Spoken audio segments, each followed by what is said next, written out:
Valley, getting ready to hang out and watch the 1 p.m. slate of games with you, fellas. We already got one game in the book. We'll get to that in a little bit. Out there in London with the Minnesota Vikings, 28-25 winners over the New Orleans Saints. Adam Ronis, what's going on with you, my man? A big day of football today. Week 4 is here. 9 starts inside this 1 p.m. Eastern window. Yeah, NFL doing a great job of balancing it out with 3 in the 4 p.m. window, and they're doing the same thing again next week. Yeah, good times. Tom, what's going on with you, my man? This could be a very interesting Sunday today here on the Bettor Zone. Yeah, a couple things. One, I always wondered why they did that. Like, what's the advantage for the NFL to do that? But it's always better with a few more games spread out a little bit. And the other thing is, I see Ronis is wearing his Dallas Cowboys shirt. And as 3 Cowboys fans, I think we smell a rat today, right? There's not a person on earth who thinks Washington is going to win this football game. So this should be an interesting few hours here. 100% correct. We will get to that in a few minutes. But weather is going to be something we're going to have to deal with today. And let's start, Tom, in Baltimore. Big-time AFC matchup. Some say it could be a preview of the AFC Championship game. Got the Buffalo Bills and Josh Allen versus Lamar Jackson and the Baltimore Ravens. Buffalo laying 3 on the road. The total is 50. Not great weather inside the Baltimore area. No, and that's too bad because this game sets up to be a track meet in a, if the weather isn't an issue. I think it actually favors Baltimore because I like the way Buffalo matches up with their secondary. If you look at Baltimore, they've had trouble with Miami earlier this year with speed receivers. You look at Patrick Mahomes, who's given them trouble, similar kind of quarterback with Josh Allen, get the ball down the field. So I think the weather actually helps Baltimore with Lamar Jackson, and maybe they get that running game going a little bit today. I would have liked to have seen this on an even, no variables, but we'll see how it goes. 2 very good teams, though. I actually took Buffalo earlier in the week before I knew about the weather. Honest, I don't have no play on this one, but Tom mentions the back end of that Baltimore Ravens defense. Obviously, you got Stephon Diggs, Gabe Davis, some good targets. But really, who's been playing better so far this season? Nobody much outside of Lamar Jackson and Josh Allen. Yeah, this is obviously the game of the week. In my pool, it was 3.5, so I took Baltimore. Lamar Jackson's been a home underdog twice in his career, covered both times. Both teams, susceptible a little bit to the pass. Bills do get some reinforcements. Jordan Poyer is back. The weather is not as bad, though, as we thought it was. It's worse in Philadelphia. That's where it's raining more and the wind is higher. Yeah, you got 10 to 15 miles per hour winds in kickoff in Baltimore. Ronis, you nailed it. Let's go down to Philadelphia. Total on this one, been in free fall, opened up 48, 47, see it all the way down to 44. Eagles laying 6.5 at home. Weather is a situation in Philadelphia as they get kicked off right now between the Eagles and the Jaguars. Yeah, I didn't really take any players out of my lineups for this game just because of the weather. So I think sometimes we tend to overreact to it. There's also some weather in Jersey with the Bears and Giants. So downgrade the Bears passing game. What was Fields' passing prop? 148.5, right? Was that what it was? What's the completion? 6? Oh my goodness. We'll get to that in a second, Tom. But your thoughts, Eagles and Jaguars from the link in Philadelphia, laying 6.5 on the Eagles. I didn't touch it. This one was a no bet for me. I'm going to be curious and just watching this one. Yeah, earlier in the week, Corey, I can't remember where you and me were. I spend more time with you than my kids and my wife. We were on some show together, and then we were talking about maybe the under here because, as you've been pointing out the last couple of weeks, the athleticism on this Jacksonville defensive front is intriguing. Maybe they can contain Jalen Hurts, and the Eagles' defense has been playing, great.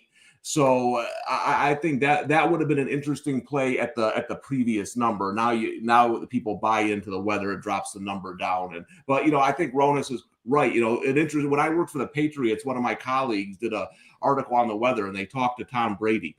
And Brady said, I don't care about snow. I don't care about rain. Just don't give me 30-mile-an-hour winds. It's the only thing that impacts the pass. So I do think Ronis is 100% right. I think we tend to overreact every time we see dark clouds coming in. We start taking people out of our fantasy lineups. But a lot of times that doesn't really impact good quarterbacks.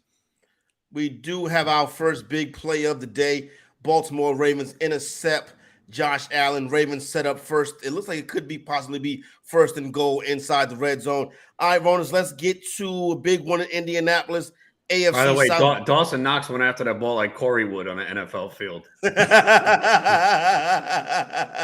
Hey, Ronus, don't worry. Ronus, I'm more athletic than you, so don't start. Yeah. Oh, really? Oh, we gotta have a race, bro. You want to have a race? Don't start no foolishness. I didn't see you out in Canton, Ohio playing some flag football, bro. You better be there next year. I'm gonna pop what did you play? What you had 3 plays, Ronus? You know what I'm saying? You only played 3 plays of flag football out there. No, we played more than 3. We won a game. All right, you wait till I bring my squad out there next year. Anyway, let's go to Indianapolis. Colts laying 4 at home versus the Tennessee Titans.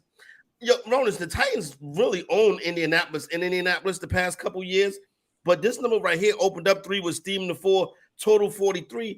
I'm on the Titans, but I got scared off making a bet by everybody else. Obviously, you want to see Jonathan Taylor start to get it going also. Yeah, I do think we see a big Jonathan Taylor week. You know, the Titans have been really susceptible on the defensive side of the football. I like the Colts here too, man. I think this is a get-right spot for them. I'm just really down on Tennessee, man. I think this is a bad football team. They got really fortunate last week against Vegas. Vegas was 1 for 12 on 3rd down, and Tennessee did nothing in the second half. So it was 2 bad football teams, but I think this is a week that the Colts bounce back. I know they didn't look great either. They got it done against the Chiefs. But I just think Tennessee is not a good football team. Commanders win the black jerseys for the first time. They're black jerseys. Tennessee and Indianapolis. Tom, any thoughts on this one going in as they get kicked off in Indy? Yeah, I'm with Ronus here. I know we both weren't high on Tennessee coming into the season, and I agree. The Colts are getting healthier. Tennessee's defense is so bad right now. But 4 points in this game. Vrabel's always been good as an underdog traditionally. As you mentioned, Corey, the Tennessee's kind of had their number. I don't love laying the 4, but I do think the Colts could get right today against the Tennessee team that I know we're both kind of down on entering the season. And I see, based on how my bets went yesterday, Corey, this Bills-Ravens game started about like I thought it would. The Ravens scored in about 2 minutes. So we got a trend going this weekend. J.K. Dobbins with the rushing touchdown for the Buffalo Bills. They're the first P team to get on the board in the 1 p.m. block of games. All right, where are we going next? Actually, it was a shuffle pass. Shuffle pass for Lamar. That was. Yeah, that wasn't so Lamar gets a passing touchdown, which I'm very happy about it. Someone who has Lamar in 2 leagues. No doubt about it. So passing touchdown for Lamar Jackson. All right, let's go to the Meadowlands, not too far from where you're at, Ronus. New York Giants laying 3 versus the Chicago Bears. 39.5 is a total, fittingly. But Ronus, one of these teams is going to be 3-1 when this game is over. I know. I've been saying it all week. I'm like, unless there's a tie, I'm like, really? One of these teams is 3-1. They're both horrendous and have been fortunate. We know that the Giants are frauds, as we saw last week. Justin Fields, though, has completed an 18-yard pass to Darnell Mooney. I had to play Mooney in the league out of desperation. I had Zay Jones out, DJ Chark out. I'm like, I guess I got to play Mooney, and I didn't feel good about it. He already has 2.8 in the PPR. I think that's. I'm about to say, at least you got 2.8 in the PPR so far. Yeah, at least I didn't get a donut. Yeah, Tom, you don't expect much offense in this one. People talking about picking up Richie James. People talking about Khalil Herbert being the guy coming in this week. Should see him in a lot of lineups, but for the most part, offense is not going to be at a premium today. No, I mean, I know a bus of people that went down to this game, Giants fans and Bears fans, and I told them, I said, man, you got to love football to go to this game live. You really got to love your team, man. Holy. But I agree with you. I think Herbert, I don't know what Ronus thinks. I mean, the volume's going to be there, right, in the passing game maybe. So him and Barkley probably be the only 2 guys I'd look at in this game. Yeah, that's probably really it on this. This is a tough contest right here. We're starting to get some action, it looks like, in the game between the San Diego Chargers and the Houston Texans. Total 45.5 on this one, Ronus.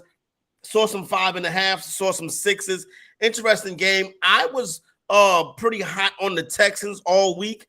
And then today I kind of chickened out this morning and I got off of it. What do you think of this game right here between the Los Angeles Chargers and the Texans in Houston? Yeah, I think the Chargers, I know it's hard to back them right now. They have to win this game. The Texans have been kind of competitive, and the Chargers have scored a Herbert to Gerald Everett touchdown. So Keenan Allen obviously still out of this game. Joey Bosa out, Rashawn Slater. So they have a lot of injuries in this game, but I lean the Chargers, but it's tough to really feel confident in this team with the injuries they've had. But look, they need this game. They can't fall to 1-3.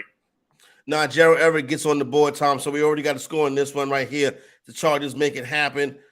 Chargers and Texans total 45.5. Like I said, I wanted to take the Texans, but I couldn't get too deep into it. Yeah, I lean the under, but there's already a touchdown on the board. I'm kind of with Ronas here. I think we say it every week. I think the Texans are going to play hard, but I still don't think there's value yet in their lines. I think as the year goes on, they're going to be an 11, 12-point dog. That might be when it's time to hop on them. But I just don't see enough value in a game that Ronas mentioned 100%, that the Chargers have to win. That they can't lose this game to the Texans.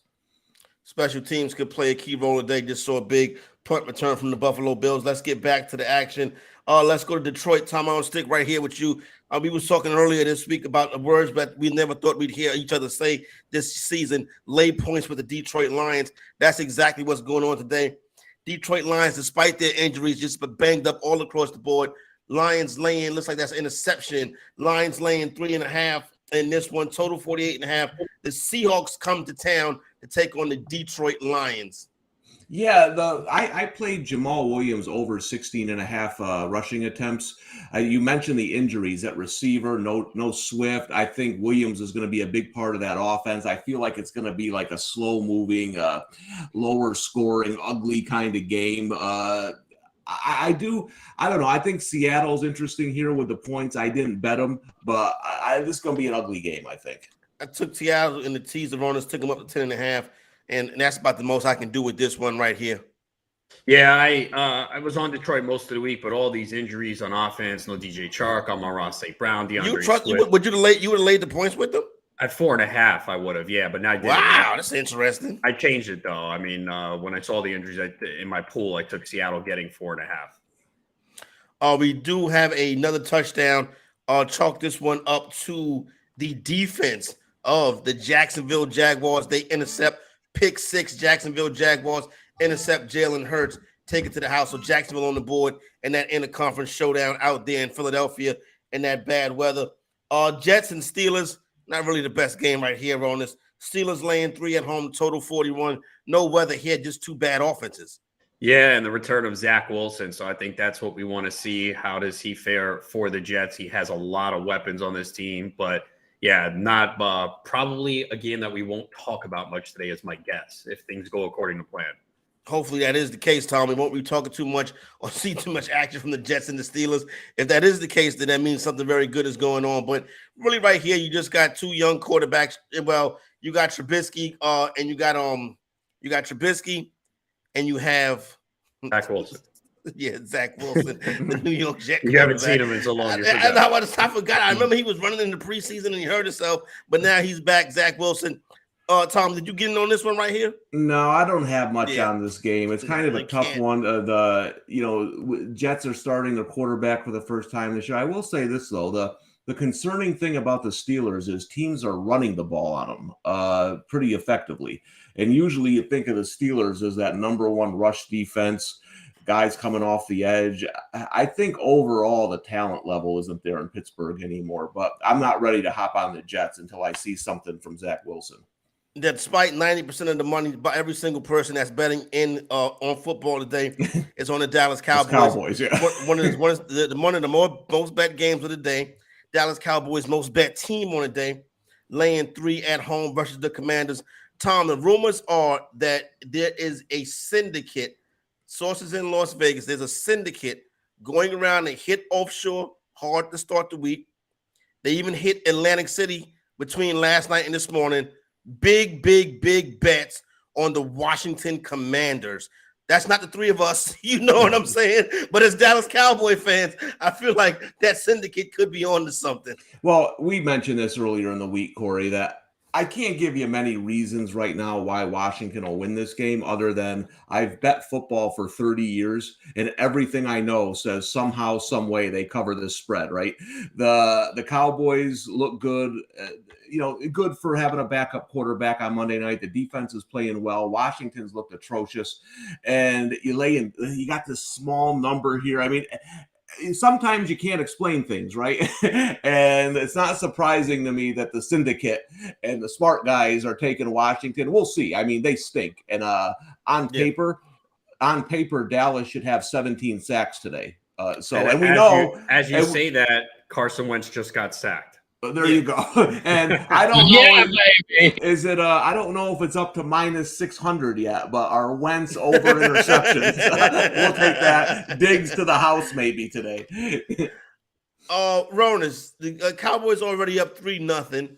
You gotta like the way Zeke and Pollard have looked, particularly the past couple of weeks. They're getting them involved, catching the football, something that they've been needing to be doing. So you're starting to see the offense get switched up a little bit. Got to feel pretty good about the Dallas Cowboys, but still, as somebody who's rooted for the Cowboys for years, you still temper your expectations. Yeah, and it's a divisional game, and we know people react to whatever they saw last week. Oh, Wentz got sacked 9 times. The Cowboys put pressure on Daniel Jones. Washington's not going to do anything. We know it doesn't work like that in the NFL.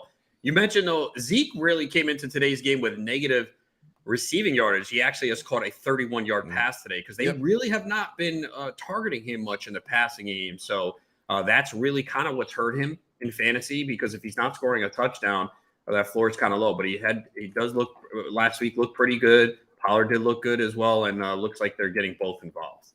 Yeah, good to get both of them involved. Also, Michael Gallup makes his season debut today, so the Dallas Cowboys get another piece on offense. Ronas, there was a report out this morning from Adam Schefter that Dak Prescott could be quarterback in this team next weekend when they play the Los Angeles Rams. Yeah, I think, we'll have to wait and see. But obviously, when they didn't put him on injured reserve, we knew he could be back quicker than anticipated. I almost dropped him in a league when the news first broke. I was like, I can't wait this long, and I stayed patient, and I guess it's a good thing. But I guess we'll really find out when he returns. Yeah, if it's a good thing or not. Yeah. But trust me, the jury is out on that one right there. Browns and Falcons, the 9th game in that slate, Tom, in today's 1 p.m. Eastern time slate. Browns laying a point in this game right here. Total is 48.5. The Browns, who I'm heavy on today, have already gotten into the red zone and went for it on 4th and 3, and they didn't just take the points. It's why are we outsmarting ourselves? Go up 3-0 on the road, please, Browns. Yeah, especially early in the game. You know what I mean? Come on, bro. You have no feel for how the game's going to go. This could be a 13-10 game. Why not take the 3? You said 4th and 3. You're not talking about 4th and inches here. Yeah. I agree with you, though. This is one of the things I'm doing this year if you're in pools or so. If you have an AFC team and an NFC team and it's a close spread, I'm going with the AFC team. They're stronger. The Browns are better. If the Falcons somehow win this game, God bless them. I know it's a public play, but I just think the Browns rushing attack is going to be way too much for Atlanta today. Yeah, Adam, Atlanta 1-7 last 8 games at home on the money line and against the spread. They've played better. The roster looks better than we think, but I think the Browns probably just a little bit too much. I can see the Falcons giving this game away in the 4th quarter. I also can see the Browns giving it away too. Yeah, I lean the Browns in this game as well. I think they're the better team, but no Myles Garrett, and their defense has not been as good as I thought. I love their schedule coming into the season, and I like them for fantasy. Got bailed out last week on that Thursday night game where they got the touchdown on the final play of the game, but I thought they would play better, and they just haven't been great defensively. All right, there you go right here. That's our start to the day. Our first couple of games that we get on the board so far. To let you know what's going on right now, just update you right quick on some of the things that's happening. We do have touchdowns already that have already taken place. I know Ryan Tannehill just hit Robert Woods for a touchdown, so we got that one in the books already. You want to guess how that was set up? By Derrick Henry run? No, Matt Ryan fumble, man. Oh God!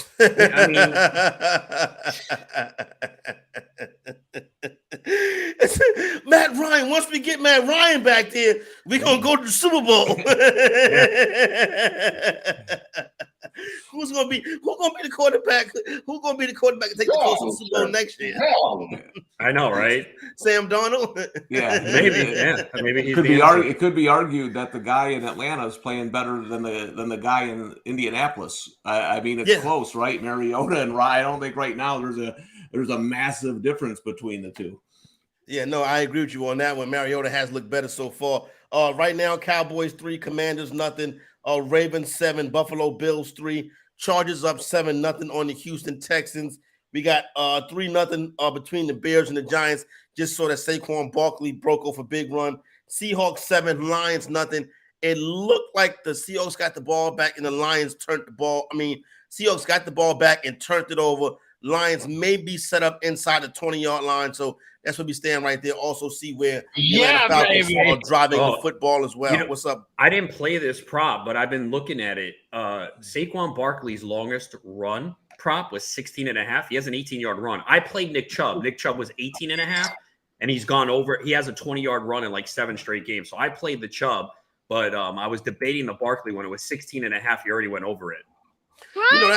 That's an interesting one right there that you mentioned, especially with those two players, mainly because Chubb breaks off big runs the time. And so does Saquon Barkley. Yes. I'm so mad I didn't play the Barkley one because I was looking at it with 16.5, and I'm like, that's pretty good. Because he's getting the ball, and he's done it every game. No, Carolina, his longest run was 16. The other 2 games, he crushed it. So, but Carolina's pretty good run defense. We know Chicago's not. We saw them get shredded last week by Damian Pierce. So, I wish I would have played it. I was looking at it, though. All right, so then we off to a good start right now. I will tell you the most when I found it at the Circus Survivor. TJ Hawkinson gets in the end zone. Circus Survivor, most highest picked team in Circus Survivor today is the Green Bay Packers. Second highest picked team is the Pittsburgh Steelers. I don't get that. Yeah. Boy, the Circus Survivor loves to fade the Jets, apparently, every week. It's a popular thing, popular way to do it, but I just couldn't get behind the Pittsburgh Steelers. I understand going against the Jets, but that's already been unsuccessful one time this season, and it probably at least 3 or 4 more times it'll probably be unsuccessful. Daniel Jones, Danny 10 cents on a dime, just takes one in. The Philadelphia Eagles are already down on a very popular Survivor pick today, followed by the Los Angeles Chargers and the Detroit Lions. So people taking shots this time of year, teams you normally don't see there, but interesting to see how these situations play out.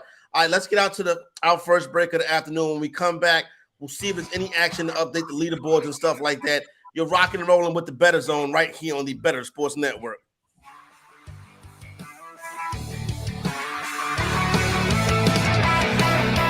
Front Yard Fantasy with Simon, JL, and Coop. JL, I think this is the game everyone's been waiting for, and the moment in this game that we are probably going to have to talk about for at least the next 15 minutes. The Miami Dolphins took down the Buffalo Bills 21-19, and we got to talk about it. The play of the game, the butt punt. The butt punt. Punted straight into Trent Sherfield's abyss between his legs is where that booty football patootie.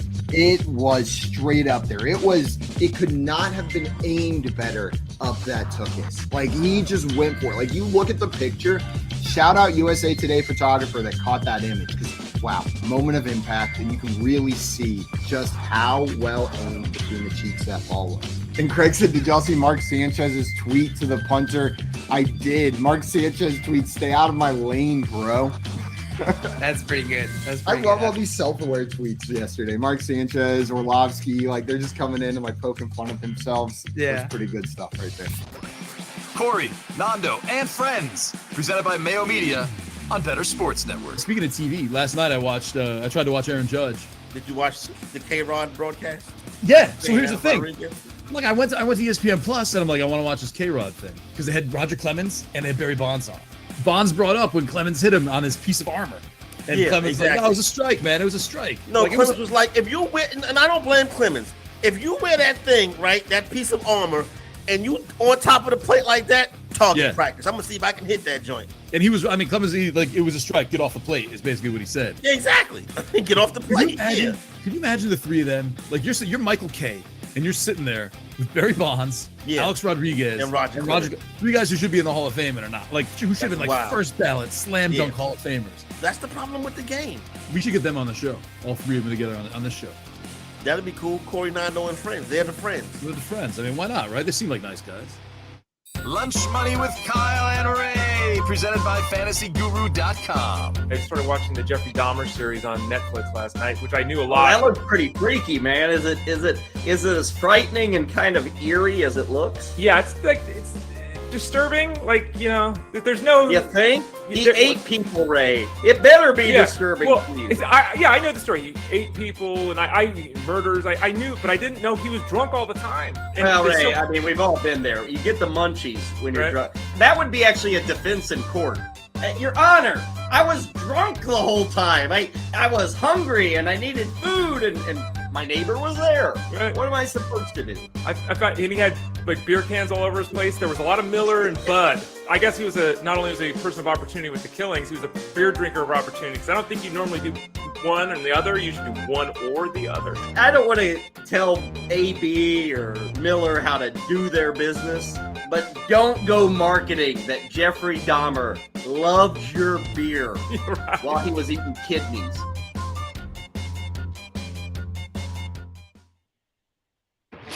Hang out in the Bettor Zone for a better NFL game day experience. On second down, Lamar Jackson takes the snap, shovel pass goes to Dobbins, bangs off it, field defender, and in for the touchdown. Play fake, Hurts drops the throw, looking, fires downfield, that ball is tipped and intercepted. Andre Cisco picks it off after the deflection inside the 40, inside the 30-yard line, along the right sideline. Andre Cisco, he's going to bring it back all the way. That's a pick six, touchdown, Jacksonville. Bettor Zone. All right, back up in Adam Bettor Zone. Week 4 action off and rolling. Fantasy exec Adam Ronis and Tom Casale, and also got you. You can hop in on the conversation. If you've downloaded this free app already, make sure you hop in there and give us your comments, your thoughts, whatever you want to talk about. We're down for it. Want to start getting ready for some of the 4 p.m. kickoffs. Cool with us. You can call in. Let us see what you're eating on, what you're doing, how you chilling on this good Sunday afternoon made for football. All right, that audio we heard coming back in, J.K. Dobbins touchdown, courtesy of the Baltimore Ravens radio network. That DST, the defensive touchdown by the Jacksonville Jaguars, Andre Cisco, courtesy of the Jags radio network. I tell you what, Tom, before we start to break in some of these things, one of the things that I've been able to see just from some of the plays that are catching my eye, exactly what we spoke about. That Jacksonville front is athletic enough to keep up with the Philadelphia Eagles. Yeah, and you said you wanted to see Jalen Hurts not play from ahead, right? Yeah. Can he? This is going to be a good game. I am super impressed with the speed on Jacksonville's defense. I've been watching some of this, and you pointed it out a couple of weeks ago, Corey. I've been watching it ever since. They're fast, man. They're fast, and I'm hearing. I think it's breaking news that Super Bowl parades in Philadelphia and Buffalo have been put on hold for the moment. Well, they're actually going to play the season out here, so let's see what happens. They decided to play the season. Yeah. Adam Ronis, in the Meadowlands, Chicago Bears moving the football. Obviously, Khalil Herbert was a big pickup this week, but Justin Fields, the Darnell Mooney, Justin Fields is 2 for 3 for 74 yards. Yeah, like I said, out of desperation, I really had no options. I started Mooney, and he already has 2 for 74. We mentioned Fields' passing prop. I think it was like 148.5.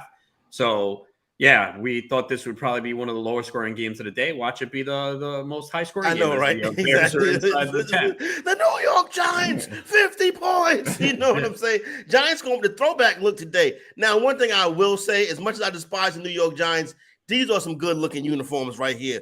The blue and reds from the New York Giants. I like the way those look. All right, I'm on. I don't like anything. I don't like anything about the Giants. I agree. I'm a Cowboys fan living in New York. It's been a tough trust me, I 38 know. years. Yeah. Is Atlanta about to score again? Yeah, man, that's the one that we got a lot of scoring here The early. Browns, man. Something with the Browns, bro. Yo, so I talked about this week on the playbook. Derrick Henry's prop for receiving yards was 10.5 yards. 10.5. I played that. Dude, he already just caught a 23-yard pass. Yeah, I played that. As soon as I saw it, I played that. Okay, so based on what last week, because the first 2 weeks he had 0. Last week he was heavily involved. So you just felt like that was going to be a I feel like that's how they're going to have to move the football. Okay, yeah. You know what I'm saying? That's how I look. That's how they're going to have to move the football. When that last week to me, it signaled that, okay, what was it, 5 or 6 targets? It kind of signaled that, okay, this is how we're going to have to play from here on out. But we don't want to get too far behind. I don't understand where that has been all these years. We know he can do it. That's crazy how they just thought about it. Now I guess I just said, you know what? Let's just throw it to the wide receivers. We don't need him. Now they do need him. Do you guys think because he carries it so much, they're trying?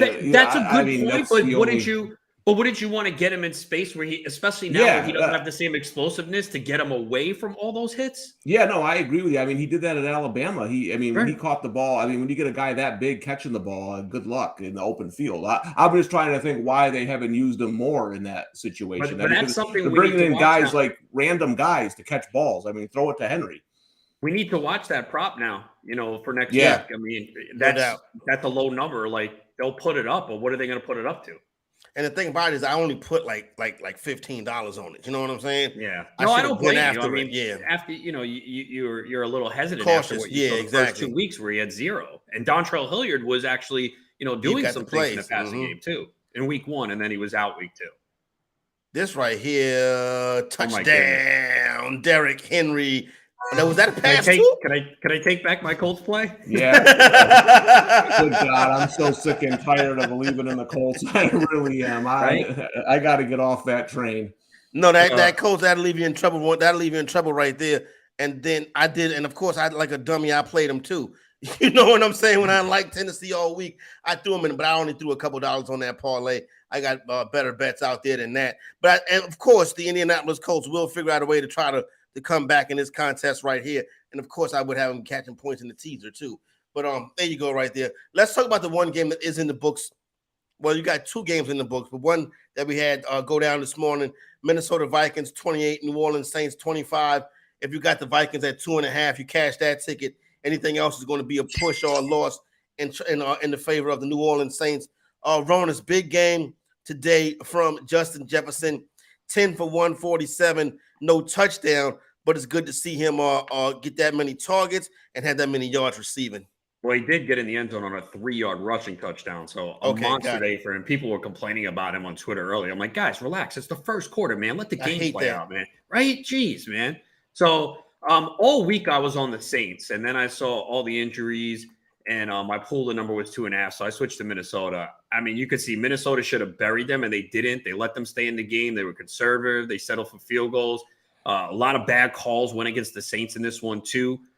This would have been an Alvin Kamara bounce-back game. Latavius Murray had 11 for 57 and a rushing touchdown. So Chris Olave looked good. He had a touchdown, 4 for 67. But he had another catch down, another reception down the stretch. He couldn't have got that foot down. He could have had an even bigger game.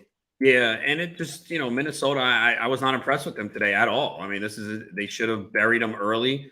They let the Saints stay in the game, and you remember the field goal as time expired, double doink off the upright and crossbar, bouncing out, a 61-yarder for Lutz after he had a 60-yard earlier. And they got conservative late in this game, that basically settling for a field goal, and they're lucky that they got bailed out. There was also a missed extra point by Joseph, depending on what your number is. Some people might have had Minnesota 3.5, and that crushed them as well. So, Jefferson did what he needed to do. Thielen had a good game. Dalvin Cook, I had him lower in the rankings this week because of the shoulder issue. Knew he was going to play, but 20 for 76 and just 2 catches for 10 yards. So, okay game, but you expected more if you drafted Cook in the first round.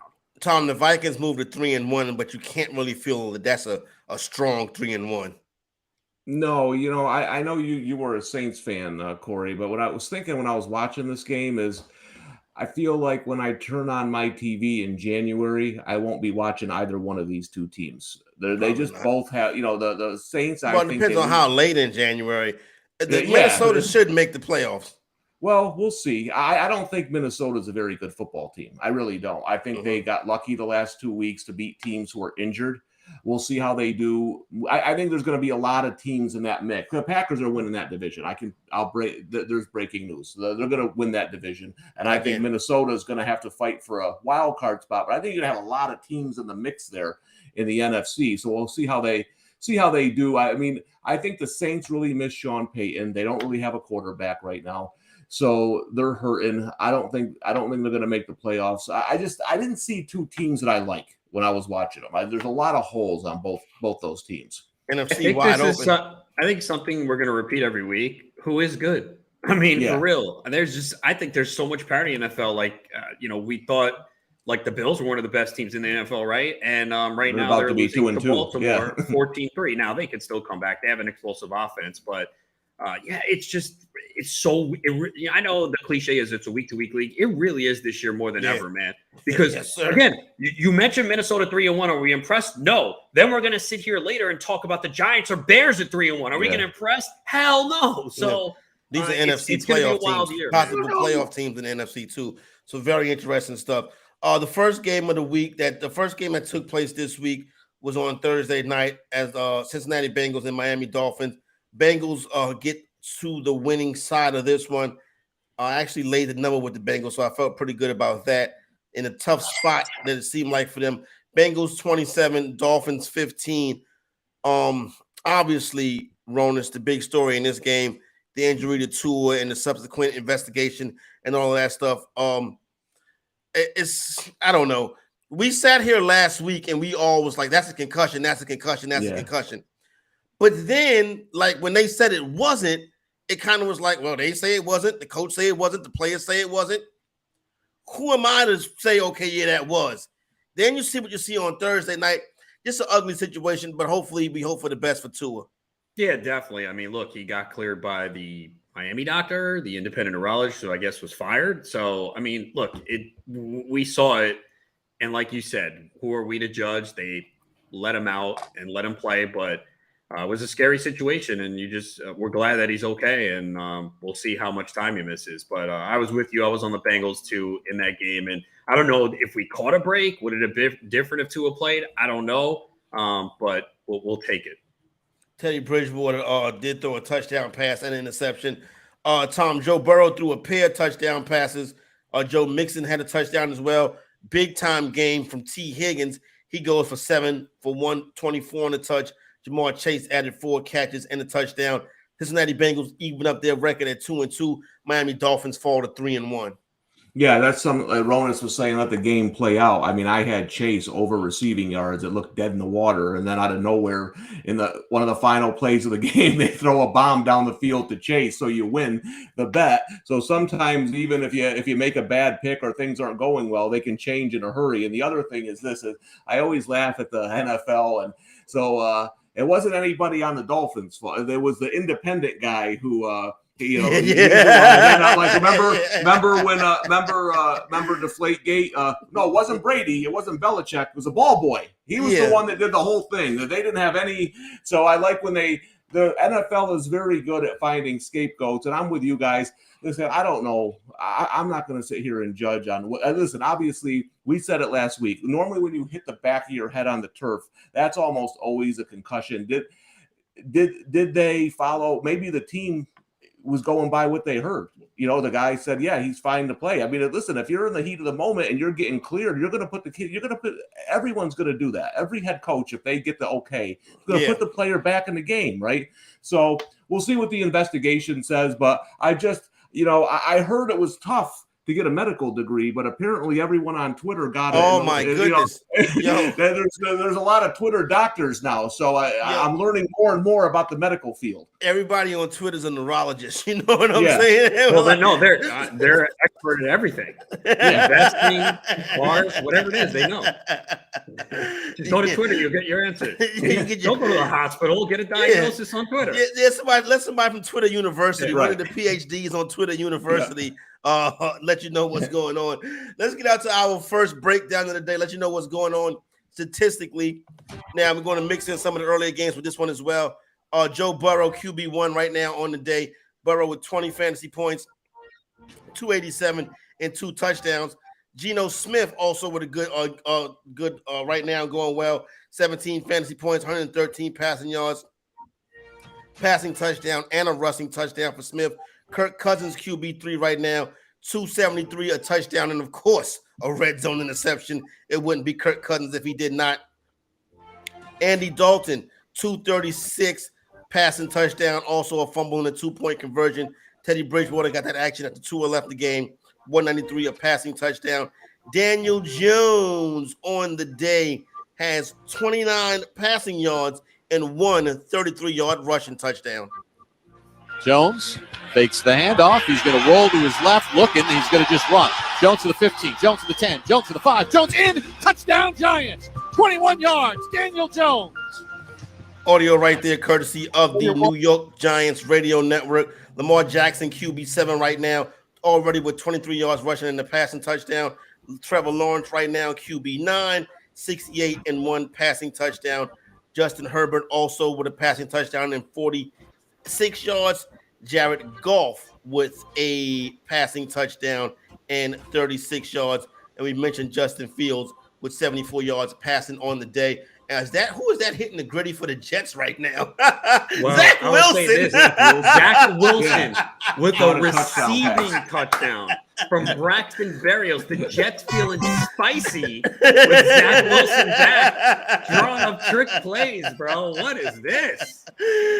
Berrios to Wilson. Oh, I like the Steelers in Survivor today. Again, when you said it, what was my reaction? Yeah. We both had the same look on our face. Like, what? I had the Jets 3.5 this week, man. Come on. Yeah.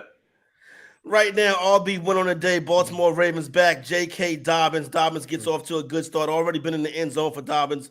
He has 21 receiving yards as well as 23 rushing yards. Joe Mixon mentioned earlier, rushing touchdown, 61 yards. Lat Murray had a day today. He gets a rushing touchdown, 57 yards rushing and a catch. Derrick Henry, the big man, already rolling out there in Indianapolis is Derrick Henry. Rushing touchdown, 40 yards. Also one reception for 22 yards. Dalvin Cook got it done today, 76 yards, 10 receiving yards. Raheem Mostert, 69 rushing yards, 12 receiving yards. Chase Edmonds as well, off to a good start this week. Well, if you had him this week, had a decent number from Chase. Not really a decent number. He got 10 fantasy points. He had one points. touchdown. Yeah, it wasn't that good. No. Alexander, man, sorry, Ronis. You must have played him somewhere. No, I didn't. I had him on the bench in our GST league. Good job putting him on the bench. I mean, I could use the 10 points with the rest of the lineup today. Cordero Patterson, 26 rushing yards, 25 rushing yards on the touchdown. Mark Ingram, 30 rushing yards on the game. Also, Ezekiel Elliott does have that one big reception. He has one reception for 31 yards and 14 yards rushing. Antonio Gibson not getting much done right now with 27 receiving yards. You look at the wide receivers early right now, 31 fantasy points, dropped to 30 burger. Justin Jefferson, 147, 10 catches for Jetters. Tyreek Hill continues to get it done, 160 yards receiving on 10 receptions. T. Higgins told you about his big game, 7 catches, 124. Chris Olave, 4 receptions, 67 yards on a touchdown. Adam Thielen finally had a good game, 15 points in the PPR, 72 rushing yards. Jamal Agnew had that receiving touchdown for the Jacksonville Jaguars. Jamar Chase also with 81 yards on the day so far. Darnell Mooney with that big catch for 74 yards. CeeDee Lamb, 3 catches, 56 yards. Marquise Callaway, 53 yards on 3 receptions as well. And our top tight end of the day right now is Will Disley with 12 fantasy points on 3 catches and a touchdown. Hayden Hurst, number 2, 27 receiving yards. TJ Hawkinson has a touchdown and 37 receiving yards. Gerald Everett with 2 catches, a touchdown, 25 receiving yards. Taysom Hill had a rushing touchdown for 21 yards as well. David Njoku, 53 yards receiving, and that's been our tight end action. Now, one thing I do want to say, Ronis, I heard you talking about it. I think it was you. Well, was you on TJ Hawkinson coming in? I thought I heard something about you talking about TJ Hawkinson. Or you talking about chasing tight end points, right? Yeah, how basically if a tight end doesn't score a touchdown, he's not having a good week because people, they chase it. So, you know, you look at Freiermuth, there was one week he was like 3 for 30, scored a touchdown. Oh, he's great. The next week he has a similar line, doesn't score a touchdown, and it's not a good week. And then people will go to the waiver wire, they'll pick up Logan Thomas, right? He had a touchdown. Next week he doesn't score. Oh, now I want to replace Logan Thomas with the guy who scored a touchdown last week. That's the nature of the tight end position outside of the elite. Yeah, nah, it's, you know what? How do you attack in drafts moving forward then? Do you just got to get one of the elite? See what I'm saying? That stinks. Yeah, but the thing is, okay, all right, Andrews has though. worked out. Kelsey's been okay. Pitts obviously has been a disappointment. No, I mean, again, it depends where you're drafting. Now, we found guys that have filled in and done well too, but you're just not going to hit on all of them. So I have some problems in, you know, where I drafted Cole Kmet, I was high on him. I did like David Njoku a lot. And what happened after the first 2 weeks, I dropped him. And then he had a big week last week. And I seen he has at least a couple of receptions so far. So I should have just stuck with my guns there. He's got 4 for 64. And this is what I liked about Njoku is they really didn't have anyone else outside of Amari Cooper. And I know Jacoby Brissett's not great, but he's played well. Yeah, Please no count doubt.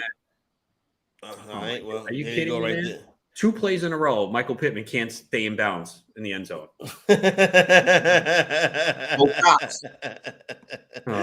Here you go, Indianapolis Colts driving in the red zone right now. We'll let you know if they do get in the end zone and are able to pull a little bit closer to the Tennessee Titans, who right now have a 14-10 lead in that game. Most of these games still running around in the first quarter. Start to look toward most of these games are already going to quarter number 2 right now. Only team that has not got on the scoreboard so far, well, we got 2 teams. The Browns have not scored yet. Neither have the Commanders or the Texans. Those are the teams that have not got on the board yet. Oh, the Philadelphia Eagles have not scored yet. The Colts are in the red zone now. Steelers also have not scored yet. They got the ball deep in their own territory. So that's where we stand right there. Tom, Austin Eckler had a 10-yard touchdown reception for the was that either a 10-yard touchdown run for Eckler, excuse me. We discussed earlier this week about Eckler and some of his disappointments in fantasy circles, really not getting it done when people thought he would. Like, PPR backs can be tricky, but we figured that Eckler was going to be a safe one. Yeah, and he usually catches a bunch of passes. I've had him a couple of times. But as we mentioned, he's not a guy who's going to get you 90, 100 yards rushing all the time. So you really got to count on that production as a receiver. And the thing is because of his size and his injury history, they don't want him to get 25, 30 touches a game. So he's one of those guys. I always use Darren Sproles as an example, maximizing touches, right? Darren Sproles didn't get a ton of touches in he wasn't a great, but just as an NFL player, when Sproles got the ball, he did something with it. They just didn't give it to him a ton. So Eckler's kind of a bigger fantasy version of that he might not get you 30 touches, but he usually does well with the ones he does get. Ronis, what do you think about Austin Eckler? He was very touchdown dependent last year. I think he should be fine. This was a game where you need to see him bounce back. Texans have been getting shredded on the ground. So this was a game that you expected him to bounce back. I mean, touchdowns really carried him last year. You knew he was going to repeat that. He has been involved heavily in the pass game. It's really in the ground, but you want him involved in the pass game, especially if you are in PPR. Yeah, no doubt. Yes, I know some people have been complaining about his lack of rushing. I think when you put him on your team, not expecting that, but you do want to see him get a little something. I've heard a couple of fantasy people this weekend really complaining about him, so wanted to get you guys' opinion on him. Oh, it's Jacoby Brissett runs in the end zone for a touchdown. Brissett with a touchdown run. Did they take off the board on us? No, I'm just saying, like, that doesn't help anyone. We Kareem Hunt, the Corey's bet. Like no one's playing Jacoby Brissett unless it's a super flex league, and you've had a lot of injuries at quarterback. Yeah, if you had like Dak, Tua, you know what I'm saying? And even then, you could probably find you had somebody. Tua in your lineup this week. I mean, he gave you 3 points, but like a Winston.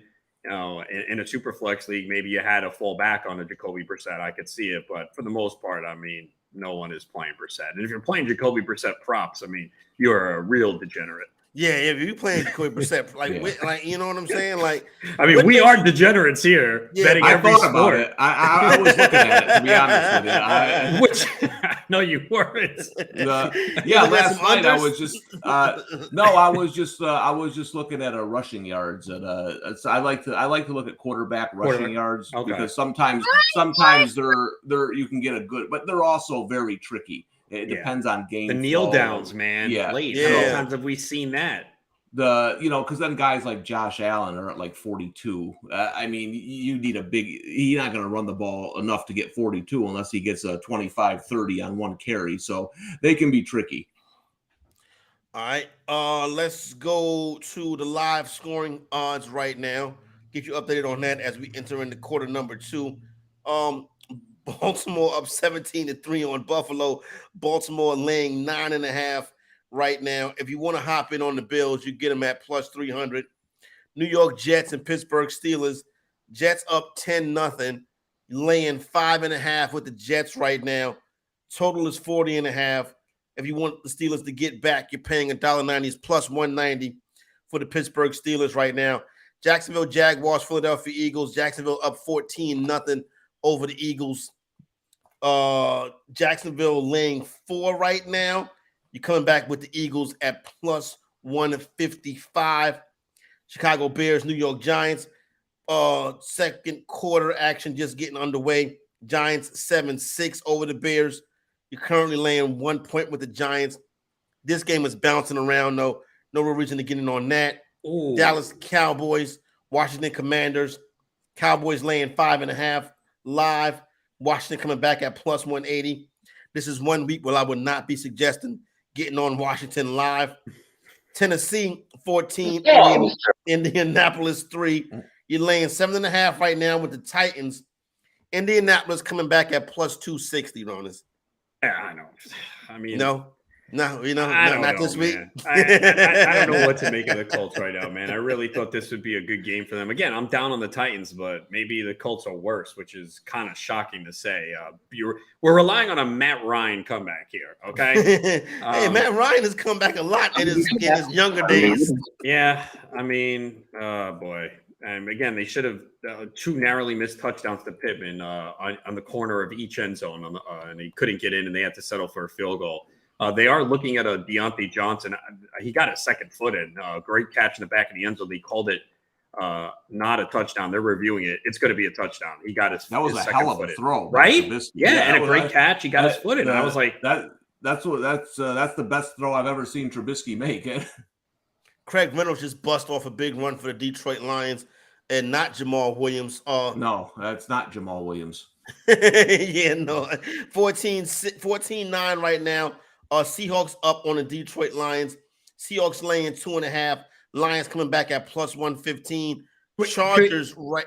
Real quick, can we have a discussion on the Bills money line or Bills spread? Because didn't we see Baltimore in the same situation 2 weeks ago against Miami, give up 28 in the fourth quarter? But I was here's thinking the thing, that. it's 12. 9.5. Okay, but the Bills 12.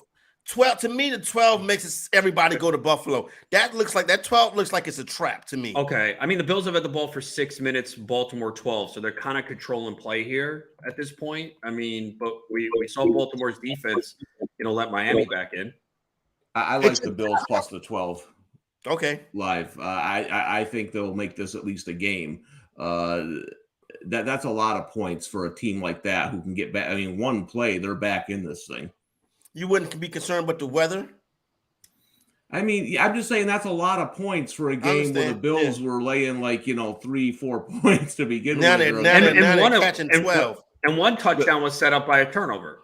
Yeah, but the thing with Buffalo is, I mean, a couple of weeks ago, people were talking about them going undefeated. That's after today. If this whole score holds, they might not make the playoffs. So I mean, that's going to be interesting. Life comes at you fast in the NFL. Yep. 100%. Cleveland Browns, Atlanta Falcons. Atlanta's 10, Cleveland 7. Right now, Falcons laying 2. If you want to hop in on that, Cleveland Browns coming back at plus 105. All right, let's get ready to head out. Oh, no, we do have a touchdown by Jalen Hurts. Jalen Hurts scored a touchdown. So Hurts gets on the board. Hurts and the Eagles get on the board. Jacksonville 14, Philadelphia 7. Right now, Jacksonville laying 1.5 live. Philadelphia, you want to get in them on the money line, coming back at minus $1.10. Let's get ready to head out to a break. When we come back on the other side, we start breaking down the 4 and 4:30 p.m. Eastern time start. Rock and Roll rolls with us right here on the Bettor Zone, week number 4. Hang out in the Bettor Zone for a better NFL game day experience.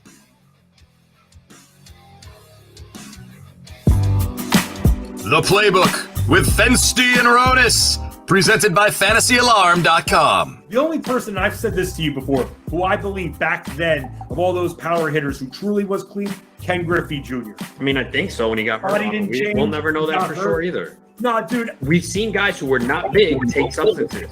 That's true. To get busted. So it's not about that always. I hear you. It's just, don't you think with the way his career kind of went, you would think that he didn't take anything? I don't think he did, but we'll never know 100%. I'm going to keep telling myself that he didn't. The one pure player, I mean, he's my favorite baseball player of all time. In the 1990s, Ron, as a kid, as a 5-year-old kid who plays video games and collected cards, there was no one cooler than Ken Griffey Jr. I still wear my hat backwards. because Ken Griffey Jr. did it, and he looked really cool doing that, wearing a backwards baseball cap. Like, he made everything the guy did looked cool. Even the home run in the movie Little Big League, it's acting, it's all, I guess, fake, but even he made that look cool. I mean, Ken Griffey Jr., you're a little bit older than me, but in the 90s, was there besides Michael Jordan, was there a more loved athlete than Ken Griffey Jr.? Yeah, no, I love Griffey. He's one of my favorite players ever, from defensively to hitting his swing. And yeah, I would have loved to see what he could have done if he had stayed healthy, the final numbers he'd finished with. So no, I was a huge fan of Ken Griffey, and it's a shame though that all those injuries towards the end of his career just really limited the production he put up, but he still put up elite numbers. He was so fun to watch. So I'm a huge Ken Griffey guy. And here's the other thing, too. So 1994, the season got shortened because of the strike. Yeah, he finished with 40 homers in 111 games that year, man. And then he had 56 2 years in a row, 97 and 98, and then 48. He had a stretch 4 years in a row, 49, 56, 56, 48, 40.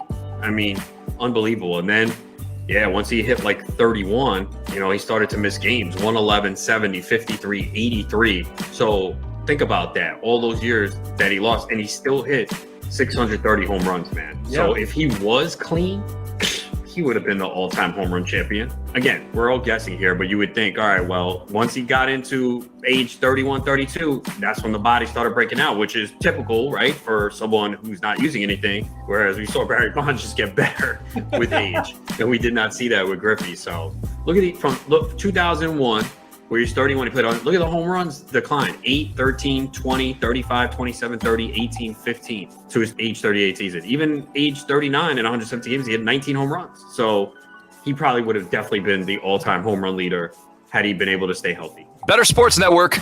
It's sports talk done better.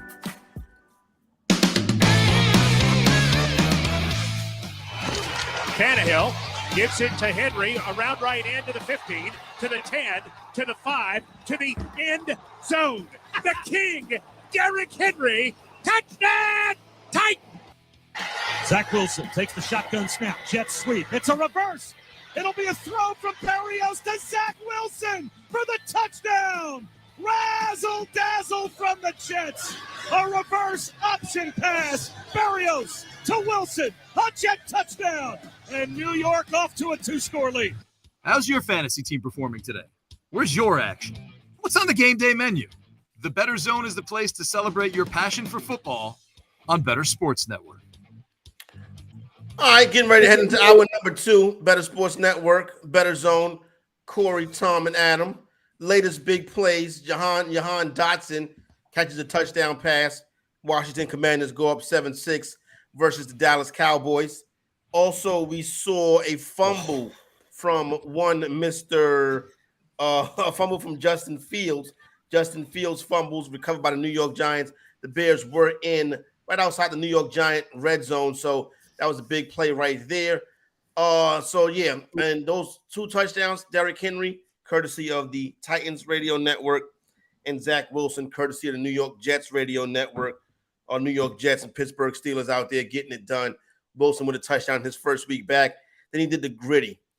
The gritties are going to become like Whoop There It Is or something like that. Like, you know what I'm saying? Like the electric slide. Like, you know what I mean? Like, it's way too mainstream now. I'll tell you one thing, Corey. I don't want that Bills plus 12 anymore. It's the Ravens' day after the play I just saw. we are thinking the same. That was my reaction. I don't know if you saw it. I'm just like, yeah, today is the Ravens' day after that pass that Lamar Jackson probably should have been picked, bounces off Andrews and into the hands of Duvernay. So, I mean, look, I was on the Ravens 3.5 because they were a home dog. I thought it would be a close game. I did think Buffalo will win, but sometimes, yeah, you just watch these games and you're like, yeah, it's just not their day. But again, we did see Baltimore give up a big lead before, so I don't think it's over. When you have an offense like the Bills, it's not over. Well, I think it's over because I'll tell you whose weekend it isn't. Mine. So, I mean, I had one of those weekends where I just didn't lose a lot of my bets. Like, if you look at my leans, nothing was right. Like, everything I thought went opposite. So, you could say goodnight to the Bills. I'm not getting a comeback win this weekend. And it's important that you say that because, I've done very well against the spread the first 3 weeks in the NFL, but I know a bad week is coming. Like we've been through this before. You have success.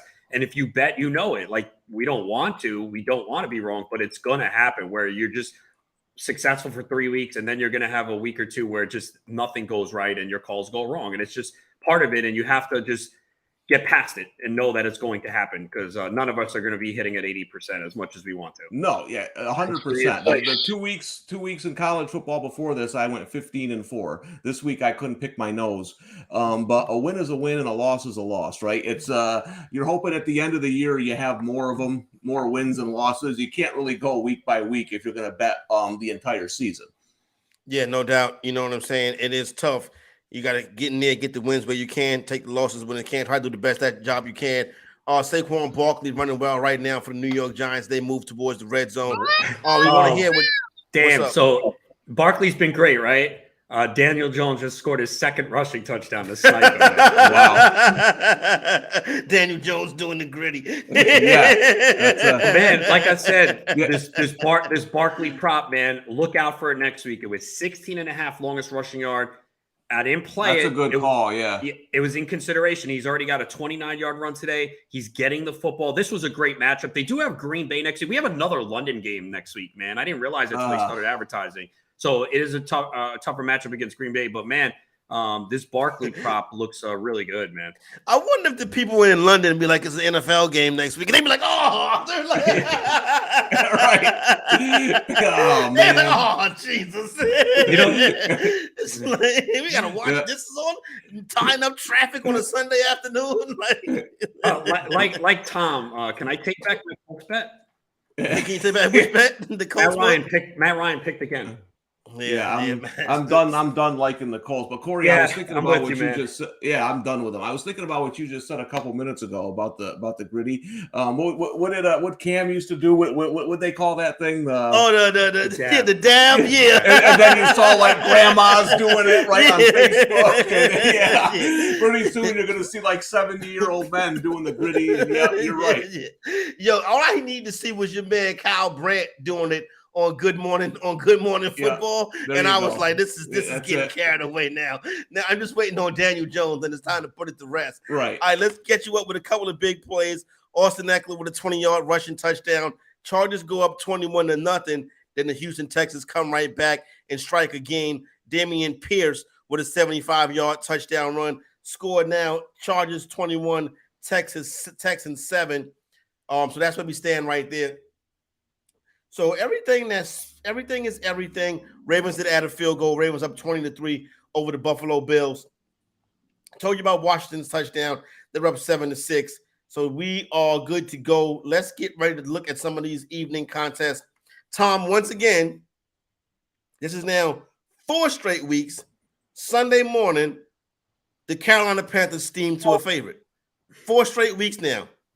Last week, it ended up paying off for them. Now you see Carolina a 1-point favorite versus the Arizona Cardinals. Last I heard, Christian McCaffrey is scheduled to play, correct? He is. We'll see how much, and I think the twofold here. I think a lot of the pro bettors and people still aren't buying the Cardinals for various reasons. So I think you're seeing once McCaffrey was cleared to play and it was official, that you're going to see some money come in on the Panthers. So that makes sense because I'm not a big believer in the Cardinals either. I'm just going to stay away from this game, though. I don't like it at all. I could see it going a couple of different ways. And the bottom line is, even though you don't love him as a leader, the best player on the field is Kyler Murray. So it's a big quarterback edge for Arizona. There's nothing about this game I really like from a betting angle. Yeah, Ronis, I bet the Cardinals earlier in the week. I kind of left it at that. Matt Rule has been an absolute dog at home since he's been since he's been the Carolina Panthers head coach. But it's just interesting seeing the public. Seeing, I guess, sharp money steam the Panthers every week, each of the last 4 weeks. Yeah, I don't get it. Both teams suck, but I got the Cardinals. How you really feel? Cardinals I got earlier this week at getting 2.5 in a pool. You can't take the Panthers as a favorite. You just can't. They've been horrendous. Yeah, no doubt about that. All right, so that's how they got. So Cleveland Browns are in the red zone, so they give it a chance to possibly take the lead. I told you about the field goal in Baltimore, so we're good to go on that. Did you see Ronus with Derrick Henry? Derrick Henry had a long touchdown run, called back by a flag, but it doesn't make a difference. No, because and that's like the first. That's like I haven't really seen Derrick Henry break tackles like that this year. So I mean, yeah, this is just embarrassing right now for the Colts, man. I mean, they did get fortunate to win last week against Kansas City, but this is how you come back at home against the Titans. I mean, this is a winnable division. I mean, I know a lot of us are pointing to Jacksonville now, and I thought they had a shot before the year. As Tennessee just scored again. So unbelievable. And here's the interesting thing. This was 3, went up to 3.5, and then went to 4. And I'm thinking to myself, I don't see this because Tennessee always goes in there and win. Always. Yeah, I didn't play today because I was nervous. I don't blame you for being nervous. This is a different Tennessee team. I still don't think they're good. I don't think the Colts are good either, but I thought they were better at home getting Shaquille Leonard back. And if you look, okay, Tennessee wants to run the football. They run the ball 47% of the time. The Colts have been really good against the run. I know it's only 3 games, but you figured that they would focus on stopping, and they just don't have a lot of weapons. So I was more on the Colts side. Yes, 3.5, 4, always dicey in a divisional game. So I don't blame you for that because this doesn't make any sense to me. I mean, I know Matt Ryan has been bad with the football and the fumble, but this is just embarrassing at this point for the Colts. Green Bay Packers at home tonight, hosting the New England Patriots. Brian Hoyer getting the start for the New England Patriots. Tom, Packers laying 9.5 in this one. But to me, this is too much because people will say, oh, well, because it's Brian Hoyer. And I'll say, well, Mac Jones. You know what I'm saying? It's been this. What's the difference? You know what I mean? So I'm not giving them, the line doesn't move because of the quarterback to me because the quarterback hasn't played well. It's a trap. And the thing about Belichick is he does a great job with backup quarterbacks, knowing how to put in a game plan to protect them, right? So I agree with you. I think it's too much of an overreaction. Brian Hoyer has played in the Patriot system for a while. He's used to being there. So yeah, this isn't a game I jump all over, but I think you're correct, Corey, in that the line movement is a little bit too much considering how Mac Jones was playing. And listen, if you're saying that, it's got to be true because nobody loves him. I don't think his parents love him as much as you love Mac Jones. So yeah, I agree with you. I would take the points here. Yeah, I'm taking the points. I'm taking the points with the Pats, Ronis. Holding my nose while I do so, but I think it's steamed up a little bit too much. And this has been the year of the backup quarterback besides Jacoby Brissett. Yeah, I agree too. It's just a lot of points that I could see them keeping it close. Plus the total's low. It's 40. Usually if you have a total that low and the line that high, you might get that cover. And I think they're going to come out, try and run the ball with Harris and Stevenson. So and it's not like, I know Green Bay blew out Chicago at home, which we expect because Rodgers owns them. But it's not like this Green Bay team is like that dominant. Exactly. How do you feel about the Lazard? Or is that something you've been comfortable with, his play for fantasy? I mean, yeah, he has a touchdown in the 2 games he's played. Not huge volume. I think Dobbs has really emerged there. So yeah, that's Ronis. I was just going to ask you that question myself. I have him in a couple leagues, dropped him in another league, and somebody paid a lot of money to get him back, get him on their roster this week. A lot of talk about him. How do you see that situation overall, and what guy would you want for the rest of the season? Still lean to Lazard. He's the veteran. He's worked with Rodgers before, and he's able to find the end zone. But I do like Dobbs too. I have them both ranked in the 30s this week over at Fantasy Alarm. All right, there you go right there. Yeah, Dobbs is somebody that I think is getting ready to get it going. Quick couple updates. Got a tie game in Philadelphia. Miles Sanders with a 10-yard touchdown run to get the Eagles on the board. Tie that game up at 14 apiece. Also, right now, Chargers are back in the red zone. Chargers looking to go up 28-7 possibly over the Houston Texans. That's what we stand on that one right there. The Titans must have scored again as well. Yeah, they did. I mean, this is just a blowout. I think Frank Reich's going to be in some trouble here. This is, how many times can you go out and get a new quarterback? At some point, you got to make a change. And remember, they started slowly last year too. Yeah, they had to fight to get back in. And what happened? Mm-hmm. And now you can't lose games. Now this is the game against a team that you're going to be possibly chasing. You know what I'm saying? So this and makes one it very thing difficult right we here. should point out is that, like, I don't know how you feel about this, Ronas, but we don't necessarily like the Tennessee team, but I think Vrabel's a good coach. Oh, and he gets his team ready to play, right? So this is what I'm seeing here. I'm seeing the Colts might have, as we always say, all this talent, right? But one of these teams is ready to play today, and the other one isn't. And that's a lot with coaching right there. And yeah, no, completely agreed. My one I had two hesitations when I was looking at the Tennessee under before the year. Number one, the division sucks. Two, Mike Vrabel. He's a hell of a coach. He's never had a losing season. But when I looked at the personnel, and then going in during the season, you see the injuries they've had. I just didn't see it. But yeah, so this is just embarrassing for the Colts. This can't happen. You can't be losing to the Titans 24-3 at home. This is not the Titans of the last 3 years, man. This is embarrassing. Yeah. And I'll tell you what, Mike Tomlin's never had a losing season, but that streak's going to end this year. I don't know. Listen, I love Mike Tomlin, but I don't know what he can do with this team. Nah, it's going to be tough to get this one rolling right here. Struggling today versus the New York Jets. So there you go right there. What else do we have? So, yeah. Okay. All right. So let's go to, oh, man, Tom, another big one right here. Broncos and Raiders. Somebody team need to win. AFC matchup. Raiders laying 2.5. That 2.5 held steady all week. Not really a heavy bet game, so not really much line movement on this one. But the Raiders welcome in the Broncos laying 2.5. The Broncos offense have not looked up to it. The Raiders have not won a game, but I think the Raiders get off the snide today. I went ahead and laid the 2.5. Yeah, this is my my weekly fade of Nathaniel Hackett. So you got to get these lines early. Last week I got +2 on the opener, and that line moved quite a bit for Sunday night. And so depending on the line, you may or may. But boy, man, you don't see many uglier games than we saw last Sunday night on both sides. Listen, there's good defense, and then there's whatever the heck we saw in that game, which is awful offense. I got the Raiders on the opener at -120 on the money line.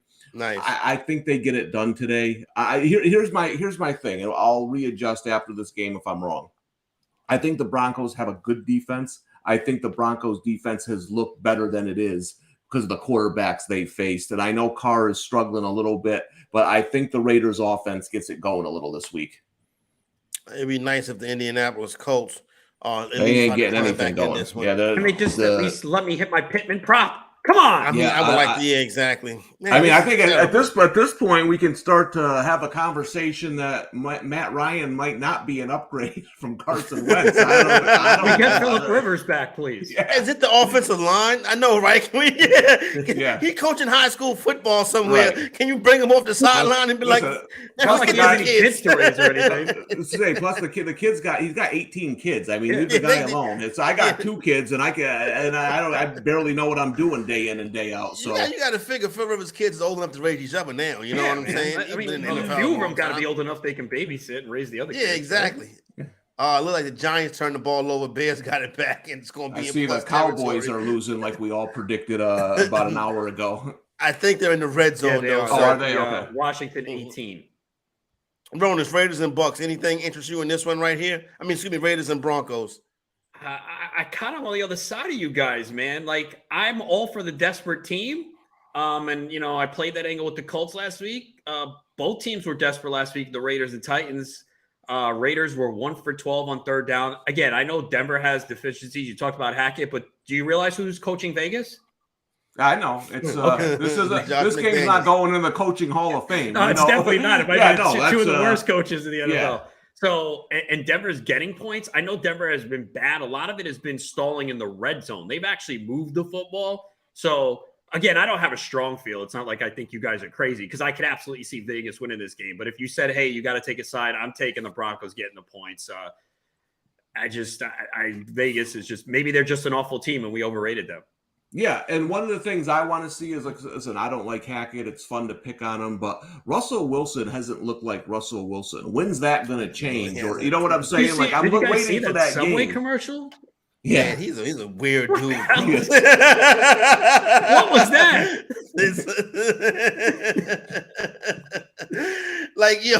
I'm glad he's not my brother-in-law. I'd be like, yo, what's wrong with you, man? Because I don't know. It's like just a weird guy, bro. Like watching that commercial, Ronus, is painful. You know what I'm saying? Like when I see that commercial, I'm just like, I feel bad. I feel like embarrassed for him. You know what I'm saying? Yeah, I wanted that's to a tough spot to be in. Bronco fan. What do you think of Jerry Jeudy, though? That's not his man. Jerry Jeudy. I mean, I played Sutton's prop again today. I think I got it at 66.5 receiving yards over. He's gone over in all 3 games, and he's been getting the deep targets. So I'm on Sutton once again. I think whatever syndicate that was. On the Dallas Cowboy touchdown, baby. Sorry, let's go, baby. Michael Gallup, baby. Welcome back. All right, welcome, Michael Gallup. Hit the touchdown sound for Michael Gallup. Dallas Cowboys now go up 12-7,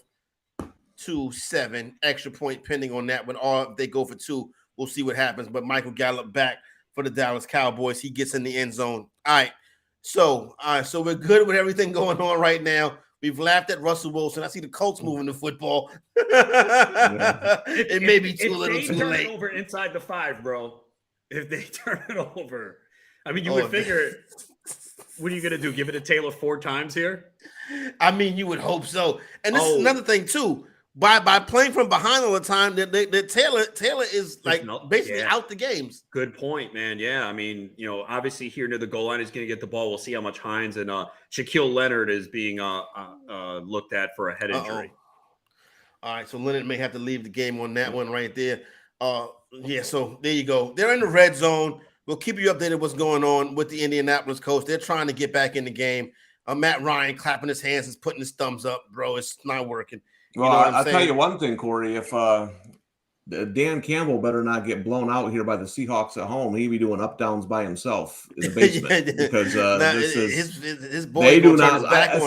I know they got injury, but listen, the Seahawks are the Seahawks. They're not. You're not playing the Chiefs here, and they look terrible today. So, there's some coaches here who better start turning things around, or we're going to start eyeing some openings next season. For much as Dan Campbell's a nice guy and the player's coach, when the game starts, he can kind of look a little bit overmatched. You know what I'm saying? Oh, yeah. Listen. Jason Garrett's a hell of a nice guy. He can come watch my kids if he wants, but I don't want him, coaching my football team. Yeah, I feel you on that. Yeah, he isn't. He got that red hair. You know what I'm saying? He's a real nice easy going guy. But like you said, also. Just a tough situation. We'll see. There's a flag on the Colts, but it looks like if it counts, Corey's favorite guy, Mo Alley Cox, found the end zone. Mo Alley Cox. Yeah, thanks, Ronus. That's very mature of you. You know what I'm saying? You told me you were a big fan of him. I must have missed. Are you sure? I thought you said you really. No, liked I don't have Mo Cox on any of my fantasy teams. Okay. Well, in the past you have. Can we be mature? Mo Cox. How's that being immature? Saying that you like a player? Oh my god! Corey, the one preaching majority. What is going on? And why would they get a drop of me saying Mo Cox? They don't have a drop of me saying Saquon Barkley. They don't have a drop of me saying CeeDee Lamb, but they got a drop of me saying Mo Cox. I can see this right now because my son listens to this show. He's gonna, when I'm done, he's gonna say, "I don't get the joke." Thanks, Corey. Now I got a whole conversation on a Sunday after this show. Yeah, you could have let it go and moved on. I'm sorry. I apologize. Sorry, Tom. All right, let's talk Kansas City Chiefs, Tampa Bay Buccaneers. This is like a rematch of a Super Bowl from a couple years ago. Tom, I have no clue what to do with this game right here. The only thing I do know is I never bet a favorite in prime time, but I don't even know who the favorite is. This game will pick 'em yet? I like the Chiefs here, and here's why. We've been mentioning this for a few weeks here about taking the unders in Tampa Bay games. I think this is another opportunity here, although the line's starting to adjust to them a little bit. Spagnuolo, whatever you think of him as a defensive coordinator, he blitzes a lot.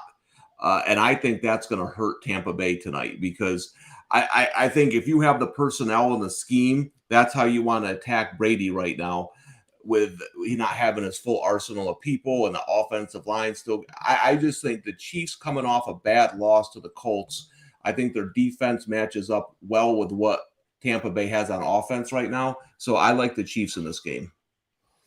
Interesting, Ronald. What do you say about this one right here? They got tonight in primetime football night in America. It's funny that Corey says he has no idea because I'm the opposite of Tom here. I'm on Tampa. They are favored now by 1.5. They did open the week as dogs. Look, Mike Evans is back. It sounds like Julio and Gallo are going to play. You make a really good point. The offensive line is a concern. But, I mean, this Chiefs offense is not that good right now, man. No, it's not. That's why I still think the under is still worth a look. Yeah, I mean, to me, this is a toss-up game. I could see it going either way, but I lean towards Tampa at home. Brady getting his weapons back. He's good at getting the ball out of his hands quickly. I just think this Chiefs offense is going to have a really tough time. Tampa Bay's defense is the reason why they're having success right now. I mean, even against the Green Bay, they only gave up 14 points. Yeah. So their defense has been excellent. Good point on the under. But yeah, I'm leaning towards the Bucs. And again, I don't love the Bucs this year, but the Chiefs offense to me has been really concerning over the last 2 weeks. They just have not looked good.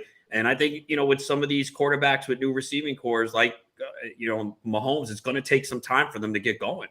Yeah, and you mentioned that, Rona. So let's say they don't look good tonight, right? Let's say it's another lower scoring game.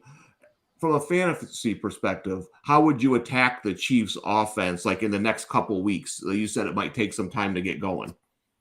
Yeah, I mean, look, CEH has found the end zone, but he hasn't been very good. I mean, Kelsey obviously is a must start every week. I think Juju is the guy you're looking at, although Juju to me was one of the more – there's always a handful of players every year where I don't have conviction, and Juju is the one for me because he has not been good the last couple of years. Now, you could say it was Ben Roethlisberger, but a lot of his underlying metrics were terrible. But then you're like, okay, now he goes to Mahomes where he's going to get a lot of targets, and he had the good week one. It's kind of been quiet since. I don't have any belief in MVS. I mean, he couldn't get it done with Aaron Rodgers, so why are we going to keep playing this guy? Right. But I think they're going to have to try and get Sky more involved. Get this. And we see it sometimes. We see rookie receivers come in and be great right away, like a Drake London. Other times it takes time for them to get going. So I think Sky Moore is a guy that they have to try and get involved in this offense. I just saw a extra point go through. Well, not an extra point. Field goal go through for the Chicago Bears. Got the Philadelphia Eagles in the red zone. Listen, we're approaching halftime all over the place. Let's give them let's step away for a minute. Give these games a chance to go into the half. We'll come back, update the leaderboard, talk about Monday Night Football, and we'll continue to discuss. Maybe we'll make fun of. We've already made fun of Russell Wilson, so maybe we'll figure out somebody else to make fun of. It is the Bettor Zone right here on the Bettor Sports Network. Week 4, rocking and rolling. Corey Nando and Friends, presented by Mayo Media. When you're a celebrity quarterback, you got to be a champion. Russell Wilson has been a champion, not a champion no more. Let me read off some of the names right now playing better football at the quarterback position than Russell Wilson. Mitchell Trubisky, who's been a dog, has better numbers than Russell Wilson. Matthew Stafford with Tommy John, better than Russell Wilson. Mac Jones, who throw more passes to the other team than to his own teammates, better than Russell Wilson. 5'5" Baker Mayfield, better than Russell Wilson. $2 Topps Chrome Geno Smith, better than Russell Wilson. Not $2 anymore, man. Daniel 10 cents on a dime Jones, better than Russell Wilson. Jacoby Brissett can only throw the ball 4 yards down the field, better than Russell Wilson. Jameis Winston with 4 broken bones in his back, better than Russell Wilson. The list goes on and on and on of people playing better football than Russell Wilson. Celebrity quarterback, he's up here. NFL quarterback, he's down here. Moose and Keith. Moose, are you aware that there were 2 gentlemen walking behind you while we were talking? Yes. Yes. Yes. I saw some guys walking with suitcases or some kind of bags or something. Angelo, Dave, here's what I love about you. Like, I've never met you in person. I appreciate you looking out. Like, because I've got these like noise canceling headphones on. If I was not paying attention, you're like, by the way, there are people in the background. You're so dialed into what we're doing, and I saw these guys just walking. I just was making sure that you knew that they were there, because I mean, if you're not, I get engaged when I look at Irizarry. I get engaged, and I'm looking and I'm listening on the edge of my seat. We're all doing our best here. I didn't know if you knew they were there. I was getting concerned. I was starting to text Irizarry. Does he know I don't have your. I do have your number, Moose. I gotta call you. Yeah. What's so funny, Keith? Stop laughing. There was guys walking behind him. They look like big guys too. They were. Angelo. Yes. The Playbook with Fensty and Ronis. Someone today asked me a question, and they said, should I pick up Tyler Conklin? And then it was like, what about Logan Thomas? I said, look, and I've said it on this show. What you're doing now is you're getting the guy who did well the previous week, and then it's a cycle. Then you're going to drop him and want the next guy. Logan Thomas scored a touchdown in week 2. He did it in week 3. Now you want to get rid of him. If your tight end scores a touchdown, you're going to be happy. You're not going to look at the 3 for 44. He scored a touchdown. Right. Then he doesn't score a touchdown. Oh, damn, he only gave me 6 points. I got to get another one. And that's the problem with the tight end position. You've seen some of the guys in that mid-tier, right? Njoku had 2 bad weeks, monster week. Freiermuth, we saw it with 2, right? Quiet in week 3. Week 2, scored a touchdown. Good week. That's how it is. And, you got to start looking at these tight ends who kind of on the field a lot running routes, but that's going to be the nature of the position if you don't have one of those top ones. Once you get past like that top 6, that's what you're dealing with. Better Sports Network is betting, fantasy, collectibles. It's sports talk done better. And handoff. There it is. There's the crease. 15, 10, 5, end zone. Touchdown, Chargers. 20-yard run for number 30. Austin Eckler's second of the day. Shotgun. Gainwell to the right of Hurts. Hurts back. Hurts looking. Hurts going to dash. He dives, and he is into the end zone. Now the ball comes loose, but he had already crossed the goal line. And it's a touchdown. Back to throw is Dalton looking to the end zone, and that is going to be a Saints touchdown. And that is going to be Chris Olave, his first NFL score as he leaps in London. Better Zone. All right, back up and at 'em. Earlier you heard courtesy of the Philadelphia Eagles Radio Network, the Chargers Radio Network, and the that last one was the the New Orleans Saints Radio Network, as they were losers today in the game against the Minnesota Vikings out there in London. Latest big plays to take place. Kenneth Gainwell's a touchdown scorer. Trayvon Diggs gets his first interception of the season as he picks off Carson Wentz, and Josh Allen hits Isaiah McKenzie. So there we have it right there. Just about headed to halftime in all of the games. So let's get in here right quick and discuss some of these early results that we have coming in. Headed to halftime, Ronis, in Detroit. Seahawks 24, Lions 9. Seahawks laying 24. They're not laying 24. Seahawks laying 6.5 at halftime. Detroit coming back at plus 260. We know Detroit can score, but they're not going to stop Seattle. Well, they still are trying to get a score before a half. It's not halftime yet. They just had the ball. Yeah, first they're at the one. So it would be a good time to give the ball to Jamal Williams, I think. It would be a very good time to give the ball to Jamal Williams. So, yeah, obviously this may or may not be in the game. They need to come away with a touchdown here. Field goal's not going to be good enough, especially since you had a first and goal at the 1. You got to come away with a touchdown here. Yeah, and Williams didn't get in. You know why? I'd go right back to him, maybe 3 more times if needed. Sounds like someone who has Jamal Williams props or and in fantasy. I got a lot of Jamal Williams going on today. Yeah, I'm sure many people do, and that's the one thing sometimes like that. I got to play Jamal Williams. I mean, he was obvious. It sucks. But the thing too, Ronis, is but a lot comes down to game script too. I wasn't really expecting. I like the Seahawks plus the points, but I wasn't expecting them to be up 24-9 in the first half either. So that kind of changes things a little bit. Yeah, it definitely does. I mean, and you got to hope that they keep them in there, and because your prop was carries, right? Carries, yeah. Yeah, I think he's at 8 right now. Yeah, okay. So you just need them to get the end zone here on the end zone.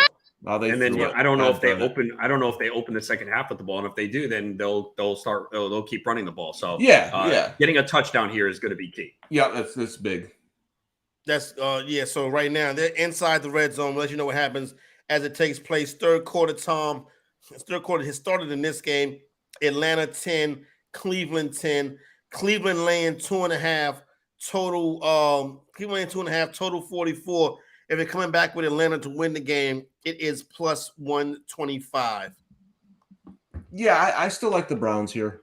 We mentioned this before. Yeah, it's tie game. I like the Browns. I think they'll win this game. So I would take a shot with them. Buffalo scored, so that plus 12's back in play. They scored right before the half. That was a huge touchdown for Buffalo. So that'll be an interesting second half there. I think Buffalo may be able to see them get that offense rolling, attacking the back end of that Baltimore Raven defense. Bonus, anything in Browns Falcons sticking out as of yet? Yeah, Browns have controlled play here. They've had the ball almost the entire time. They've ran 38 plays to 23. They've had the ball 20 minutes to 10 for the Falcons. So, if they continue to run the ball like they usually do, kind of just wear them down here. They are only averaging 3.7 yards per carry, which is really bad for them. They're Chubb's usually around the 5 range, but they have 74 yards rushing, only 34 for Atlanta. So they've kind of controlled play here. They just haven't been able to find the end zone. So sitting on this Nick Chubb, I need that long run, man. Over 18.5 yards. His longest run is 13. So break one for me, Nick Chubb. Nick Chubb run, Nick, run. Nick Chubb will get it going for you. Let's go out to Houston. I'm glad I got off the Texans today. They're getting blown out right now. It's halftime in Houston. There you go, Jamal Williams. It's halftime in Houston. Chargers 27, Houston Texans 7. Tom laying 20. Houston laying 23 live. But if you like the Texans, you can get them at 22-1 to come back and win this game. Yeah, I don't. So there's a lot of big numbers out there, and they're big for a reason. So and again, I think now the Texans, I know there's no talent on that team. There just isn't. So I don't think the lines have been equal with their talent level. Now, as the year goes on and they suffer, now you're going to start seeing them, like we said, get to 12, 13 points. Then I think, teams looking ahead, then you pounce on them. But I didn't see the value today going against a Chargers team that had to come in motivated to get this win. Yeah, it didn't get done. They really did, and Justin Herbert's playing well too. I bet you he probably kind of take all kind of shots and stuff. You know what I'm saying, Ronas? Oh, there's I would no imagine that question would hurt. You know what I'm saying? Yeah, because we talked. He's tough. He is. We talked with Virginia Zakis this week from Inside Injuries, and she was like, that broken rib cartilage is probably worse than broken ribs. Yeah, no, it definitely had looked terrible that it happened. You saw him wincing last week, so. This was just, again, we talked about it right at the top. This was a must win for the Chargers. And, I didn't feel great, but they were one of the survivor picks I gave out. Obviously, Green Bay was one. But I figured even with all the injuries that they would come back and perform well. And Gerald Everett having a huge day. We talk about the ineptitude at tight end. Everett's 5 for 61 and a touchdown. And I'm fortunate in the league where I dropped Njoku. I did pick up Everett, so it's kind of worked out well. But, yeah, Everett's been a big addition, at tight end. And part of it is Keenan Allen being out certainly opens up some targets for him. Yep, let's go to Indianapolis. 24-10 at halftime, Tom. Titans laying 10. Colts to get back in and to win this week. You get that plus 400. Listen, they only down 2 touchdowns. Are you feeling any optimism, or are you just like, you know what, I'm through with this bunch? No, because I think Tennessee's in a spot where they want to be. They're up. They can feed Derrick Henry. He's having success today. So I don't like the Colts to come back here. Can I give you a stat in this game? Sure. Rushing yards, Tennessee 112, Indianapolis 19 with Taylor, man. And they're turning it over, man. That is the biggest problem with Indy right now. Yep. Matt Ryan, an interception and a fumble loss, not protecting the football. They're not good enough to overcome this against anyone. No, they're not. Even if Andrew Luck was still there, they wouldn't be good enough to overcome this. This is disappointing because we got Jonathan Taylor, you know what I'm saying? And I need him to carry me. You know what I mean? Like, you don't take Jonathan Taylor for him to give you 7, 8. You know what I'm saying? I need double digits. I will say this: he started similarly last year in this spot. Like, they got off to a really slow start, so yes, you kind of just have to stick with him. But yeah, I mean, there's definitely concerns right now with as bad as the Colts played. And Tom brought it up with Frank Reich. I mean, this happens every year. They started slowly last year. Like, you can't get away with this. I mean, and this is a winnable division where I think most people felt the Colts were going to win this division. Kind of basically, when looking at the rest of the division, We knew the Texans weren't good. Maybe you guys were higher on the Titans than me. I was not high on them. And then Jacksonville, I thought, if things broke right, had a shot. And they've gotten off to the good start, even though they are trailing right now. But Jacksonville, even if they lose, man, I feel good about them winning this division right now. They you know what it is too, Ronis, is like watching them. They look like watching Jacksonville last year. You could just, there was a disaster. Everything went wrong. Oh, the Stanford band. they almost got it done. But even listen, the Eagles are a good football team. If they lose this game, just what I'm seeing, they look athletic. They look like they have players on both sides of the ball. So I'm with you. If I had to take a team right now, that's a good bet that you got in pocket there with Jacksonville. Real quick, Christian McCaffrey is active. I know a lot of people were kind of waiting on that. There were reports where he was going to play, but he is active. So Christian McCaffrey active. You can leave him. Well, you probably didn't take him out your lineups, but you can leave CMC in your lineups and see what he is able to get done today. Meadowlands Ronins 14-9. New York Giants up on the Chicago Bears. 5-point difference. New York laying 5. Bears coming back at plus $1.90. That's not bad right there. It's not, but it's the Bears and their offense. Fields true. has attempted 11 passes, completed 5 for 117 yards. So, again, I think his prop was 148.5. He has been sacked 5 times, though. And it's a disappointing day for Khalil Herbert. You had to play him. 11 carries, 29 yards. He does have a 24-yard reception. And Fields is their leader, 47 yards on 6 carries. So, just an ugly game. Barkley continues to shred. He's got 90 rushing. So he's already over his prop. I think it was in the 80s. So he is really the entire offense right now. But we knew this would be kind of an ugly game and maybe some more yards than we expected. Giants have over 200 yards. But, yeah, I mean, I don't know how you have a strong feel in this game from a betting perspective because it's such two bad teams, 2 bad offensive lines that – Why would the Giants gonna let them back in? Right? I mean, yeah. That's kind of it. The Giants gonna let them back in. Now the Giants will probably win the game, but they'll let them back in. It'll be a game in the last 4 minutes of the game. We'll have some excitement. So when we get about an hour from now, we'll be screaming at the TV. That game will probably be a part of it. Tom, in Philadelphia, the Eagles come back, take a 20-14 lead, 20 straight points for the Philadelphia Eagles. They get that offense rolling. They're now laying 8.5 at the break. You want the Jaguars to coming back at plus 360. Only a touchdown out of it, but Philadelphia rattles off 20 straight points to get right back in and take a lead. Yeah, and hey, you and I kind of mentioned it. You've been mentioning it for a few weeks, and I kind of agreed with you last week. Are we going to see Jalen Hurts when he plays from behind? That wasn't bad. Listen, man. Rona said it last week about the Eagles. Yeah. Who's better in the NFC? I don't know. If they go on and win this game after going down 14-0, that's an impressive win. They've had a couple of impressive wins to start the season. I know the Cowboys get Dak back. Their defense is playing well, but I'd have to give the Eagles the nod right now if they keep playing this way. Hurts is showing me a lot. He really is, and I like Jalen Hurts. I thought, like I always say, in college, every time he spoke, I wanted to vote for him for president. Leader, great kid. So you root for a kid like that. But I wasn't sure if he was going to be able to make all the throws in the NFL. But like Lamar Jackson, we can't keep analyzing a guy from his first season, right? Yeah, Lamar Jackson can throw the football. If you still don't think he can, I don't know what to tell you. And guys do improve. And to me, Jalen Hurts is a much better thrower today than he was even last season. So you're incredible. Ronas, any thoughts on this one right here with the Eagles and the Jaguars as they are at halftime? Yeah, I mean, the Jags really haven't had the football much because, remember, they did get the pick 6. They've only had the ball for 10 minutes. Eagles batted for almost 20. And, Eagles are doing what they want, running the football pretty effectively. 112 rushing yards so far. They have 230 as well. 239 yards for the Eagles, 104 for Jacksonville. But Jacksonville really hasn't had the football. So that's been the biggest problem for them there. And this Philly defense, though, is good. That pick 6 was big for Jacksonville. That's one of the reasons why they got those 7 points right there. But other than that, the offense has not been excellent today. Yeah, Christian Kirk has no receptions. He's been targeted 4 times.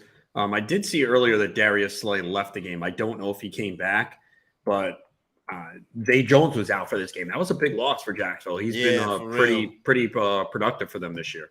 He's big on the waiver wire this week and been a big part of that offense. So interesting to see that moving forward as that one goes in the second half. Just real quick, Corey, I don't want to interrupt you, but I just saw a tweet. It says Darius Slay runs out of the tunnel with his helmet to begin the second half. So we'll see if he returns. All right, so there you go. We got that Slay news updated. We're into the third quarter. I see the third quarter getting ready to kick off or tip off. Well, yeah, kick off in down there in Dallas. Commanders and Cowboys getting ready to engage in the second half of this divisional showdown right here. This was the game that a lot of people said that it was rumors that a syndicate was betting big money on the Commanders. We'll see how this play out. I could have a possible theory on that at the end of the game. Let's go. Pittsburgh, Ronis, Jets 10, Steelers 6. Jets laying 2.5. Pittsburgh coming back at plus $1.25. Plus money, Ronis. You getting on the Steelers for plus money? No. Yeah, it's me neither. Zach Wilson did throw a bad interception late in the first half that led to a Pittsburgh field goal to put them back in the game. I think the one thing you're noticing, though, with the Jets, they are more balanced. You know, we saw Flacco drop back, 50, 60 times a game. They're running the ball 15 times in the first half, 17 pass attempts, one of them by Berrios on the touchdown to Zach Wilson. We are seeing Elijah Moore, 3 for 53. That's good. That's good. But Garrett Wilson, only 1 catch for 6 yards on 3 targets. So, but yeah, it's just we knew this was going to be an ugly, low-scoring game. Trubisky's been sacked 3 times. He threw a pick. So, not surprised at this low-scoring game. Anything here, Tom? Steelers and Jets, or it's like, ugh? No, I'm just kind of listen. Mike Tomlin has obviously knows more about football than I do. He knows his team. I always trust a coach who knows his team well. You just have to wonder when he's going to make the switch to Kenny Pickett at quarterback, and you have to wonder if the guys in the locker room are starting to wait for that too, because the offense isn't doing anything. It's been all season with this, and guys on the defensive side tend to get annoyed when they're keeping their team in games and they can't get any first down. So, and I know Tomlin's a smart guy. I don't care what he says, and they're like, "Oh, we're weak or whatever." But it'll be interesting to see if they lose this game and don't score many points, if that change is coming soon. Wow, DraftKings had a 25% boost on a 3-leg anytime touchdown score parlay this week. Yeah, it's not bad. Oh, damn! I was gonna say this. So, did you see the happy hour boost on Friday on DraftKings? The 7-0 joint. Oh, Josh Allen over 1.5 touchdowns at plus 100. I was like, I can't pass this up. It was a max bet at $50. That's what I thought too. He's got one right now. So look, I always think those are traps. Did you see the one on Thursday night on FanDuel? Do you know what that one was? The 7-0. Was that the 7-0 one on FanDuel? What was it? What was FanDuel? This one was 40 receiving yards or more for Chase, Tyreek Hill, and Jalen Waddle. You know how many yards Waddle finished with? How many? 39. So I'm always leery of these boosts. But I'm like, look, if Josh Allen can't throw for 2 touchdowns on this Baltimore team, even with the weather, then I'm going to fall for the trap. So I'm actually. But here's the thing with them. Like, even if when they do hit, though, this like, okay, the money is already here. So it's like they're giving you the money basically to give it back to them. You know what I'm saying? Yeah, because exactly. you hit it, and then you're like, okay, well, let me go do this. And then they're like, all right, we got you, fooled you. You know what I'm saying? So Ravens 20, Bills 10. This game right here, third quarter has started in this one. That Lamar, don't do that again. Throwing across the field like that. Baltimore 20, Buffalo 10. People could think, you know what? This could be a game right here that the Bills could get back in. Bills plus 225 right now. You're laying it with Baltimore. You're laying the 6 total at 57 despite the weather. Tom, I think the Bills can get back in this thing. They got more juice now. That touchdown before the half was massive. You could see they're jumping all over the place. It's going to be an interesting second half, I think. Here, it doesn't look like the rain is that bad anymore there. No, it doesn't. So it's calming down a little bit. I will say this: it happened during break. Diggs got his interception. Had to be minus 600 today against Wentz, right, to get a pick for the Cowboys. And the other thing is, I just saw Micah Parsons make a tackle on a receiver's screen, come out, and I don't know how many better players are there in the NFL right now than Parsons. I know people hate the Cowboys and they don't want to give. They try to downgrade them. But speaking objectively now, right? How He's many a better defender. players in the NFL are better than Micah Parsons? This guy is unbelievable. He's a For sure. defender. By the way, if he's out, the line will change. Like Yeah. that's a defender.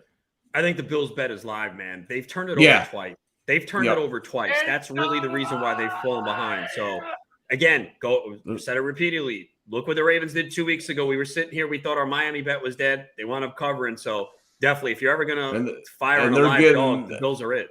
And they're getting the ball back here down 10 and all the momentum. I mean, these guys are jumping off the tee. They're going. Baby.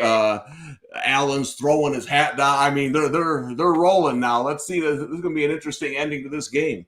Here's something else. Shaq Leonard has been ruled out with a concussion. When guys get concussions, I don't think we're going to see them come back in the game the rest of the year. Don't you agree? Yeah, you're 100% not. They're not going to do that. Yeah, nope. Because you know how, public perception and stuff like that. Yeah. That bears down on the NFL and these teams. You know what I'm saying? They don't want to have to go through that. So I agree with you 100% on that one. Darius Butler makes his season debut. Shaquille. Oh my goodness, Darius Leonard. That's whatever the hell his name is. In your defense, know, right? He has changed his name 6 times, so I can understand the confusion. All right, so you know who I'm talking about, Leonard from the Colts. First game of the season. Now he is out at least right now with a concussion. All right, let's get back into the leaderboard right quick. Update these before we go to our break. Right now, QB1 is still Geno Smith on the day. With 24 fantasy points, 170 yards passing, 2 touchdowns, followed by Joe Burrow, 287 and 2 touches. Daniel Jones having a day, 2 rushing touchdowns for Jones, only 61 passing yards, though. Jalen Hurts has a rushing touchdown, 180 passing yards and an interception. Kirk Cousins threw that red zone interception earlier today, but that's his favorite kind of interception to throw, 273 and a touch for him. Andy Dalton was the backup quarterback in London today for the New Orleans Saints. Didn't go too well, but he did throw a passing touchdown, and he had 236 yards passing. Jacoby Brissett has a rushing touchdown. That's the only reason why we're talking about him, but he has 171 passing yards. Justin Herbert slinging it with the broken ribs, 237 passing yards for Herbert. Ryan Tannehill with 103 passing yards, 2 passing touchdowns. Then you got Zach Wilson. He hit the gritty today. He has a receiving touchdown, 91 yards passing, an interception. And then right now, Lamar Jackson is QB 12. Not the big blow-up game from Jackson, not yet, but that can happen at any point. He has a passing touchdown, 108 passing yards, 22 yards rushing for one Mr. Lamar Jackson. RB1 right now on the day is Austin Eckler of the Los Angeles Chargers. Eckler getting the job done today, 20 fantasy points. He has 46 rushing yards. He has 2 rushing touchdowns for Eckler. Boy, I tell you what. J.K. Dobbins on the day, 41 rushing yards, a rushing touchdown. Derrick Henry, the big man, rolling 19 fantasy points for Derrick Henry, 102 rushing yards, a rushing touchdown for Henry. Dameon Pierce bust off that long touchdown run. He has 170 yards and a rushing touchdown. Joe Mixon, 61 yards on the touch. Miles Sanders has a touchdown today and 58 yards. Lat Murray getting the job done today, 57 rushing yards and a touchdown. Also had 1 reception for 8 yards. Saquon Barkley already with 90 rushing yards, 1 reception for 15 yards. Jamal Williams, who was a big play today, has 39 rushing yards and a touchdown. Dalvin Cook, 76 rushing yards today, also 10 yards receiving for Dalvin Cook. Let's go over to the wide receiver position. And listen, the wide receiver that we thought was going to be getting it done all year long, been quiet the past couple of weeks, but he did go out to London this week, thinking that he would have a good game. Justin Jefferson on the day, 147 receiving yards and this rushing touchdown. First and goal for the Vikings from inside the 5. And Justin Jefferson gets the carry to the left side. Touchdown, JJ! He gets the gritty in London! And for Justin Jefferson, it's the first rushing touchdown of his career. And the Vikings have reclaimed the lead, 25-22. Jefferson hits the gritty in London. Zach Wilson hit the gritty in Pittsburgh. Hey, Corey, real quick. It looks like we were just talking about it. Kenny Pickett is warming up, and Trubisky has a cap on the sidelines. Looks like that might happen a lot sooner than later. coming up here in this game. So just if you're live betting, it looks like Pittsburgh might be making a quarterback change. And the Buffalo Bills are driving their past midfield in the Baltimore territory. Josh Allen just now with the big run back to the wide receivers. Tyreek Hill, 25 fantasy points, 160 on 10 receptions. What a night from T. Higgins, hit his prop. He had a touchdown and 124 receiving yards. Chris Olave gets in the end zone once again this week. Olave with 67 receiving yards on 4 receptions. Adam Thielen, 15 fantasy points, 72 yards receiving on 8 receptions. A.J. Brown getting it going for Philadelphia, 95 receiving yards, 5 receptions, 14 fantasy points. Jamal Agnew got into the end zone for Jacksonville, 42 receiving yards, 3 receptions and a touchdown. Robert Woods gets a touchdown, 4 catches for Woods for 30 yards in that game between the Titans and the Colts. DK Metcalf, 98 receiving yards, 3 receptions for Metcalf. Almost scored a touchdown for Metcalf, just missed getting in the end zone.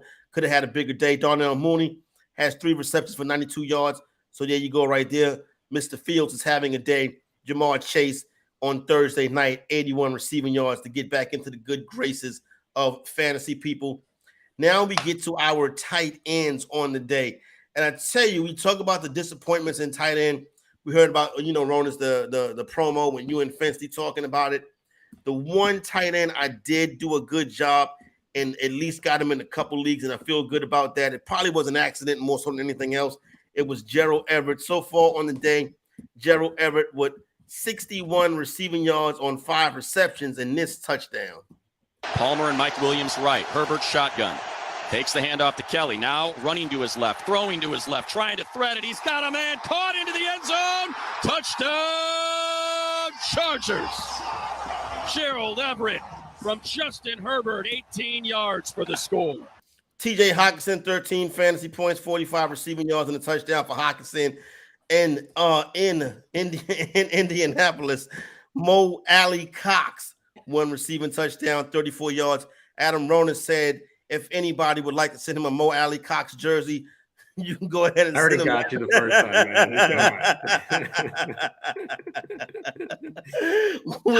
man. Ronan, so come on, Ronan, be a mature for once. You know what I'm saying? What is family this? program? I've never heard you say those words on any show I've ever worked with you. What happened? You're on a tight leash? You're on a tight leash? So like if you say one thing, you're done? Hey, Ronan, I'm not fooling around. Will Disley, 34 receiving yards and a touchdown. You've changed, man. I don't like this new version. What do you want me to do, Ronan? You know what I'm saying? They didn't accept me the way I was. I had to become corporate Corey. I did. I accepted you the way you were, man. Come on. Hayden Hurst, University of South Carolina, 11 fantasy points so far on the day, 27 receiving yards and a receiving touchdown. And that's really like the important tight end. You know what I'm saying? Latest. So there we go right there. Now, here's the interesting one. These are the players right now that are not having the kind of fantasy production that we thought they would. Let's go Browns. Well, I mean, it doesn't make a difference now because the Colts like going to blow up every bet I have today. Did the Colts come back? They have the ball at Tennessee's 35, down 14. They did make a stop, so they're still alive. Real quick, Ronas, as somebody who's a fantasy expert, is Gabe Davis ever going to catch a pass again? Or that'd be nice. Is that over? Or what are we doing here? Is he playing today? He playing, will. I think. I mean, he had aggravated the ankle issue. He did practice. Look, this offense right now has been disappointing today. They are starting to move the football a little bit, but yeah, I do have Davis in a couple leagues too, and it's definitely frustrating because he has 1 catch for 30 yards, but they're spreading the ball around today. 7 different receivers have caught a pass. So, and they're for them. Josh Allen's 11 of 25, so he's struggling today. He is scuffling today. And Jared Goff with his weekly pick 6 for the Lions. So listen, we've seen enough of him. Seriously, like how much longer do we have to see him? But he's gonna be the Colts quarterback next year. Don't we have to be fair today? No Swift. I know he doesn't have his. I understand. But let me ask you this: do you think a team's going to get to where they want to go? No, with Jared Goff as a quarterback. That's kind of my. Yeah, well, that Also, that really hurt my Jamal Williams bet, so I'm pretty pissed off about it. I don't blame you. Oh yeah. No, he's at 14. I need 3 more, so hopefully, hey Dan, come on, let's establish a run here, baby. Let's go. Devontae Smith going to the medical tent. Rashad Bateman also getting checked out. The Bills hit a kick, 20-13 now in Buffalo. So that's a one-score game. A touchdown there to keep that momentum going. Yeah, and they show they're paying to a shot of Frank Reich on the sideline, so that's interesting. All right, loser board so far today. Just Pitts, 1 catch for 25 yards. The Pitts thing, known as people starting to get mad about the Pitts thing. I mean, I get it. If you spent the 3rd round pick on Pitts, we know, look, he's a great talent. You don't draft a tight end that early and not use him. That's the perplexing part of all of this. Now today, Mariota's only completed 6 passes. So, that's really the issue because Drake London only 2 for 17. Pitts leads this team 1 for 25. So today's, we mentioned it at halftime. Cleveland's controlled this game. They've had the ball. So that's the reason why today. I mean, if your quarterback completes 6 passes, midway through the 3rd quarter, you're just not going to put up big stats. So that's the reason for it today. You got the Pittsburgh Steelers in Survivor. You better hold on to your hat, buddy, because this one right here is going to come down to the wire. They did muff a kick, but they end up getting the football back, but that Jets team is pouncing. Who else do we got here having a terrible day today? Drake London has 1 catch for 10 yards. Young wide receiver, kind of suspect that. Amari Cooper, 1 catch for 9 yards. Oh, man. Yeah, I played his over prop, so I should have known. Yeah, I got him in a lineup too. He might be on the same team as Gabe Davis. Well, I tell you what, that'll be. Well, I got to be honest with you, Corey. I'm not a big fan of this. Telling us who's not doing well in fantasy, because every week when you read these guys off, I'm thinking it sounds like my fantasy team.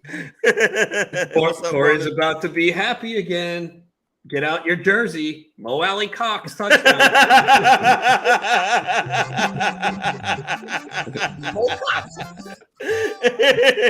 Why'd you hide it? You usually have it in the back. I don't see it today. What happened? Mo Cox having a day. We got life. And they're back in it, down by 7. All right, let's go. Let's go, Mo Cox. Bring him back. We buried the Colts. Good thing this isn't Twitter. We can just can this whole show and pretend. Yeah, I know, right? We act like it didn't happen. Yeah. That's what you can do on the Twitter in the Twitter sphere. All right, Amari Cooper. Lions losing another receiver, Quintus Cephas, to the locker room. Wow. All right. Rashad Bateman, I have him down for 1 catch for 13 yards. Mark Andrews, 1 catch for 6 yards. That's still acting in Buffalo. What's that up, is stunning. Mark Andrews? Yeah, Mark Andrews. You're not expecting that from Mark Andrews. Jonathan Taylor, 11 carries for 19 yards. That was not including that last drive. That number could have went up more. Rondell Moore, who hasn't played yet this year, makes his debut this evening. He's active for the Cardinals. So there we go right there in the latest update. Oh, we have a sighting, Kenny Pickett sighting. Kenny Pickett is in the game right now. The Pittsburgh Steelers have gone to the lefty. Not sure if he's a lefty or not. But Kenny Pickett is in the game right now. Pittsburgh, terrible towels waving around. So it looks like the Pittsburgh Steelers, at least for right now, he gets the first down on a quarterback sneak. At least for right now, it looks like the Steelers quarterback of the future is in the game. We'll see if he can play and live up to that. But right now, Mitch Trubisky out, Kenny Pickett in. Wow, we're getting ready to go ahead, Tom. I was going to say, Tomlin going for it on his own 30-yard line on 4th down in a 10-6 game with a rookie quarterback. He's feeling some kind of way. Yeah, he's feeling some kind of way. That's what that is. He does not want to lose. Yeah, he does not want to lose to the Jets. No. That's exactly what's going on right now. All right, so this next hour, this 3 to 4 hour, you know what I'm saying? This is when these decisions start to become relevant. You know what I'm saying? This is when you get the wins. This is when you get the losses. This is when the bets cash. This is when the fantasy players step up. And this is also when 3 Dallas Cowboy fans could lose their stuff live right here on the Bettor Zone. When we come back on the other side, we get ready to start the 3 o'clock hour, week 4 action right here on the Bettor Zone. Bettor Zone. And follow your fantasy team while you buy, sell, and trade collectibles in real time. Only on Bettor Sports Network. We got to get a team in Honolulu. Like, what about that, Ray? You think Oakland? Like, nobody's talking about Honolulu for the Oakland A's to move to. How badass would that be to have a Major League Baseball team? Instead, they want to go to like where it's 120 degrees in the desert of Vegas. Right. Ray, they should pick up and go to Honolulu. That would be epic right there for the A's. They could go to Honolulu, and instead of playing 12 games against a team throughout the course of the year, you just play a 12-game set. Just get it done. What's the flight from the Bay Area? 4 hours? That's about. It's depending which direction you're going. It's 5.5. Okay, that's not terrible. You'd have to manage the schedule a bit, right? But it's doable. Like, you play your West Coast games, and then maybe you give an extra day. Like, you play in San Francisco through Sunday, and then you have your Monday off. Everybody gets their Monday off, and then they play, out in Hawaii for 4 games, and they come back. It's very similar time-wise for us in California, in the Bay Area, to go to Hawaii as it is to go to New York. It's very similar. So yeah, like you're saying, Giants do that to go to the Mets. The A's do that to go to the Yankees. They do it, so it would be very similar. They would be they've already got the baseball background. I mean, they're dominant. The island loves their baseball.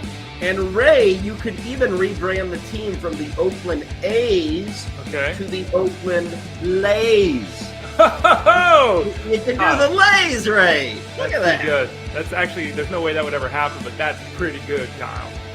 On the fly.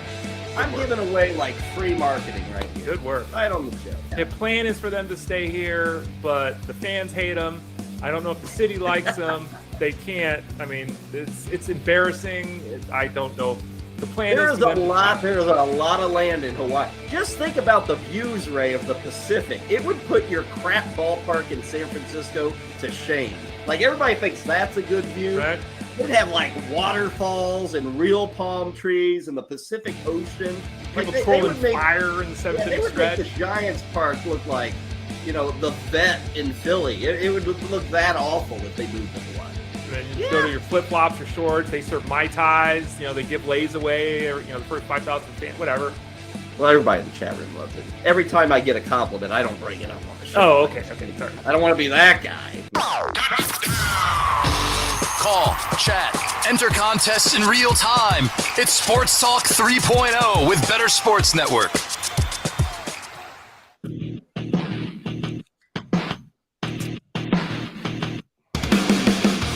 Goff will start under center. He has 2 tight ends in the game. A play fake to Williams. Goff has all kinds of time. He's going to throw it. Picked off. Coming the other way is Neal. Down to the 20, the 10. Cuts back inside. Touchdown, Seahawks. It's Woolen. Tariq Woolen makes the interception return for the touchdown. We want to hear what you're sweating on NFL game day. Get into the Bettor Zone on Bettor Sports Network. All right, back up and at him, Bettor Sports Network, Bettor Zone, chilling, relaxing, having a good time watching football. Corey Parson, Tom Casale, Adam Ronis. Be like us, hot in here, join this conversation. Or you can hit that fun button, or you can drop a comment in there. Let us know what you're sweating right now, what you got on the line. Also, you can hop on here in that little 4th box over there. You can hit that call button in the app, and you can talk with us. If you're watching on YouTube, download this free app. Come join the chat. Be a part of the crew that's doing all the cool stuff over here on the Bettor Sports Network. Just saw Frank Martin leave the game for the Dallas Cowboys. Do not need no more injuries on the O-line for the Dallas Cowboys, but they are right on the brim, on the inside the red zone now as they go down, look to take the lead, look to extend the lead right now up 12-7 versus the Washington Commanders. Closest game to the 4th quarter right now, Cleveland Browns and Atlanta Falcons. Cleveland 13, Atlanta 10. Cleveland laying 2.5 live. Atlanta coming back at plus $1.30. Nobody really into this game right here besides me. I have a wager on the Cleveland Browns. Got them in a couple contests and stuff like that. So I need this one to come through. Also, getting down and winding down the 3rd quarter, Los Angeles Chargers, Houston Texans. Chargers dominating the game 27-7 right now, laying 20. Like the Texans are going to come back. You can get it at plus 2,200, but you probably need to save that money right there. No reason to give DraftKings or any other in the sports book your money, because guess what? Texans not going to come back and win this game. 3rd quarter in Dallas. Told you that. Cowboys driving. Dallas 12, Commanders 7. Cowboys minus 7.5 live. If you still think Commanders can pull this one off, you get them at plus 350. In the Meadowlands, you got just about a little over 5 minutes left to go in the third quarter. Giants 14, Bears 12. Giants laying 2.5 live. Bears coming back at plus $1.40. So there you go right there. Indianapolis Colts, Tennessee Titans. Tennessee has a 24-17 lead. Still got just over 5 minutes left to go in the third quarter.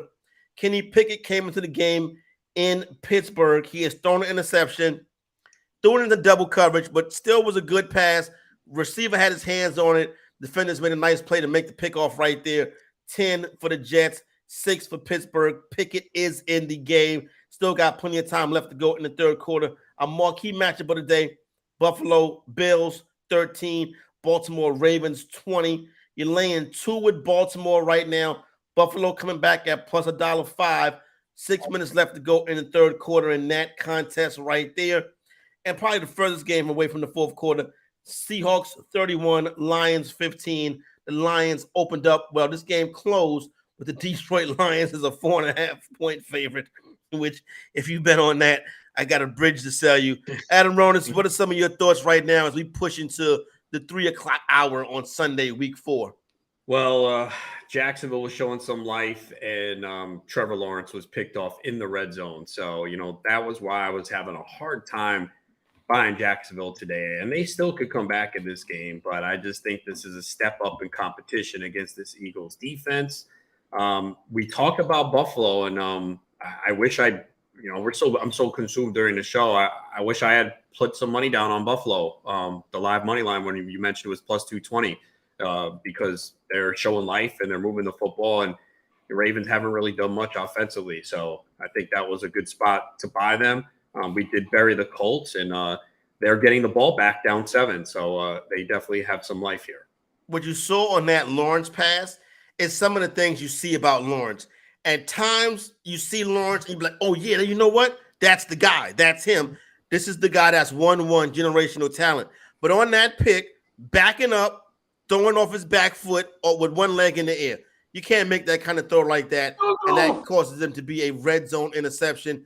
Jacksonville was trying to get back in the game, possibly take the lead, but now Philadelphia in good spot, but still plenty of time left to go in this game. Thomas, we go into the 3 p.m. Eastern time hour. This is the critical hour. What have you noticed so far, and what are you looking forward to? Yeah, I mean, the Steelers just took the lead on the Jets with a defensive score. I didn't see that. Yeah, they are reviewing it though. Either that was Mika. It's funny because Iowa and the Steelers have the same uniforms and they play the same way. You expect if you're betting the Steelers, you're like penciling in a defensive touchdown somehow. But yeah, now they got the rookie quarterback with the lead, or they took it off. But it'll be 1st and goal. I think the Bills game's interesting because they're I don't know if they're driving, but I saw a play to Diggs, so they got the football back. And Baltimore hasn't done much on offense in quite a while, so I think that's going to be an interesting game that's going to come down to the end. Good news for you, good Tom. amount of people. Here we go, Tom. you need one more carry to cash a Jamal Williams prop. I see him running into the end zone. 51-yard touchdown run. So Jamal Williams, he was chalked today in DFS, must play in season league. 16 carries, 104 yards, 2 rushing touchdowns, and 1 catch for 1 yard. So, sometimes the chalk doesn't always hit, but this one has so far, and we still have plenty of time left in this game. That'll be a hell of a bad beat, huh? Lions down 10, still plenty of time left to go in this game. Still about 5 minutes left to go in the third quarter. The Detroit Lions could possibly be live. You want to hop in? I see the Lions. What do you think? A Geno mistake coming? The Lions? Listen, this Lions game we know going to get close somehow. They don't play games that are blowouts. Geno hasn't made many mistakes this year, he right? hasn't. No, he hasn't. He's playing pretty well. He actually is, man. I was debating picking him up and starting him over Mariota, and I didn't. Now I wish I did. I was doing the same exact thing. Who'd you go with? Mariota. I was in the same position. I was looking at it and thinking, I was kind of looked more into his numbers, and I'm like, Geno's not playing bad this year. It's interesting. And again, we talk about are the Seahawks going to make the playoffs? No, but in terms of betting, you might find some value with them as an underdog. No doubt. Same thing with the Lions. Value as an underdog, not a favorite. Yes, not a favorite. You know not what a I'm favorite, saying? Yeah. Some teams you don't bet as favorite. The Detroit Lions, definitely look at one of them. We still got a 3rd and goal situation in Pittsburgh, so we get you up to date, caught up on that. Now, if you want to get in on the Detroit Lions, right now they are down 31-23.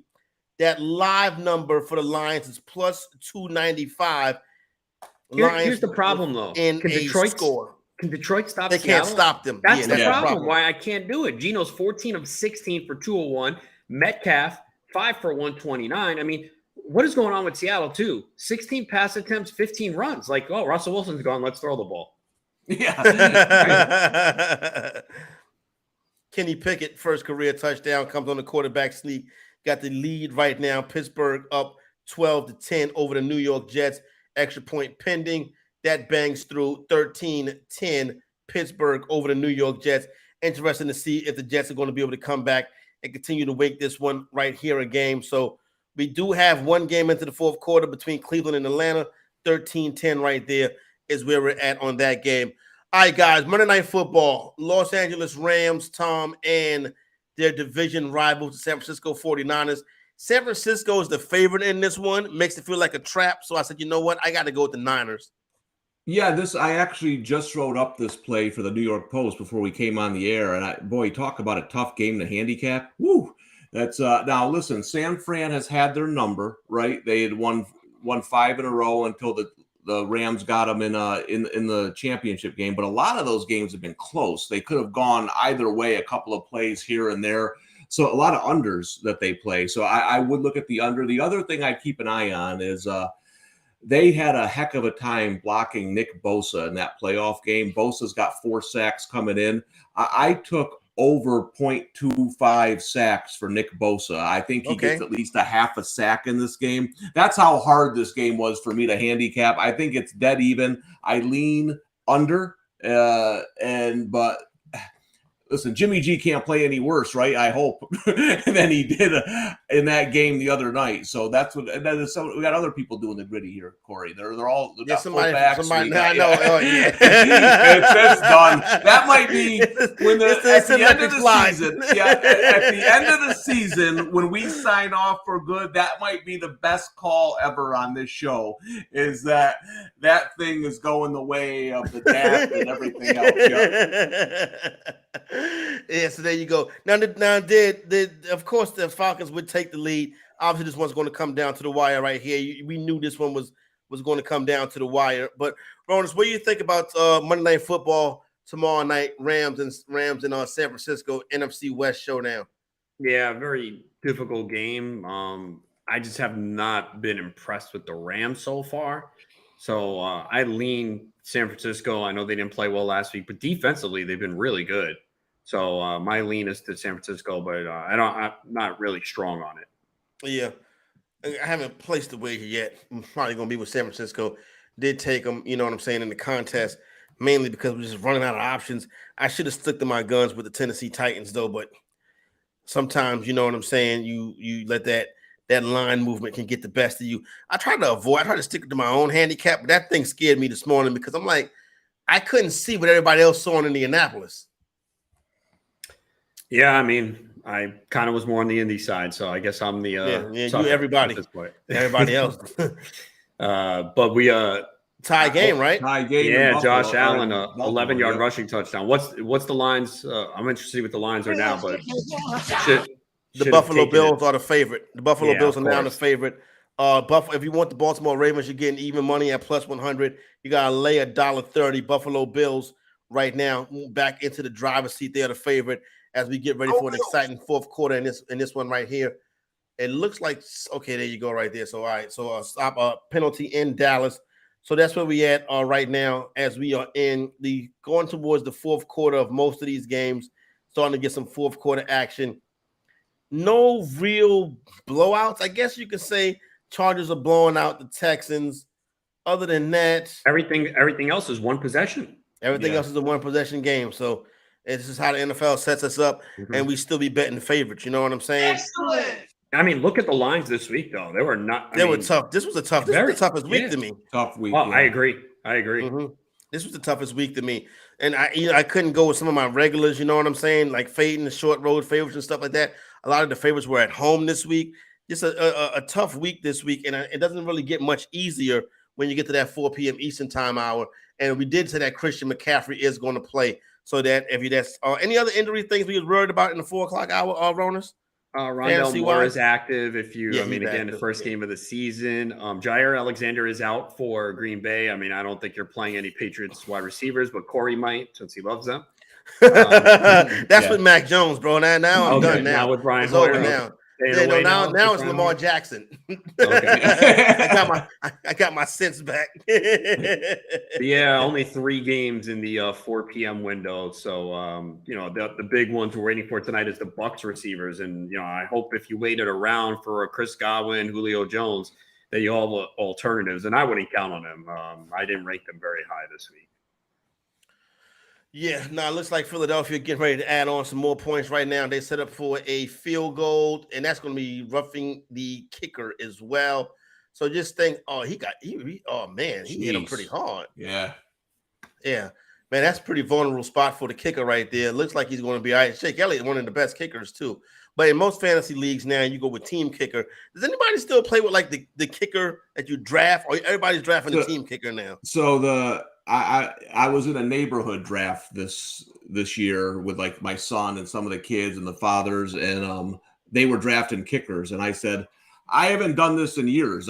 So one week I forgot to put in a kicker because I'm so used to not playing with kickers anymore. They don't even register. Ronas, is that in terms of the fantasy industry, is that something that people have started moving away from, or do a lot of people still play with kickers? A lot still play with kickers. I mean, I know like some of the high stakes leagues do team kickers now, but some still do individual. Some leagues have eliminated kickers completely. So it really depends on the league that you play in. Do have one game in the books already. Minnesota 28, New Orleans Saints 25. That game in London. They got another game in London next week, so got to deal with that again. And I guess they got to deal with us again too. You know what I'm saying? So probably not either way. Well, now that we have this little bit of break in action, Adam Ronas, today is October 1st, right? When's the last day of the baseball season? The regular season ends Wednesday. Regular season ends Wednesday. Okay. Oh, why are you bringing that up? I'm not going to Queens yet. Before I go to Queens, what's going on in Tout Wars? Oh, I'm not winning this year. Really? What do you mean, really? Why'd you bring that? You're a loser.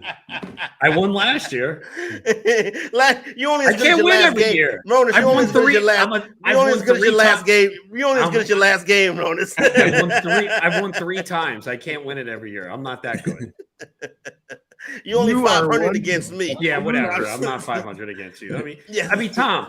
Okay. If you are trying to brag on someone, do you say I'm 500 against you? Which is not true, by the way. But that's the bar. That's the bar for Corey. Like that, he wants a parade for being 500 against me. I would be embarrassed to be 500 against anyone. That's not success. He's the Philadelphia Eagles of Tout Wars.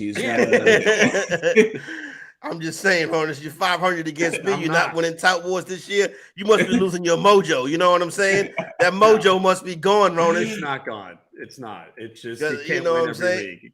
I asked Nando earlier this week. that's Kareem Hunt. I asked Nando earlier this week to check what Ronas was in Tout Wars. He was like, he's in like 8th. I'm like, damn, Ronas is like in 8th. Oh, 5th. Oh, I was 7th, and it's tight. Yeah, and now I see. Damn, that sucks. Kareem Hunt just had a 20-yard run. I got the 18 and a half yards for Chubb. Damn it, man. It's not my week so far either with props, man. So I'm sitting there with Tom, man. I was rolling. I was 11-4 on the player props I give out on the playbook, which you could hear weekdays 5 to 7 p.m. Eastern right here. And it's not looking great so far, man. I mean, Chubb just had a run. How much was it? I don't know, but yeah, man. Oh, wait. Yes. Cash it, baby. Cash it. Nick Chubb. Cash it, baby. Yeah. Touchdown run. There you go. Hit the touchdown sounder for Nick Chubb. Hit the cash register for Adam Ronas prop coming in as Nick Chubb bust off a touchdown run for my Cleveland Browns. 19-17 in Atlanta, extra point pending. But like I told you, that game right there is going to come down to the wire. So there you go right there. So that one's going to come down to the wire. The National League East also coming down to the wire, Adam Ronis. Damn it. Here it is. Look, okay. Bottom line is, look, the last 2 days were disappointing for the Mets. It sucks because the Braves are in a division. The Mets have 98 wins. They're in the playoffs, and all Mets fans are dejected right now. Bottom line is, win the next 4 games. They're NL East champions. Take care of business. You lost the first 2. Win tonight.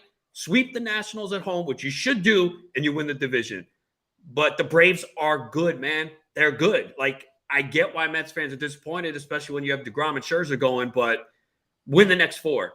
Take care of business. Because, yeah, if you don't win the division, I don't feel good because now you got to play in the wild card games next weekend, and then you can't set up your rotation. And if you happen to win that, you got to play the Dodgers. So, yeah, it sucks right now, but I'm hoping the Mets get it done tonight. And I'm very thankful that nobody's cutting into the football games to show me an Aaron Judge at bat. You know what I'm saying? Another walk. Yeah, exactly. Yeah, the show. Yeah, I mean, Scott Hansen even tweeted about that. You know what I'm saying about that same thing. He said we're not going to cut into the games to show people walk Aaron Judge. A good note from one of our producers just said rain is getting heavy in Philly, and as that happened, we see a drop by Dallas Goedert. So look, the rain can be a factor when it comes to drops. I think you still have to play your guys. Like, did you guys bench anyone? No, I'm not going to bench nobody. I got Goddard in both my leagues. Which makes sense, right? Why not? Why wouldn't he drop it? Yeah, right. So with the week out, and Tyrod Taylor is in for the Giants. That's an injury. What? Daniel Jones with an ankle. Yeah. So I got Jones in a super flex league. Yeah, so that getting his ankle taped up. It said they're taping up his ankle, and Tyrod is in. Man, I mean, I know we go through injuries every year. It feels like to me there's a ton of injuries so far this year. I mean, look how many quarterbacks have been hurt already. Yeah, you don't, and that's the player you don't normally see get injured is the quarterbacks. You know what I'm saying? Yeah, and they're going down this year. It's the high ankle sprain for Mac Jones that we already saw. Obviously, Dak Prescott already dealing with something. Who else am I missing? Jameis Winston. Yeah, Jameis Winston with 4 broken bones in his back. Yeah. You know, I mean, Herbert didn't miss time, but he's playing. Yeah, with an injury. Broken rib cartilage. You know what I'm saying for Justin Herbert. It's just Matt Ryan. Something's wrong with him. The Bills receiving core is getting beat up. Isaiah McKenzie a concussion, or it looks like, and Jamison Crowder is doubtful to return. So Khalil Shakur, man, the rookie that they were raved about him in training camp. He could be a guy to potentially pick up with Josh Allen. Shakir, he could get some playing time here if McKenzie and Crowder miss some time. All right, so hopefully, maybe they start throwing to Gabe Davis. That'd be cool too. You know what I'm saying? Yeah, sitting on 1 for 13, man, unbelievable, man. It's very nice if you get Gabriel Davis involved. Somebody told me to be careful drafting Davis. I only put him on one team because of that. But I still like the role. And he's the guy that they're going to go for, but he's banged up right now. All right, so there you go right there. It looks like we got a Dallas Cowboy touchdown getting ready to come up. Hopefully it was Tony Pollard. You know what I'm saying? It wasn't Tony Pollard. CeeDee Lamb. Cooper Rush winging it. CeeDee Lamb touchdown. Cowboys. How about them Cowboys? People, and I was kind of one of them. I was worried about Lamb when Dak went out. Lamb's had like 3 of his best games the last 3 weeks. How about them Cowboys? There you go. How about them Cowboys? Yeah. Jimmy, no, but they scheme the game better. They scheme the game better when Dak's not out there. Can Dak get this kind of play calling? I know. Is Dak the problem? Get so far. I don't think he is, man. Jerry, I love that, man. Well, Lamb was open by 20 yards, so I don't know what's going on. This we say it every week, but Ron Rivera at some point's got to start. What's going on here? Defense. Oh yeah, what happened to the Washington parade week 1? Like people were. Where are they? Where are they? You all better watch out. Remember? He texted me. My son texted me last night. At either 12:30, I'm getting ready to go to bed, and I get a text message from my son. I forgot what his exact comments was. Oh yeah. We gonna see y'all Sunday. Be ready. I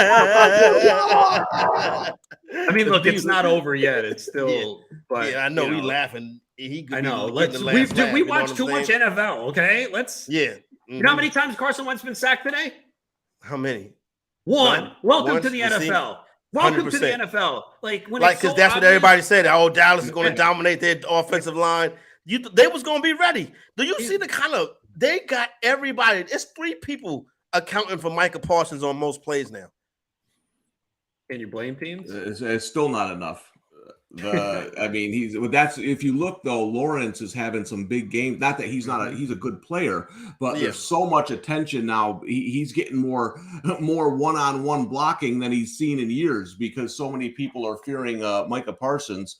And for all the Giants fans who said we don't care that we passed on him, look at we got this tackle. Well, that tackle went to school last Monday night. He's gonna have to play better than that for you to justify passing on Parsons for that trade. And I don't care what Giants fans say. I don't care how many draft picks they got, who they drafted with them. You don't have Micah Parsons. Case closed. That's the end of the story right there. Atlanta Falcons 1st and goal right now. About 8 minutes left in the 4th quarter. And this one, Atlanta trying to jump back on top of the Cleveland Browns. This is a back and forth contest.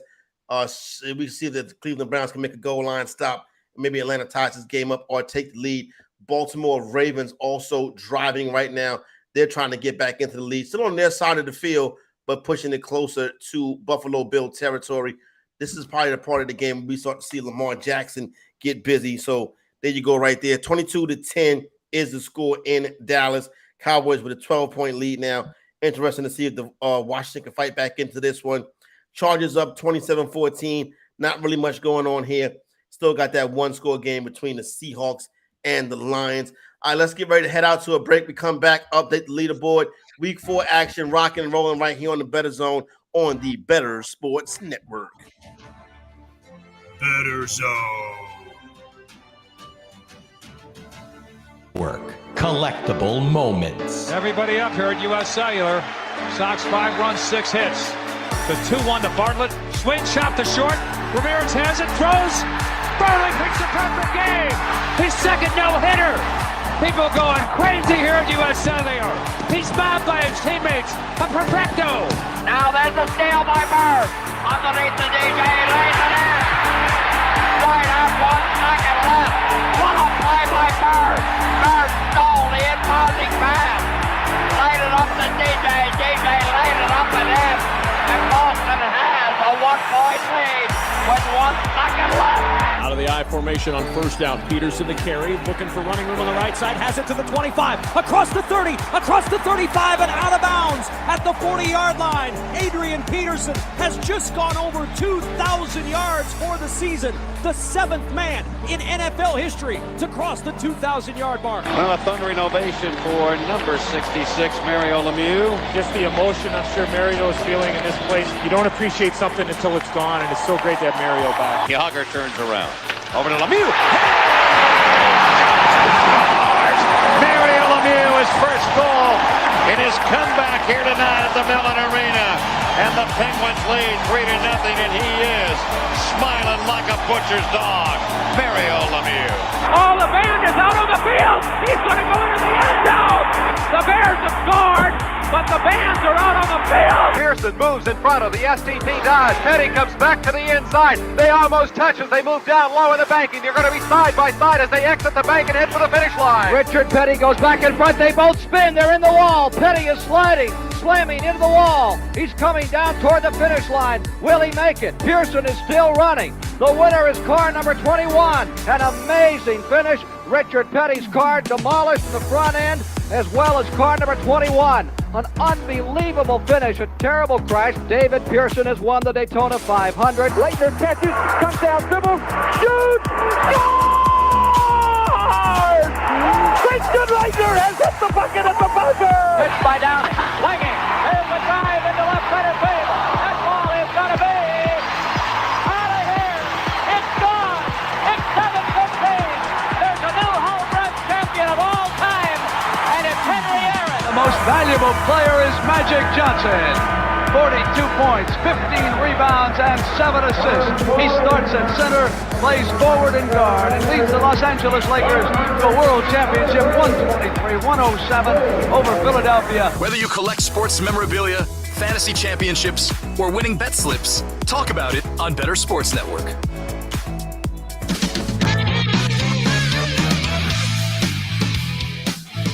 Kenny Pickett on the field for the first time in regular season play. A young man from Pitt who helped them win the ACC title last year, led them to the Peach Bowl.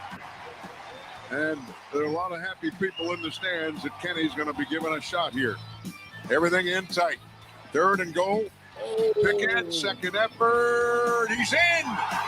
Second effort got Pickett into the end zone for his first career touchdown. And the Steelers have forged ahead.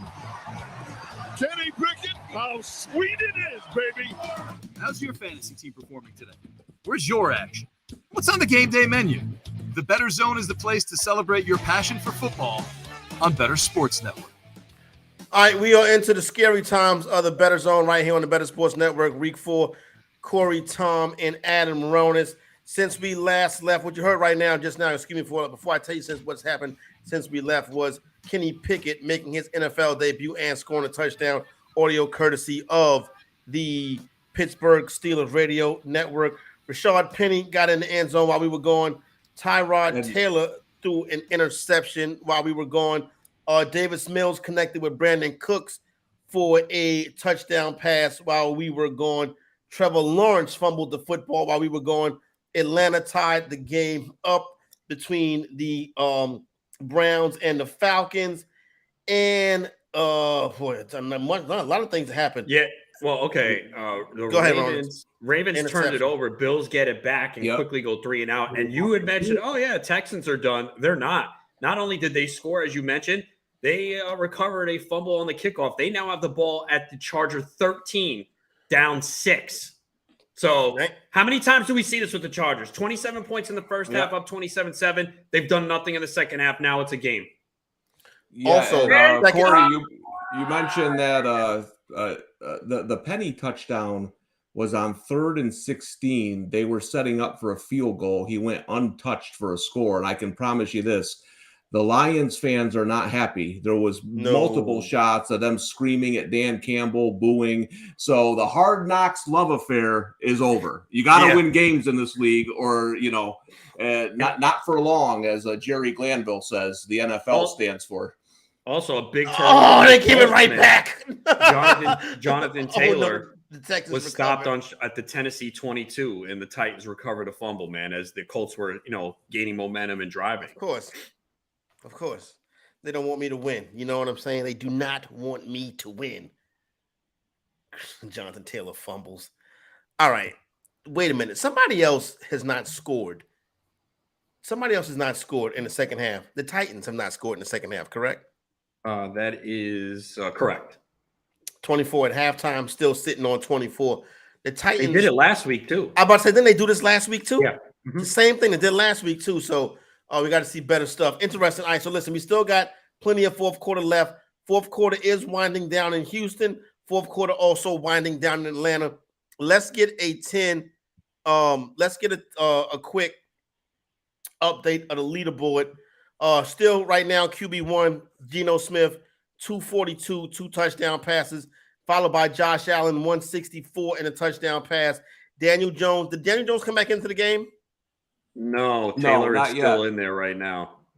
All right, so Tyrod Taylor still in there. Daniel Jones 21 fantasy points, 71 passing yards, but the 2 rushing touchdowns are why he's at the top of the leaderboard. How about my man Cooper Rush? 215, 2 passing touchdowns for Rush. Matt Ryan fighting to get back into the game. Over 315 yards passing, 2 passing touchdowns. Also an interception for Matt Ryan. Davis Mills, 2 passing touchdowns, a pick, 246 passing yards for Mills. Jacoby Brissett, 208 passing yards and a rushing touchdown. Jalen Hurts not having his normal phenomenal outing, but he does have 182 passing yards, a rushing touchdown, only 30 rushing yards from Hurts. He does have a rushing touchdown, Ronis, but the past couple of weeks, the rushing yards haven't been there for Hurts, but he's still getting it done. Yeah, for sure. I mean, it was mostly passing yardage last week, and it looks like it's happening again. Treylon Burks' left ankle injury carted to the locker room. Oh, man. Treylon Burks, that's the young wide receiver for the Tennessee Titans. Detroit Lions in the red zone trying their best to get back in. Another Jamal Williams touchdown would be nice for us fantasy managers right there. All right, let's get to the top running back of the day. He plays for the Houston Texans. He's number 1 on your fantasy team, number 1 on your waiver wire. His name is Dameon Pierce, 129 rushing yards in this rushing touchdown. Mills with the toss to Pierce. Right side has a block across the 30, 35 to the outside 40, the 50, right sideline, the 40 of the Chargers, the 30, 20, 10, 5, rock and roll, touchdown, Houston, 75 yards. Houston Texans, 75-yard touchdown for Dameon Pierce. Texans just hit a field goal, scored that game right now. Los Angeles 27, Houston 24. So that one's in the house right now. Dameon Pierce was RB1 until Miles Sanders just scored. Miles Sanders now has 28 PPR points on the game, 118 rushing yards, 2 rushing touchdowns, also a pair of receptions. Jamal Williams getting it done, 105 rushing yards, 2 rushing touchdowns. The Lions are inside the 5-yard line. I don't know if they scored or not yet. They did. Yeah. Was it Josh Williams? Reynolds? No, Josh Reynolds. Okay. Josh and Reynolds. then they hit the 2-point conversion, Goff to Hawkinson. So 38-31. Look, I think most people thought this was an over game this week, right? I know the total dropped a little bit, but two bad defenses here, man. No, and the Lions can't stop nobody, and they give the ball away too. So it's a lot going on. So we still got a 1-possession game. Plenty of time in that game. Just over 14 minutes left to go in the fourth quarter. Derrick Henry, Big King Henry rumbling today. 108 rushing yards, a rushing touchdown, 3 catches for 33 yards as well. J.K. Dobbins, 22 fantasy points on the day, 44 rush yards for Dobbins and a rushing touchdown. Austin Eckler, 52 rushing yards, 2 rushing touchdowns for Eckler. Been quiet in the second half, just like the rest of the team. Nick Chubb cashes that prop for Ronas, 118 rushing yards and a rushing touchdown for Chubb. Rashad Penny, 85 rushing yards and rushing touchdowns for Penny. Saquon Barkley, 15 fantasy points, 119 rushing yards for Barkley, 16 receiving yards on 2 receptions. So there you go right there. And it looks like Daniel Jones is coming back in, I think, or he's back on the field at least. So we'll see if he gets back in the game. Daniel Jones, Tyrod Taylor currently holding it down for the New York Giants in that close game they got going in the Meadowlands with the Chicago Bears. I didn't see the last score for that. What's the updated score on Giants Bears? 17-12 Giants. And I got the Bears catching 3.5 in that one. And like we said, we talked about this. Isaiah McKenzie ruled out with a concussion. When guys get concussions, they're not coming back in the game no more. They're never going to pass these tests. Yeah. So Isaiah McKenzie, likely seen it for McKenzie today. Still 20-20. Plenty of time left to go in the fourth quarter in that one. And then we see Tyrod Taylor now. Is Tyrod Taylor leaving the game? So who's the quarterback for the Giants now? Well, Barkley took the snap on that play that you're looking at. Did Tyrod Taylor have to go to the bathroom? I don't know. What is that? What is that? Did he pull a Lamar Jackson? Remember Lamar, the one primetime game? You just see Tyrod Taylor. Or they just going to line up and with oh no, Jones is back in, but their second straight play, they're lining up Daniel Jones at wide receiver. So the guy just had an ankle injury. And lining him up at wide receiver. What? Oh, I tell you what, this is Brian Daboll. He's supposed to be doing a better job than this. This is some Daniel Campbell. So wait a second. Right here. You really Barkley, you're gonna line him up to take a snap and hand it off to Matt Breida. What are you doing? What is going on? Maybe they're waiting for Tyrod Taylor to come back in. So then why do you have Daniel Jones on the field lined up wide? If he's, I don't get this. Yeah, maybe Daniel Jones is a decoy. They change numbers, but why would Daniel Jones be a decoy as a wide receiver? And especially if he's banged up. Yeah, doesn't make any sense right here. But if he's fine to be on the field, he can't hand it off. I mean, I don't know, man. Interesting. I don't know what is going on. Whatever the case may be, Mo Alley Cox is having a day. He's currently tight end. He's currently tight end number 1 with 26 fantasy points, 85 receiving yards, and 2 touchdowns for Alley Cox, now Alley everyone's Cox. going to run and pick this guy up, and you know what his line's going to be next week? 2 for 1 for 12. 8. Yeah, exactly. Yeah, we're close. Yeah. So 24 fantasy points for TJ Hawkinson. That's a great job. The producers have that ready. Damn, you must say that a lot. Maybe it was week 1. Maybe he scored week 1. You know what I'm saying? I do not remember. Oh, that's might sound like because Mo Cox been around for a while. You know what I'm saying? Yeah. That could have come from the Roto Experts days, Ronas. You know what I'm saying? Maybe they just transferred it over. I doubt you don't that. think so? You've been saying that on your show with Nando. Yeah, I agree. I've heard it. I can vouch for that. He's Me and definitely Nando have no reason to talk about Mo Alley Cox. It's Nando. He talks about guys like that. You know that. He really does talk about It's like guys that would be in his top 10. We spent one day, we spent 45 minutes talking about Geno Smith. This week, the show, I told you about Geno Smith. Where is he ranked this week? Fantasy? Yeah. Top quarterback, right? You don't listen to me. Keep laughing at me. TJ Hawkinson, 24 fantasy points. Wow, Hawkinson, 126 receiving yards. So basically, when nobody else is able to play for the Lions, Hawkinson to get that work. You know what I mean? Against a bad defense, yeah. I mean, that's, I should have looked at that further, and we're taking that into account. Gerald Everett, 61 receiving yards, 5 catches. And that's really Will Disley also having a good game. He has a touchdown, Disley. He has 4 catches for 39 yards. Hayden Hurst has a touchdown, 3 catches for 27 yards. And that's where we stand with the tight ends right now. Wide receivers, WR 1 on the day is Justin Jefferson, 31 fantasy points, 147 receiving yards, 10 receptions. Tyreek Hill is WR 2 right now, 160, 10 catches, no touches. T. Higgins also had a night on Thursday night in that game. Carson Wentz tried to throw another interception. Higgins, 124 receiving yards, 7 receptions, and a touchdown. DK Metcalf, 149, 7 catches for Metcalf. Jamal Agnew, wide receiver 6 right now. Yeah, and add more to it. Add more to it. He just scored a touchdown. So the Agnew what is this? Where's Travis Etienne? Where is Travis Etienne? I haven't heard his name at all today. I thought this was a good script for him. I mean, he has 8 carries, 32 yards, but no receptions, 1 target. What are they doing with him, man? I don't get it. By the way, it would have been a good game for him. Yeah, I agree with you. Tyrod Taylor being evaluated for a concussion. That's why. Okay. So Tyrod Taylor, the spotter must have got Tyrod Taylor. Cowboys just get to Carson Wentz. He fumbles. The Commanders in their black jerseys recover. Brandon Cooks having a day today. Well, not having a day, but 7 catches, 57 yards, 1 receiving touchdown for Brandon Cooks. I forgot to mention CeeDee Lamb, wide receiver 5 on the day. CeeDee Lamb, 6 catches, 97 receiving yards, and a touchdown for CeeDee Lamb as the Dallas Cowboys are looking to close the lights and send the Washington Commanders back home. But we better be ready as Dallas Cowboy fans.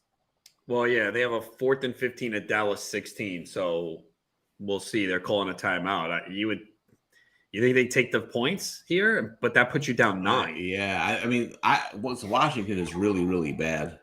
Like really, like they're a bad football team. Just watching this, like I know Dallas's defense is playing well, but this was a good spot for Washington. I don't know how many games they're going to win this year. I'm dead serious. You sound concerned. You want to call my son and tell him that? Yeah, if I live to be 1,000, I'm never going to forget that text. See, Matt Ryan, you got to throw 20 the ball minutes into the season. I know, right? Matt Ryan, throw the ball. Throw the ball. Don't just hold and pat the ball, Matt. What the hell is wrong with you? Throw the football. You said you can't always blame the O-line when you just holding the ball, patting it, Matt Ryan. What the hell is going on? Yeah, man. It's like you did the previous play. He threw it downfield and he was able to complete it. So, unbelievable. He's not playing well at all.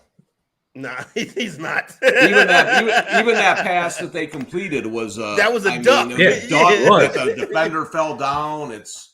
Looked like I threw it. You make me want to vomit.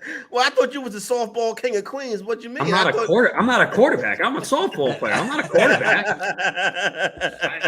I'm keeping it real.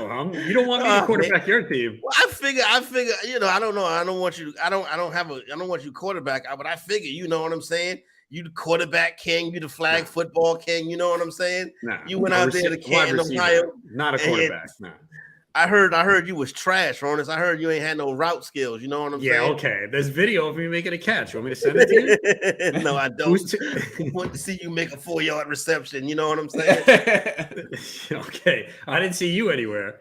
Nah, I wasn't there. If I'd have been there, Ronis, I'd have been out there. I'd have been. You would not have played, man. I'd have been shaking and baking, Ronis. You're sitting in the stands with ice on your knees. I'd have been shaking and baking, Ronis. Yeah, okay. You know my hammy. Oh, damn. I think I pulled it. Looks like I'm out. I've never seen somebody miss a kick as worse as the Colts kicker just missed that kick just now. I never see it. Was it the that bad? The Texans actually had one earlier. It was worse than that. I saw that. I was one. thinking, right. there's two bad misses today.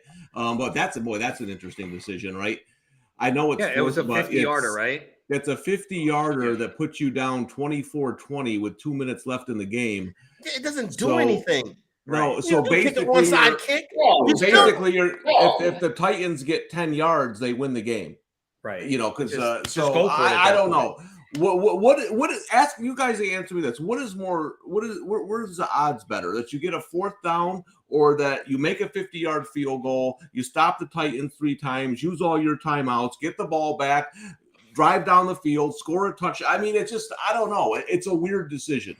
Well, he might have looked and said, "Oh, damn, Matt Ryan's my quarterback." That's probably that's true. I would say we don't have no chance to get 4th. But yes, come on. Maybe we get a field goal. Maybe Henry fumbles. We pick it up, return it for a touchdown. That's probably more logical. He's probably like, "Well, Ryan can get sacked, lose the fumble. Ryan can throw a pick. The receiver can fumble." So, but no, you're right on that. That's just you got it. You go for it there. I mean, the field goal does nothing because, like you said, you need so many things to go correctly. I mean, it kind of goes back to Hackett on week 1. Right. And this, I mean, I know this was a more attainable field goal at 50 yards, but come on, man. Like, what does the field goal do in this situation? Oh, great. Now you're down 4. You still got to make a stop on the defensive side. Yeah. And, the thing is, Frank Reich, these guys used to, where's the aggressiveness? Like Frank Reich used to be going for 4th downs in his own territory. Now, I don't know. Coaching the NFL is hard. I know that much. It's like 4 good coaches. Yeah, but that is absolutely true. But a lot of times, like, we sit here and say it at the time. It's not like we have 20 minutes to process this decision and then second guess. Like, we're saying it like in real time. Like when they go on these interviews, do like the owner asks them, "Hey, what are you doing in this situation?" You know what I'm saying? It's like I would love to sit. I would love to sit in those interview rooms or at least get video of some of these guys and see what they say. Yeah, I would too. No, I guarantee you that Hackett interview probably was off the chain. You know what I'm saying? But maybe that's a reason why the footage is never released. They realize, damn, if this gets out, we're going to look really bad. But I also think that's something like listen. Nathaniel Hackett was at Syracuse. I've talked to people who covered the team. Now, he's a hell of a nice guy, an engaging guy, right? So maybe that's how some of these guys. I mean, listen, obviously he has ties to his father, but maybe that's how some of these guys do get the job. They're good talkers. They're people that you like.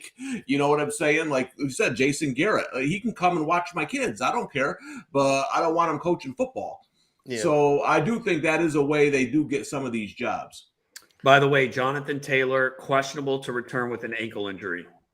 Wow. Colts falling apart, bro. Justice Hill also hamstring injury, questionable. Lamar Jackson running. Yeah, that was a hell of a run. Lamar Jackson is just, I mean, what he can do on the ground is insane. Yeah. All right, so Baltimore Ravens in the red zone in the rain in Baltimore. They are getting ready to see if they can take the lead. We are looking at Jacoby Brissett with a 2nd and 10 right now for Brissett. Browns trying to either take the lead or tie the game up. Just over a minute left to go in this football game right here between the Cleveland Browns and the Atlanta Falcons. We're relying on Jacoby Brissett to lead a comeback drive. They are at that line, that field goal line, like the field goal target line. Now they got that dude, right? That York dude kicked Cleveland, right? 59 yards week 1.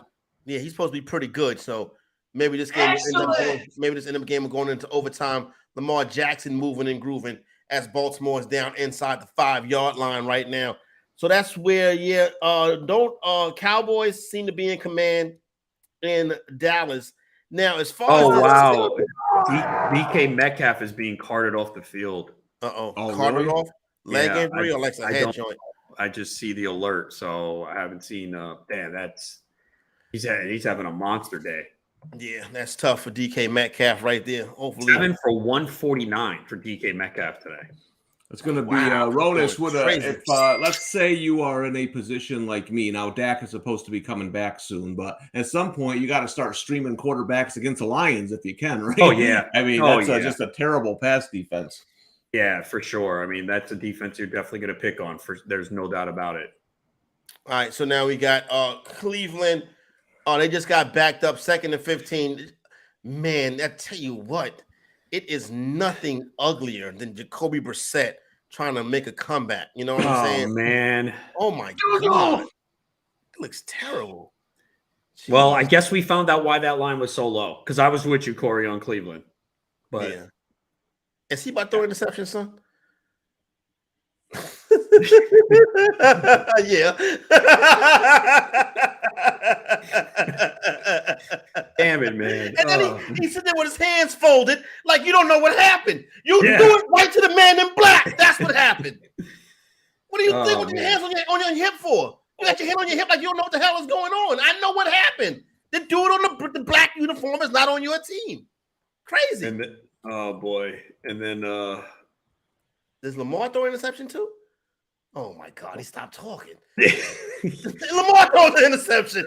Wow. Buffalo Bills interception in the end zone. Touchback. Buffalo gets the ball at the 20-yard line.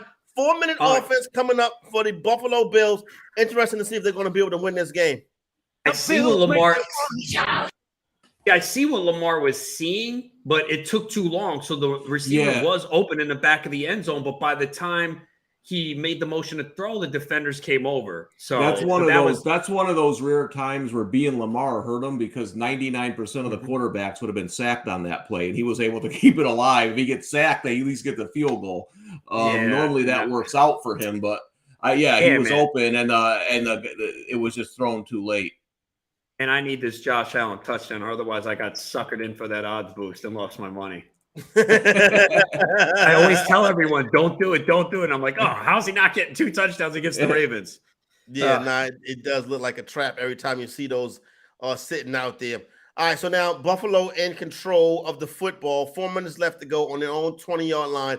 Josh Allen seems if he could lead a comeback on this marquee matchup between AFC powerhouses, between the Buffalo Bills and the Baltimore Ravens. A matchup between AFC lowlights, Pittsburgh 20, New York Jets 17. Still a pretty good amount of time left to go in this game right here. Just over 5 minutes left to go in this contest. So there you have it. Dallas Cowboys get an interception. I'm not too worried. 4 minutes left to go. Cowboys should be able to hang on and pull this one off right here. Speaking of the Cowboys, this syndicate going around putting down this money, my guess was this money was to keep that line at 3. So it was a pump fake. Keep it at 3, come back and hit it. You know what I'm saying? I guarantee you that's probably what the look was right there, because you just don't see that happening. That line didn't move all week, despite everybody being on Dallas. You know what I'm saying? So it didn't move they all probably week. wanted to keep that line. That money was probably to keep that line there so the Cowboys can come back on the other side, see the Cowboys get an easy cover. That first down should wrap things up for the Tennessee Titans. That should be the ball game right there. The Colts just look in bad situations right now. And we're starting to see Josh Allen matriculate the football down the field. All right, fourth quarter in Philadelphia, Eagles 29, Jaguars 21. I'm not sure who has the football, if Jacksonville has a chance, but that's the case. Who scored for the Giants? New York Giants 20, Chicago Bears 12. I missed that one. No, it was a field goal. Oh, it was a field goal. Okay. All right, so the Bears, 2 minutes left to go. But here's an update, I guess, according to the Fox broadcast. DK Metcalf was actually carted off to the locker room for a bathroom break. Oh, my goodness. What? Never seen that before, right? That's the first time I've ever heard that. Carted to the locker room for a bathroom break? You sure that's not the Onion tweeting that? I'm thinking to myself that he got an air cast on. You know what I'm saying? Meanwhile, he's got a Brown in the back of his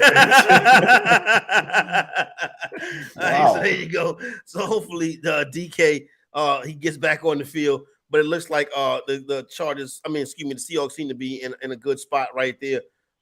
Bears, if they can get the football down the field, still a one-possession game. Need a touchdown and 2-point conversion to tie that one up.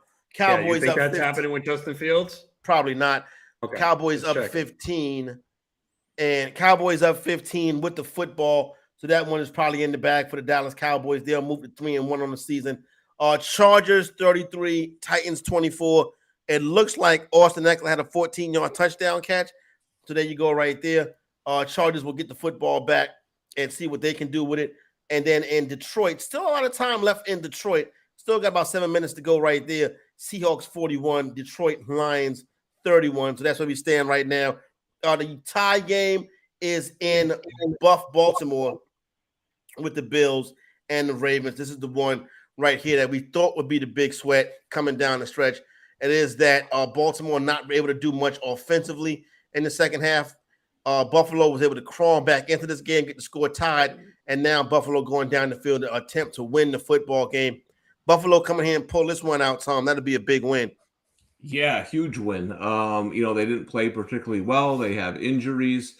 And for the Ravens, Rona said it about an hour and a half ago. They had the lead against Miami. They lost. If they lose this game, they had the lead. They lost. Those are two tough losses against good teams in the AFC that the Ravens had control of the game. Yeah. I think but they haven't scored in the second half, man. No, offensively, that's the biggest problem. That's the problem. Yeah, they have not. They haven't really moved the ball. I mean, they just threw an interception here, but in the end zone. But they haven't moved the ball a lot in the second half either. I need 22 yards from Diggs. Can I get that? Might be able to. The problem is they might settle for a freaking field goal here, man. They don't need to score. It is, but the weather. I was thinking that too, but I think they're still going to play some offense here because of the weather and stuff. So you might get them breaking something here.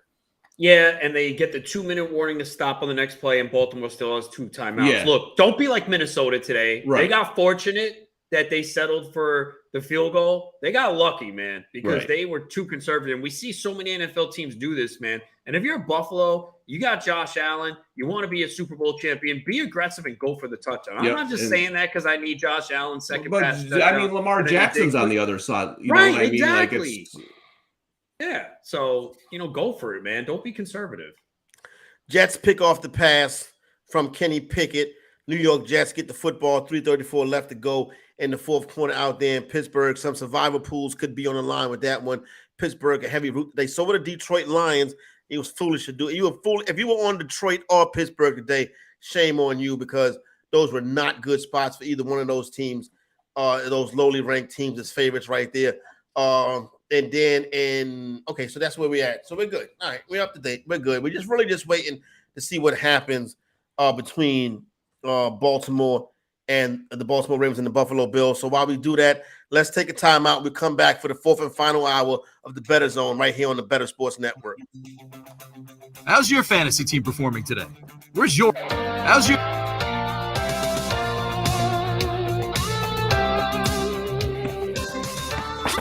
Make bets and follow your fantasy team while you buy, sell, and trade collectibles in real time.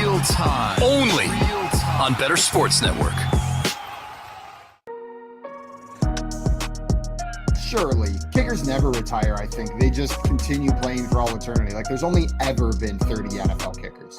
Yeah, they're always readily available too. It seems like, you know what I mean. Like they just get called up. They're like, you kicked for us 10 years ago, right? Why don't you run it back? That's right. I imagine Graham every Gano. single kicker that gets the call is on a high school football field somewhere, just practicing field goals after hours. Like it's like 9 p.m. and they're out there just in the local high school kicking field goals, and the phone rings. They get a call and they're like, "Yeah, I'm ready.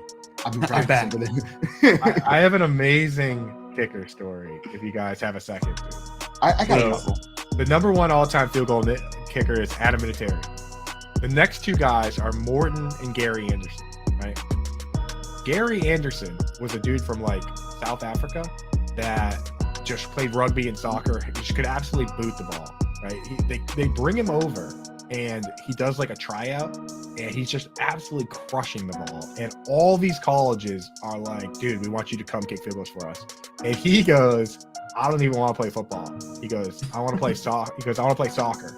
He goes, so if I can come to your school and play soccer, I'll also, in the fall, I'll kick for the football team. And Syracuse was like, yeah, sure, whatever. Like, you're on the soccer team. Like, come on. and he went to Syracuse to play soccer, but also kick field goals, and then he ended up being a top 3 point scorer in the NFL all the time. That's ridiculous. And his answer to recruiters was, I don't want to play football. I'll do it in my spare time. Yeah. Right, yeah. He's like, you got a spot for me on the soccer team. Syracuse is like, yeah, we got a spot for you. We don't even care about our soccer team. We don't even care. We totally have that spot. Right? They had to like cobble together a soccer team. Like, yeah, this guy's the captain. Oh my God. It's like Accepted, the movie, but they just like had to throw together a whole fake soccer team. Somehow they still got Justin Long. Right, yeah. Like, Adam Sandler's the coach. And dude, it's imagine they win the national championship. That's a movie, dog. Yeah. Boom! Someone call up Disney. Yeah, we just wrote a movie for you, Disney. This has Disney sports movie written all over. I'm borderline crying right here just thinking about this movie right now. Dude, the story gets even crazier. Like I should have looked it up again, but like it was like a high school coach that went and found him, and then that high school coach ended up being somebody crazy famous that like coached for the Rams. Stay tuned for sports. Talk about your picks, your fantasy teams, and your sports collectibles on Bettor Sports Network. In the shotgun. Snap. Jackson gonna throw. Takes a look. Pocket collapsing. Drops back. Throws it towards the end zone. It is intercepted in the end zone. Picked off in the end zone. Jordan Poyer stepped in front of that pass. Picked off in the end zone by the Bills veteran safety, Jordan Poyer. How about that one? Hang out in the Bettor Zone for a better NFL game day experience. All right, Buffalo Bills intercept Lamar Jackson. See if they can go on a drive to win this football game. Right now, audio courtesy of the Buffalo Bills radio network. While we were away, craziness in New York. Turnover by the Chicago Bears, and the Giants like went to kick immediately and missed the kick. Now Justin Fields is going to try to throw the football down the field and see what happens. Probably be incomplete or fall out of bounds off the wall for a double or something like that. Oh, look at Ken Dorsey sitting up in the booth. Looks much more relaxed this week, Ken Dorsey. There's still time to throw a tablet. Yeah, you never know. You never know if whatever these players do to upset Ken Dorsey, it could work against them. So, now, would you let them score? You know what? I would let Buffalo score. Yeah, I was watching the play, and they are letting them score. No, and he went. Oh, Yeah, it looked like they were going to, and then someone came out of nowhere and tackled. Yeah, I was actually just watching the play as I said that, and then some guy came over and made the tackle. It looked like they were letting them score, though. I don't think you can throw 2 forward passes, Fields. Oh, it's all kind of foolishness going on. The band is on the field. The band is on the field. The band is on the field. This is so. This and you know this play right here is foolish, right? Because what ends up happening is like people lose fantasy points because of plays like this. They're and still money. going too, huh? Yeah, and Sometimes money. You're right. bets if they exactly. This one, it could have been like a teaser too on the total. I mean, it went under like we expected, 32. But like, what if had they scored a touchdown there? Right, it could have been a factor. I mean, we saw it last week with Cleveland. All right, so that's where we stand right there. New York Giants 20, Chicago Bears 12. The under cashes. New York Giants -3 cash. Giants now 3-1 on the season. I guess I don't want to say it's fool's gold, but it's fool's gold. Yeah. Dude, I mean, come on, man. For real. They beat Tennessee. As long as they get to 7.5, over 7.5, I'll take the fool's gold. They beat Tennessee, and they played 3 games at home in a row, I think now. Yeah, 3 straight games at home. Crazy. And they beat Tennessee, Carolina, and Chicago. Really? Come on, man. See, what Buffalo's doing here, this is what I would do. See, they're running the clock down, right?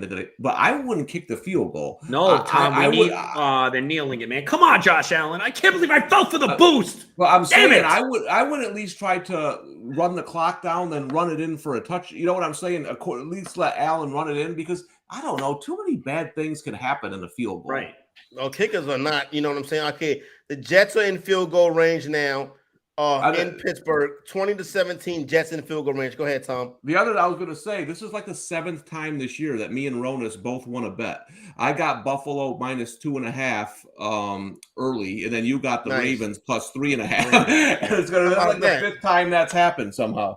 But I Both would on both rather sides have of my it. Josh Allen prop cash, but it looks like I got suckered for the odds boost when I tell everyone don't do it. But come on, you wouldn't have done that too if you saw it? No, I'd have did that, especially against the Right? back end of that defense Yeah, right there. but I should have known when they gave it as odds boost, it was not going to cash. All right, so a second left in that game. Bills setting up for a potential game-winning field goal.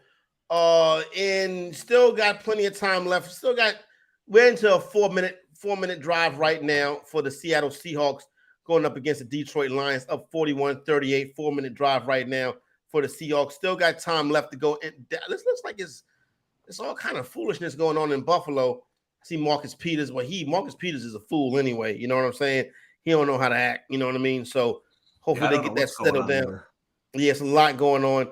So where do we go? Okay, so we're done there. All right, so we got a couple. Well, we don't know yet. Could you imagine if Buffalo misses this field goal? That'd be crazy.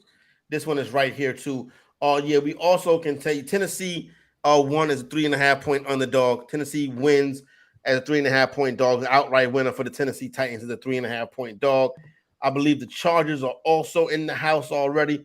Chargers a winner, and they cover the number versus the Houston Texans. All right, Zach Wilson driving the Jets down inside the red zone. So that's where we at in those games right there. Still waiting for Dallas and Washington to end, but that game is slowly ticking off the clock, 25-10. We have no kickoffs yet, but in about the next minute or so, we'll get our first kickoffs in our 4 o'clock starts. Yeah, 4:07 p.m. Eastern time. We'll have a kickoff between Arizona and Carolina. Carolina once again steamed to the favorite. Interesting game here. Baker Mayfield versus Kyler Murray. 2 guys from the Heisman house, Tom, our favorite commercial. Yeah. And you mentioned the Carolinas kind of like the Nebraska of the NFL, right? Every week, for some reason, people are betting loads of money on them. I'll tell you what, though, if it'll be interesting. This has been a good college football game with these two coaches. I don't know about NFL. I kind of agree with you a little bit, Corey. You said you went Arizona. I just think in a close game like this, Kyler Murray could be the difference. I just haven't seen enough consistency from the Panthers offense to back them, especially laying a point or two. Yeah, so that's where we're at. I'm on the Cardinals in this one. If I can get the Cardinals to come home, I hit it earlier in the week at even money.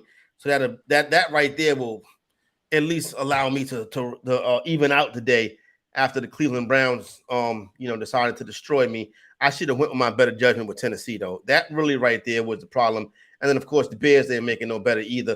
New York Jets now trying to get down in there and take a lead. They're going to have second and goal for the New York Jets, getting ready to kick off in Arizona. I tell you what, Ronas, Pittsburgh got the thing. They got their guy, Kenny Pickett. He did throw a couple of interceptions, but the New York Jets, 4 weeks into the season, could have 2 wins. Yeah, I mean, I thought this was a winnable game for them. I took them getting the point. I just don't believe in Pittsburgh and knowing that Trubisky was going to start. And we'll see what happens with Pickett. I mean, Pickett did rush for 2 touchdowns. So if you have Najee Harris, you're not happy about that. No, he got stopped on the 1-yard line, Najee Harris. So that's not good. But with the Jets, Zach Wilson making his first start of the season, look, they have weapons on this team. They're not going to be great. Zach Wilson threw 2 picks himself. But 252 and a touchdown. And they're showing more balance, too. Flacco was throwing 50 passes. They're not going to do that with Zach Wilson. And he's spreading the ball around. And Corey Davis is actually the leading receiver, 5 for 74 and a touchdown. And the Jets, oh, no, please, no way. Oh, boy. I want to see what they rule this, but they potentially could rule a fumble near the goal line. I don't know if Breece Hall got it over, that would be typical Jets, right? Oh, my God. Or are they going to rule them down? I think they're talking it over. So, all right, so we'll get you a decision on that. Yeah, I got a couple friends whose future living on this earth might depend on this call if they call that a fumble. They've been through a lot, so.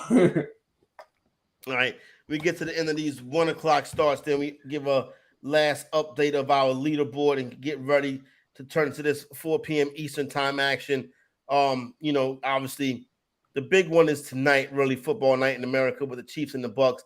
But we do got Broncos and Raiders coming up in this next block.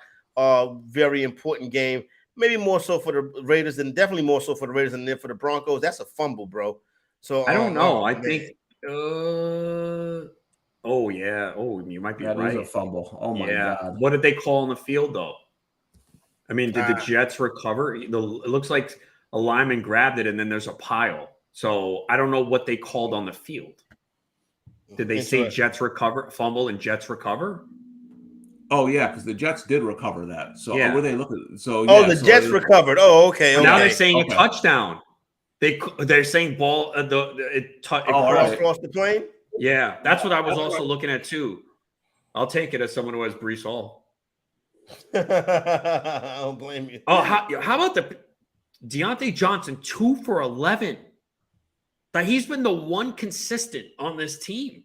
Freiermuth 7 for 85 on 9 targets. So, but yeah, Pickett came in through 2 picks. I thought, one we saw that was in a double coverage. The other one I think was deflected, right?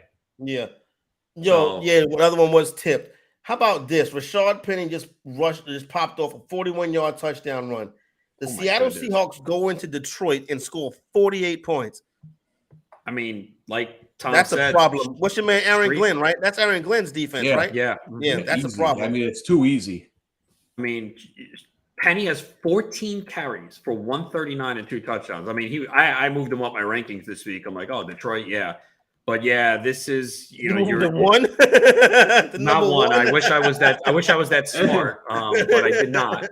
But yeah, I mean, you're playing against Detroit every single week. You're just streaming everyone. Like Tom and I talked about it. We were debating Geno Smith, and obviously, I wish I did. Good news for you, Corey. Your Patriots get the Lions next week. Oh yeah, no. I don't think Matt's gonna be ready for next week, though. Wow, and the Cowboys get them on the 23rd. Yeah, and Dak could be back by then. Yeah, That game is down in Big D. So we'll see what happens with that one. By the way, Frank Reich said Jonathan Taylor has an ankle injury. They don't know the extent of it. Wonderful. So, Corey, your fantasy team has an ankle injury. We do not know the extent of it. I mean, I have some teams like that now too. I mean, it's you get a few injuries and you're just like, okay, well, looks like I'm in trouble. Yeah, that's the way. And then you go to the waiver wire and the leagues we play and you're like, nothing. No, you can forget about it. You know what I'm saying? And people are like, oh, Khalil Herbert's out there. I'm like, in what league Khalil Herbert was drafted? Yeah, right. I had some leagues where Khalil Herbert was drafted in the 9th round. You know what I'm saying? Yeah, so he's not available in none of my leagues. Ain't nobody cut him yet. So the Jets took the lead 24-20. Tom, you mentioned it earlier. We've discussed Mike Tomlin's stretch of not having a losing season. This right here looks like it's shaping up to be one. A home loss to the Jets will drop the Steelers to 1-3. Yeah, it's going to be hard. It's going to be hard for them to make the playoffs in the AFC. We knew that coming into. Can they have a winning record though? I don't 9 think so. wins. Yeah, it's not. I think they're going to go to. They're going to unless this rookie. Like, listen, I thought Pickett should be in there pretty soon, but it's more for playing towards next year, and I don't think they have the team right now to compete in the AFC. He would have to be pretty special for them to have a winning record this year. But do you think Tomlin was on the sideline and was like, "Yo, we struggling with this Jet team. Let me just go ahead and start working on next year." Do you think that could have possibly been it? Like, you know what he's like, where he been saying all along, Trubisky. Then he goes to Pickett. Do you think it finally sunk in that, okay, this team right here ain't gonna win nothing. Let me just go ahead and put the kid in there. Well, I think the offense needed a spark somewhere. Okay. You know, it wasn't doing much for the all season. It wasn't just today. And he's probably just looking to give it a spark. And obviously, it looks like Pickett will start from here on in. Yeah, I don't think you can sit Pickett runners after you put him in here in this situation right here. Obviously, nobody's going to question Mike Tomlin is one of the best coaches in the NFL. But, you know, listen, this is life after Ben Roethlisberger. Yeah, for sure. I mean, I think we pretty much knew going into the year that it was going to be like this. I mean, I certainly did. And the sad part is they have really good wide receivers. They always do a good job of drafting wide receivers. It's been a staple for them. Yeah, Mike Wallace. You know what I'm saying? What's my man from Clemson name that didn't really pan out? Oh, Martavis Bryant. Yeah. But Emmanuel Sanders and Deontay Johnson. Claypool, Pickens looks. We know Yeah. Pickens is good. I mean, that catch last week was ridiculous, but And then in New England, they never draft a good wide receiver. In Baltimore, and then Baltimore, we waiting on Bateman. He hasn't been nothing either. But Pittsburgh get all the wide receivers. I think they're probably getting them in there and coaching them up. But it's I tell you what, man, Antonio Brown in the news again this week. Oh that my kid, goodness, he cannot right? stay out of trouble, bro. You What? know what I'm saying? I think Antonio Brown might be one of my favorite players ever, but he stays in trouble. Antonio Brown. The Carolina Panthers just went for it on 4th and 1. Arizona stopped them. So Carolina notoriously terrible at home. See if they be able to pull it off today with all the sharps on them. You know what I'm saying? Right now, it's crazy. You get to the leaderboard in a minute as soon as we get to the end of these 1 p.m. Eastern time starts. But right now, the top fantasy scorers are Geno Smith. The Jets intercept that, so he leaves the game with 3 interceptions as the Hail Mary intercepted. New York Jets pull off the win in Pittsburgh. Geno Smith, Austin Eckler, Justin Jefferson, T.J. Hockenson. T.J. Hockenson is having a day, 7 for 155 and 2 touchdowns. Hockenson getting it done. Tight end is all over the place, but Rona's Geno Smith proving that maybe going against that Lions defense is the way that you put yourself as QB1 on the week. Yeah, I had him ranked in the top 20 this week. And like we discussed earlier, I debated adding him and playing him over Mariota. Now I wish I did it. Geno's 320, 2 passing touchdowns, and he's rushed for 51 yards and a rushing touchdown. And look, you got Metcalf and Lockett and this bad Lions defense. So I wish I did a Goff on the other side. Yeah. You know, I actually lowered him a little bit because of the lack of weapons.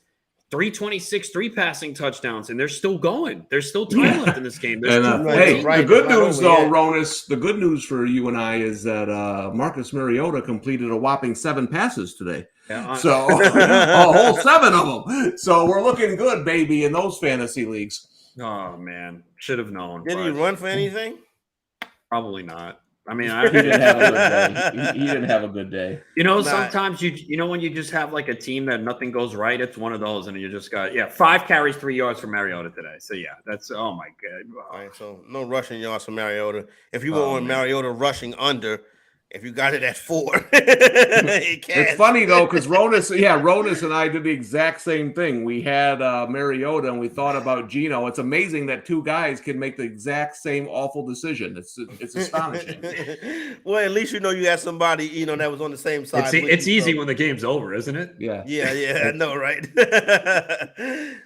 We have most of our 1 o'clocks have come to an end. We got the 2-minute warning right now. Lions trying to drive to get back into it. They're down 10. Carolina Panthers Arizona is across midfield. So, all right. So let me go. Let me take a water break, right? I'll get some water, and then we'll come back and we'll put it to a close right here in the Bettor Zone. Week 4 action. Corey, Tom, and Ronas on the Bettor Sports Network. Bettor Zone.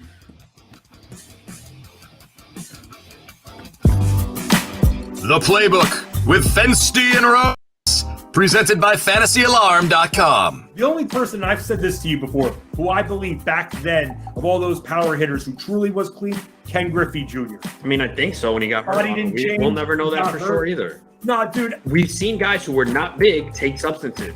That's true. To get busted. So it's not about that always. I hear you. It's just, don't you think with the way his career kind of went, you would think that he didn't take anything? I don't think he did, but we'll never know 100%. I'm going to keep telling myself that he didn't. The one pure player, I mean, he's my favorite baseball player of all time. In the 1990s, Ron, as a kid, as a 5-year-old kid who plays video games and collected cards, there was no one cooler than Ken Griffey Jr. I still wear my hat backwards because Ken Griffey Jr. did it and he looked really cool doing that, wearing a backwards baseball cap. Like, he made everything the guy did looked cool. Even the home run in the movie Little Big League, it's acting, it's all, I guess, fake, but even he made that look cool. I mean, Ken Griffey Jr., you're a little bit older than me, but in the 90s, besides Michael Jordan, was there a more loved athlete than Ken Griffey Jr.? Yeah, no, I love Griffey. He's one of my favorite players ever, from defensively to hitting his swing. And yeah, I would have loved to see what he could have done if he had stayed healthy, the final numbers he finished with. So no, I was a huge fan of Ken Griffey, and it's a shame though that all those injuries towards the end of his career just really limited the production he could put up, but he still put up elite numbers. He was so fun to watch. So I'm a huge Ken Griffey guy. And here's the other thing, too. So 1994, the season got shortened because of the strike. Yeah, he finished with 40 homers in 111 games that year, man. And then he had 56 2 years in a row, 97 and 98, and then 48. He had a stretch 4 years in a row, 49, 56, 56, 48, 40. I mean, unbelievable. And then, yeah, once he hit like 31, he started to miss games, 111, 70, 53, 83. So think about that. All those years that he lost, and he still hit 630 home runs, man. Yeah. So if he was clean, he would have been the all-time home run champion. Again, we're all guessing here, but you would think, all right, well, once he got into age 31, 32, that's when the body started breaking out, which is typical, right, for someone who's not using anything. Whereas we saw Barry Bonds just get better with age, and we did not see that with Griffey. So look at 2001. Where he's 31, he played on. Look at the home runs decline: 8, 13, 20, 35, 27, 30, 18, 15 to his age 38 season. Even age 39 in 170 games, he had 19 home runs. So he probably would have definitely been the all-time home run leader had he been able to stay healthy. Better Sports Network. It's sports talk done better.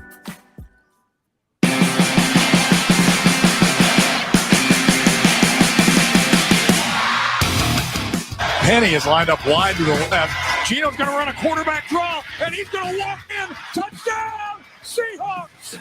We want to hear what you're sweating on NFL Game Day. Get into the Bettor Zone on Bettor Sports Network. Geno Smith, QB1 on the day, running that touchdown in. Audio courtesy of the Seattle Seahawks Radio Network. Corey, Adam, Tom Casale, Bettor Zone right here on the Bettor Sports Network, Week 4. 1 o'clock p.m. Eastern time start. Still got one game up and rolling right now. That's between the Seattle Seahawks and the Detroit Lions. Detroit trying to get in there, cut that lead of Seattle's down a little bit. Seattle should be able to win this game. Geno Smith, excellent performance so far today. He is QB1 on the day, 320 passing yards, 2 passing touchdowns, and 51 rushing yards and a rushing touchdown. Geno Smith putting up Lamar Jackson type numbers. QB2, Jared Goff, they both come from this game.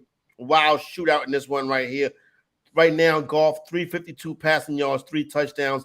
Josh Allen moves up to finish the day as QB3, 213 passing touchdown, 70 rushing yards, and a rushing touchdown for Josh Allen. Just missed out on that prop. Adam Ronis, one more passing touchdown when they got the job done. Yeah, thanks. Daniel Jones has 2 rushing touchdowns, but only 71 passing yards on the day. Jones, 8 of 13 passing. Is TJ Hockenson getting ready to score a 4th touchdown? No, stop him. Oh, okay. Stop him just short. Herbert, 340. That's interesting defense by the Seahawks, though. I mean, there still is a minute and a half left. I mean, if they score quick and get the onside kick, it's game not over. No, they still got some time left, and like Seattle definitely figured they had this one in the bag right here. But Justin Herbert, 340, 2 touches. Zach Wilson made his season debut, 252, 2 interceptions, but he did throw a touchdown pass. Matt Ryan, when Matt Ryan is 27, 37, 356, and 2 touchdowns, that means the running game wasn't involved enough. Indianapolis Colts fall to the Tennessee Titans at home. Bad loss by the Colts. Cooper Rush continues to lead the Dallas Cowboys, 223 passing yards, 2 passing touchdowns. Ronis, Jerry keeps talking about a quarterback controversy. Obviously, Dak Prescott comes back and get his job back, but you got to be honest, Cooper Rush has been very good. I mean, he has exceptional. Put it like he's done the job. I don't want to say very good. He got the he's kept the offense moving, hasn't turned it over. They've gone against some teams that they should beat. Washington, the Giants. I mean, you should win those games.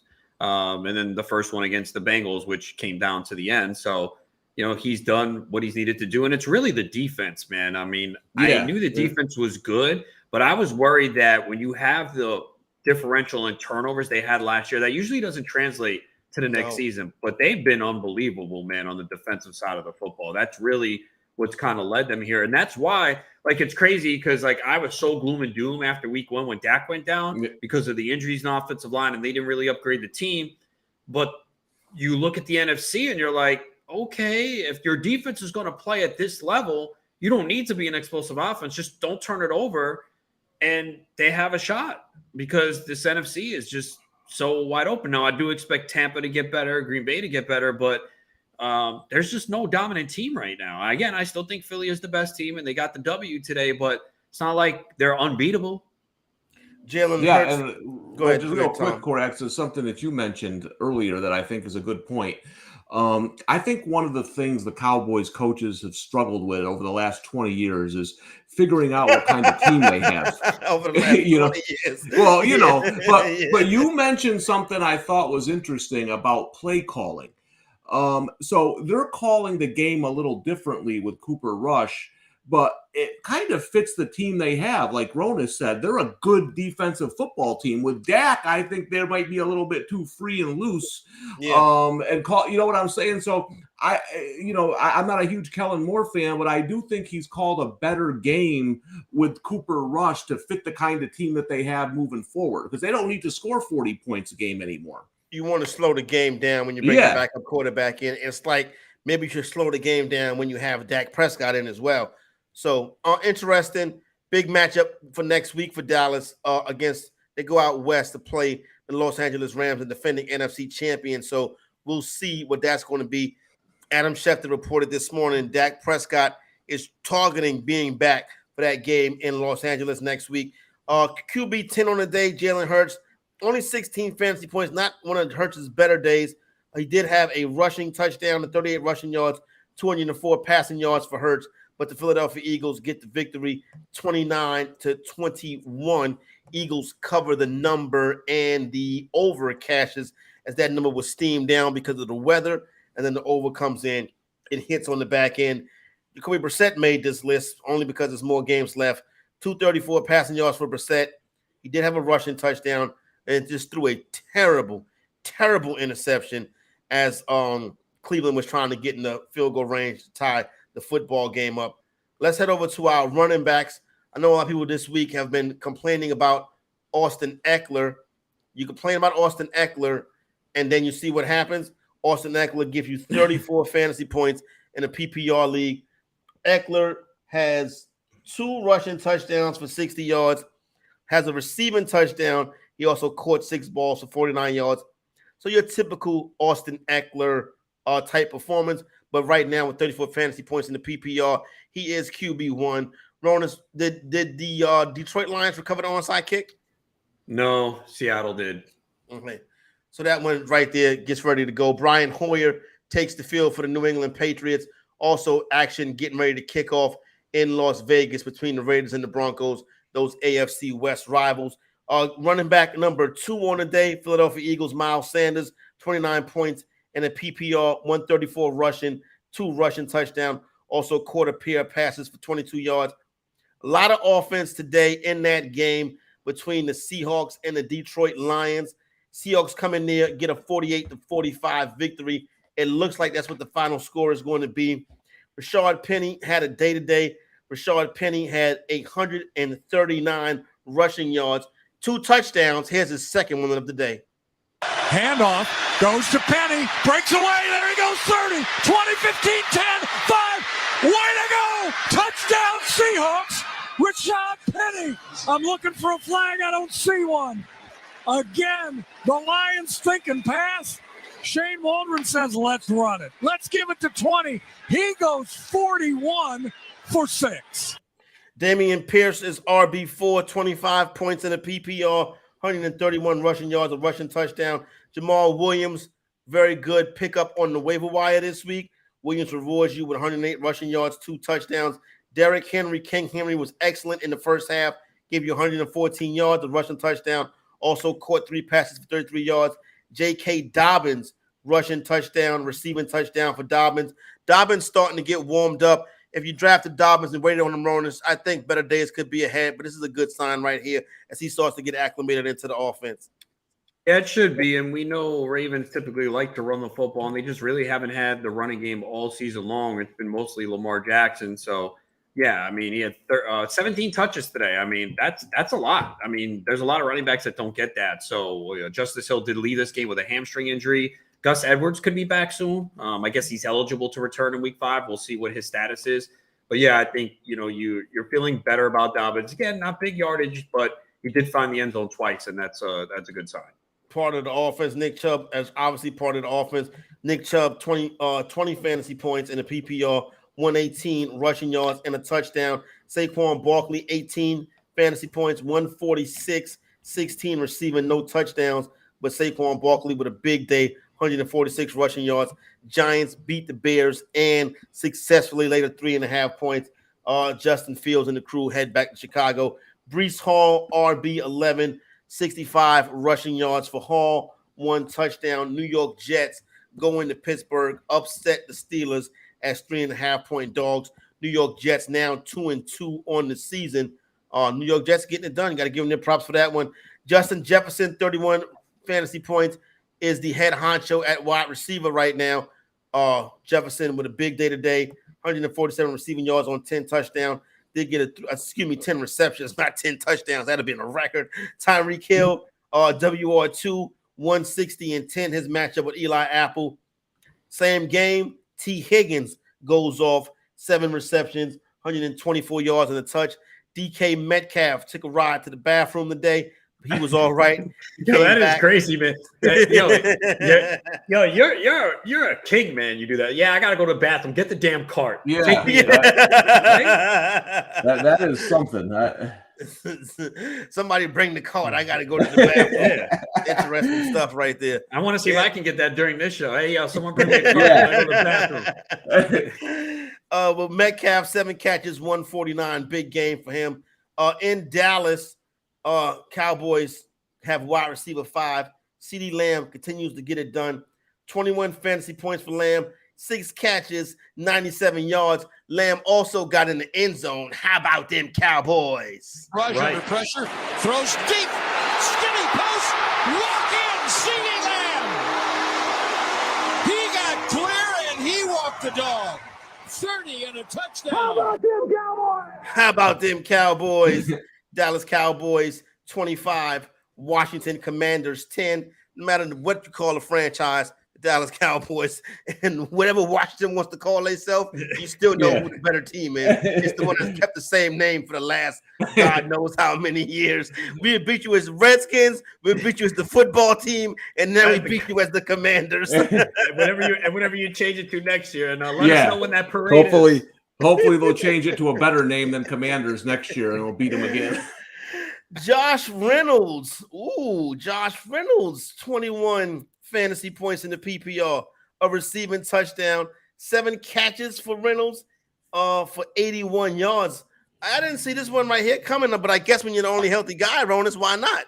Yeah, no, I did. I started him in a lot of leagues. Yeah, I mean, I don't know how much it's going to help me in some of them, but yeah, no, that's all it was. It was a product of them, missing Chark, missing Amon-Ra St. Brown, and he's been a solid receiver in the NFL, and we knew this was going to be a high-scoring game where Goff was going to throw the ball, had to go somewhere, so he was the most established receiver there. Hawkinson obviously was going to get the ball as well, but yeah, that's pretty much what it was. Is you knew he was getting the football, and this would be a high-scoring game. So yeah, I thought it was pretty easy call. I think I had him ranked around 30th at wide receiver, so starting over some pretty good wide receivers. Jamal Agnew, wide receiver 7 on the day, 21. Did not see that coming. No, did not. He also had 2 receiving touchdowns. Jacksonville Jaguar Jamal Agnew makes his Better Zone debut. Big Mike Will, 19 fantasy points, 120 on 7 catches. Mike Williams gets it done for the fantasy executive. You're about the only one to come through for me today, Mike. I appreciate you, big dog. My man, 7 catches for $120. Brandon Cooks, 18 fantasy points, 7 for 57. He gets a touchdown late in that game. Corey Davis, 5 for 74. Maybe Zach Wilson's favorite target. I guess we'll find out. New York Jets beat the Pittsburgh Steelers. Chris Olave got a touchdown reception, 4 catches, 57 yards. George Pickens makes his debut on the top 12, at least for right now, but he did have 6 catches for 102 yards. Ronald, it'll be nice to see Kenny Pickett and George Pickens get it going. Oh yeah, if you have Pickens, you've been holding on. You're definitely feeling good about this because the few times I did see it looked like Pickett was staying in the pocket, handling even with the pressure coming in his face and getting off some throws. So yeah, it's definitely bodes well for. I would think the problem. And here's the problem I have with the Steelers wide receivers. It's just like they all can't be good in fantasy. They just don't have an offense built to support Deontay Johnson, Claypool, Pickens, and Freiermuth. They're not good enough. All right, let's head out to the tight ends right now. Tight ends on the day. Figure out who our top 12 tight ends are. Been an interesting day for tight ends. Been an interesting week for tight ends. Well, it's been an interesting season so far for tight ends. If you don't have one of the top ones, you can never feel really comfortable. But today, we had a true unicorn. We had a tight end almost go for a 40-burger, 39 points. TJ Hawkinson, 8 catches on 12 targets, 179 yards. He gets a 2-point conversion, and here is the second of his 2 touchdowns. Got to find a way to get 10 points down, 10, 5.5 to go. Goff on 3rd down, floats it left side. Got Hawkinson. Yes. Touchdown, Detroit Lions. There it is. What a day for TJ Hawkinson. TJ Hawkinson played well, almost 40 points as a tight end in fantasy. Detroit Lions, not so much. Seahawks come into Detroit 48-45 victory over the Lions. Just a wild shootout. No defense played in this game right here. Detroit Lions lose at home as a 3-point favorite. That number was high as 5.5 this week. That probably was one of the easiest ones on the board, Tom. It is no way you can lay a number with the Detroit Lions. No, and we mentioned that during the week, Corey, where we said some teams should be favorites and some teams shouldn't. And I understand Seattle isn't a great team, but the Lions aren't a great team. So you're taking the value and the points there. And I do think, listen, Seattle's not going to playoffs, right? But I think the market's a little bit overreacting to them right now. Yeah. They've played hard in these games. Geno's played better than projected. So I think coming into this week, the market was still a little bit behind on Seattle and still a little ahead on Detroit. We've said it 1,000 times today. They got 1 million injuries. And so now you're laying more than a field goal with them. It just didn't make sense. Yeah, looks like a drive is going to stall in the red zone for the Las Vegas Raiders. The Raiders kick too many field goals. Yes. That's the problem I've noticed about them so far this year. When you get in the red zone, you got to punch that thing in. You know what I'm saying? Because you can get up on the Broncos. The Broncos can't score that much. So you get up on them, it makes the game extremely tough. And so we'll see how that one plays out right there. But a field goal is upcoming for the Las Vegas Raiders. Also, New England, the Patriots have already kicked the field goal. They're up 3-0. Nick Folk bangs it through. Right now, Daniel Carlson with a 26-yard attempt to give the Raiders a 3-0 lead, and that exactly is what happened. A lot of Broncos fans in attendance. But then again, it's everybody goes to see their team play in Vegas. Tight end number 2 is our player of the day for juvenile reasons. But anyway, tight end 2 with 6 catches for 85 yards is my man Mo Alley Cox. You know what I'm saying? Mo Cox with 26 yards in the PPR. Gerald Everett, tight end 3 on the day. See, you had him, Ronas. You can't do You laugh first. You brought it up. Your laugh is infectious. Right? Tom, isn't his laugh infectious? As Tom doesn't laugh, so I guess I'm wrong. No, it's I'm getting pleasure at how much pleasure Corey gets out of this. I mean, it's a grown man, and you would think laughing at something my son and his friends would be whispering about in school. So it's Gerald Everett, 17 fantasy points, 61 receiving yards, a touchdown for Gerald Everett. Tight end 4, Pat Freiermuth, 8 receptions, 85 yards. You know what? He's pretty consistent. He gets it done. Will Disley has a nice day today where everybody who had played in that game had a good day. Disley, 13 fantasy points, 39 receiving yards and a touchdown. I'm going to skip the dude from the Titans. To be 100% honest with you, because I can't pronounce his name. You know what I'm saying? It's the on the African radar anyway. The African cat that played for the Titans, 38 receiving yards, and he also had a touchdown. Dallas Goedert, 72 receiving yards a day. Hayden Hurst, 27 receiving yards and a touchdown a day. David Njoku, Tyler Conklin, both with 8 and 9 points respectively. Njoku had 73 receiving yards. Conklin, 3 catches for 52 yards. And those are your leaders for today. So there you go. Tom, let me ask you about next week. Dallas Cowboys travel on the road to go face the Rams. Cowboys been able to hold water without Dak Prescott, but, not against some of the league's elite competition.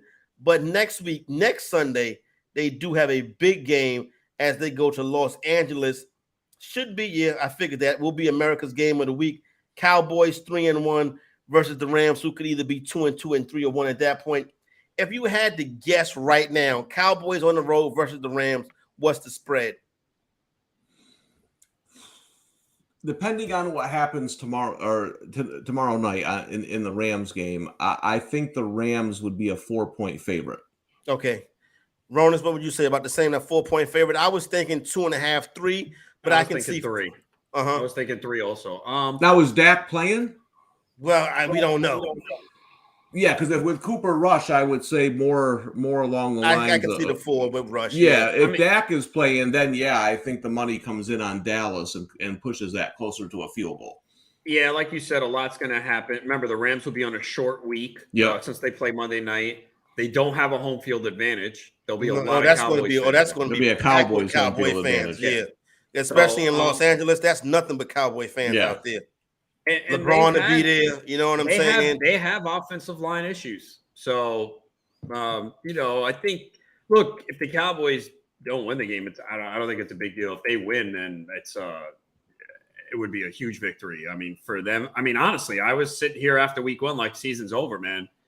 And I guess I overreacted. But again, I did say before the year that the NFC is just not good, man. It's so wide open. And even the AFC is not as great as we thought either. Right. It's just you're right, Ronas. They're not. Now. They're not. The AFC, we thought the Colts were contenders. We thought the Broncos may have been contenders. The Raiders. And right now, it's just like Miami and Buffalo. And Baltimore is there because they got Lamar, but you can't really like what you've seen from Baltimore's defense. And once again, they don't score in the second half today. Right. And, Kansas City has their issues. And Miami could be without Tua for a while. I mean, I know Bridgewater has been great against the spread and he can manage the game, but you saw he's not Tua. So, again, I know Buffalo has had issues, but they are 3-1. They did totally outplay Miami last week, 90 plays to 39, outgained them in yardage. So Buffalo still looks like the best team in the NFL, even with them showing flaws at time. But it really is so wide open. They played 2 games.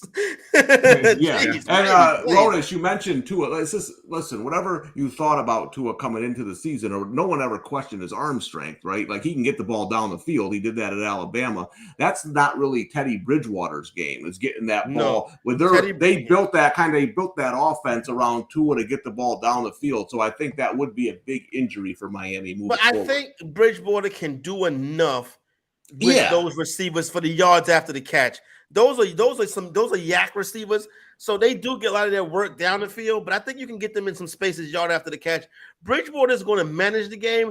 The problem is, I think that you need a quarterback that can make a play, and Bridgewater is not going to be able to make a play. Everybody else has to make the plays, and not to say it's kind of like the Cooper Rush thing. You know what I'm saying? If Cooper Rush plays the Ram next week, at some point, he's got to hit Lamb for that pass. You know what I'm saying? So you feel better if you see Bridgewater start to make plays, but he's really just a bus driver. But like you said, we still don't know the extent to the injury to Tua. But if we see him next week, Twitter's going to go crazy. Yeah. Well, that's a good analogy too, though, because Cooper Rush isn't losing games. Then he's making a play or two to help the team win games. That's kind of what you want Bridgewater to do. Yeah, and here's Miami's schedule though next few weeks. So I don't think we'll see Tua for a bit. The Jets, the Vikings, the Steelers, the Lions, the Bears, the Browns, the Texans. I mean, we might not see Tua in the playoffs at this point. Yeah, so set up pretty nice for Miami. Ronas, we go back next week. I mean, I know the people in London, like, we got a football game every week now. They go back to Tottenham Hotspur Stadium. This time they take the New York Giants to face the Green Bay Packers. Packers coming in at 2. Packers will come in either 2-2 or 3-1. New York Giants 3-1, feeling good about themselves. Now they go across the pond, and you got to think this is a lean to the Packers, but we'll see what happens in Green Bay tonight. I mean, yeah, well, okay. Yeah, no, well, yes. strong lean. Okay, well, obviously Green Bay's playing now, and Romeo Doubs fumbled. He caught a pass that had a corral with his hands, and then got tackled and fumbled. So, and the Patriots already had the field goal. So we'll see. I expect Packers to win this game, but as we mentioned before, Packers not a dominant team. We expected this game to be close, but man, come on, man! You talk about smoke and mirrors, and Barkley have run on the Packers. He will, but I mean, they completed. They had their quarterbacks combined for 82 passing yards today. That's crazy. Okay, Barkley had 31 carries for 146. Their receivers, Daniel Bellinger led them 3 for 23. Hudson 1 for 18. Slayton 1 for 11. Richie James, who everyone that's not no boy, Richie James.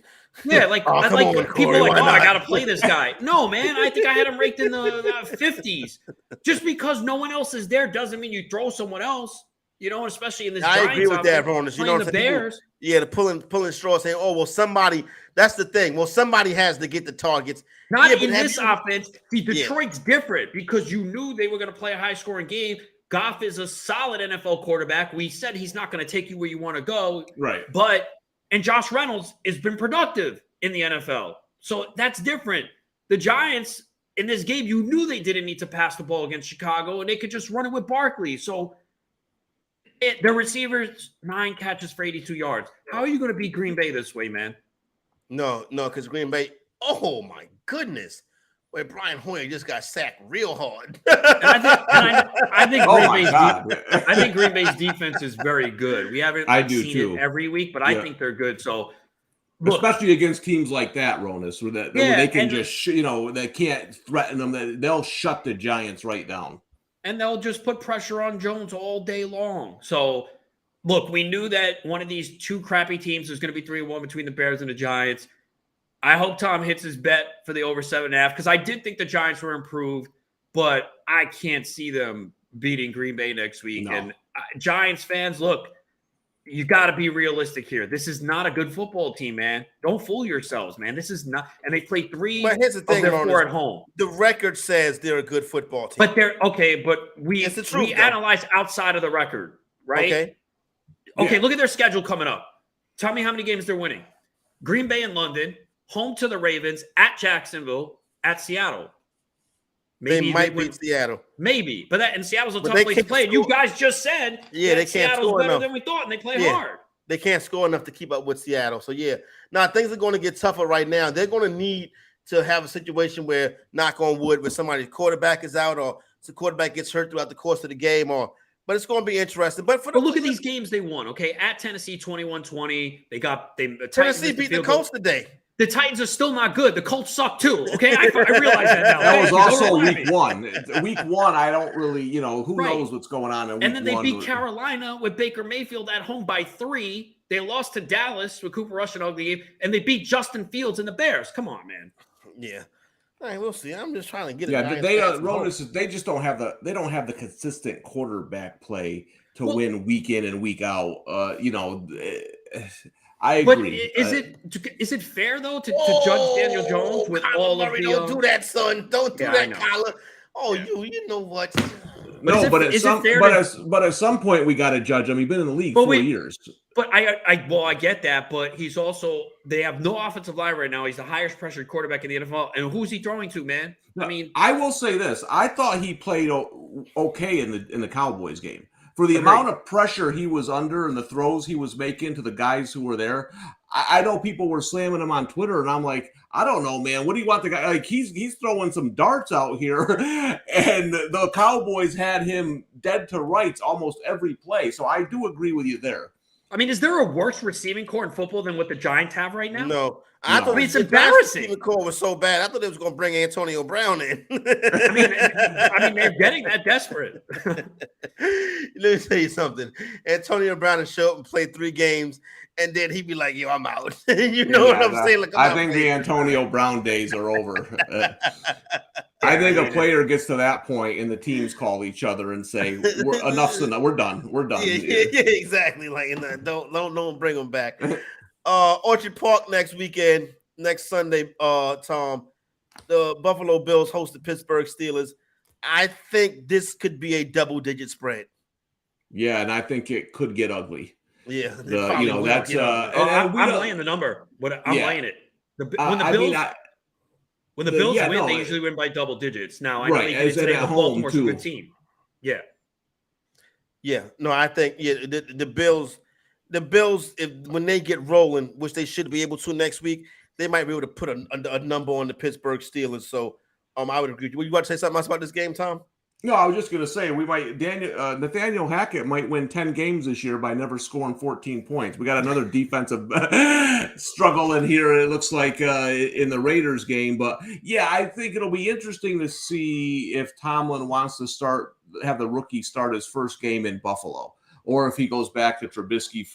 That'll be an interesting decision. Either way, I just don't think they have enough offense to keep up with the Bills at home. I agree with Ronas. I think they're going to roll Pittsburgh. That is true. That's right. We all kind of assumed that this is going to be Pickett going forward. That might not be the case when he looks at the schedule and goes, ooh, okay. Yeah. He threw 3 picks against the Jets. I know one was a Hail Mary, but do you want to throw him in Buffalo as he'll get to the stadium and see people flying through tables? Right, and the thing about Tomlin is he's earned the right to make these kinds of calls. Right, he can do we were just trying to get a spark. We're going back to Trubisky coach speak nonsense, But he's got that long leash where he can pretty much do anything he wants. Who scored for the Patriots? No, I thought they only have a field goal. Oh, I thought Brian Hoyer is in the medical tent though. Oh, jeez. Who's 3? Is it Nick? No, it's not Nick. It's not Sutchfield. Who's 3 on New England? Oh boy, whoever it is could be coming into the game. Tough spot, but like you said, they might do a better job than Mac Jones has been able to do. The Raiders' offensive line are also not playing well. That's a problem. Yeah, and Raiders it's just not happening. And the Raiders ain't Raidering, and the Browns ain't Browning. They might as well just take this game to the final minute and have one team attempt a field goal because that's I'm what about to say that's exactly. But if you can bet a push, that's exactly what it's been. Brian Hoyer is walking to the locker room. Now, who's the quarterback coming in there? Do we know? I don't know who it is. Hold on, right second. I will see who our third string quarterback is for the New England Patriots. Maybe Mac Jones be back next week. You know what I'm saying? Bailey Zappi, that's right. We talked about Western Kentucky. Yeah, we talked about Bailey Zappi on the program. He used to sling it around in college. We'll see what he does here in the NFL. There you go, Bailey Zappi. This is your life. You know what I'm saying? It's Brian Hoyer, but that dude landed like right on Brian Hoyer's head. You know what I'm saying? I knew that wasn't going to go over well. Chargers and Browns next week in Cleveland. Justin Herbert brings the Chargers to Cleveland with a 2-2 record. The Browns should have been 3-1, lost an ugly one to Atlanta today. Atlanta might be playing a little bit better at home than they have in the past. Every week about this time, I know what time it is because they asked me if I want to keep streaming. Yes, I want to keep streaming. All right. Yeah, Chargers. Same thing. Chargers. He's like, you want to stay on? I'm like, yeah, man. What do you think I'm doing here? I'm not, it's like, well, we don't hear It's Sunday, bro. Like, just keep it on all day. Chargers and Browns next week, Ronas.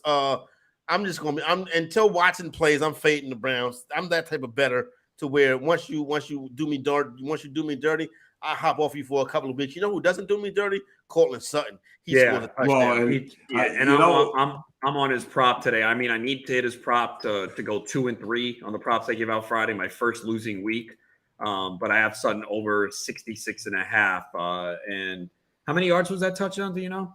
It was only a few. Yeah, it was like 6 or 7. 10, probably. But he already has 3 receptions. But yeah, Sutton has been money in the bank, man. You know, I thought he was, and I'm a big Jerry Jeudy guy coming out of Bama, and he's a great route runner. And I was on Jeudy last year. I just felt Sutton was a better fit with Russell Wilson in this offense. Doesn't mean Jeudy can't be productive, but Cortland Sutton was someone I was very high on and was taken in round 3 and been playing as props. I think that number is just a little too low. I mean, he's a number 1 receiver. So, I mean, there's still plenty of time, and doesn't mean he's going to hit the prop, but I need that prop just to get to 2 and 3 on the picks I gave out Friday. So yeah, knew a losing week was going to happen at some point, but 2 and 3 is better than 1 and 4. So please, Sutton, cash this.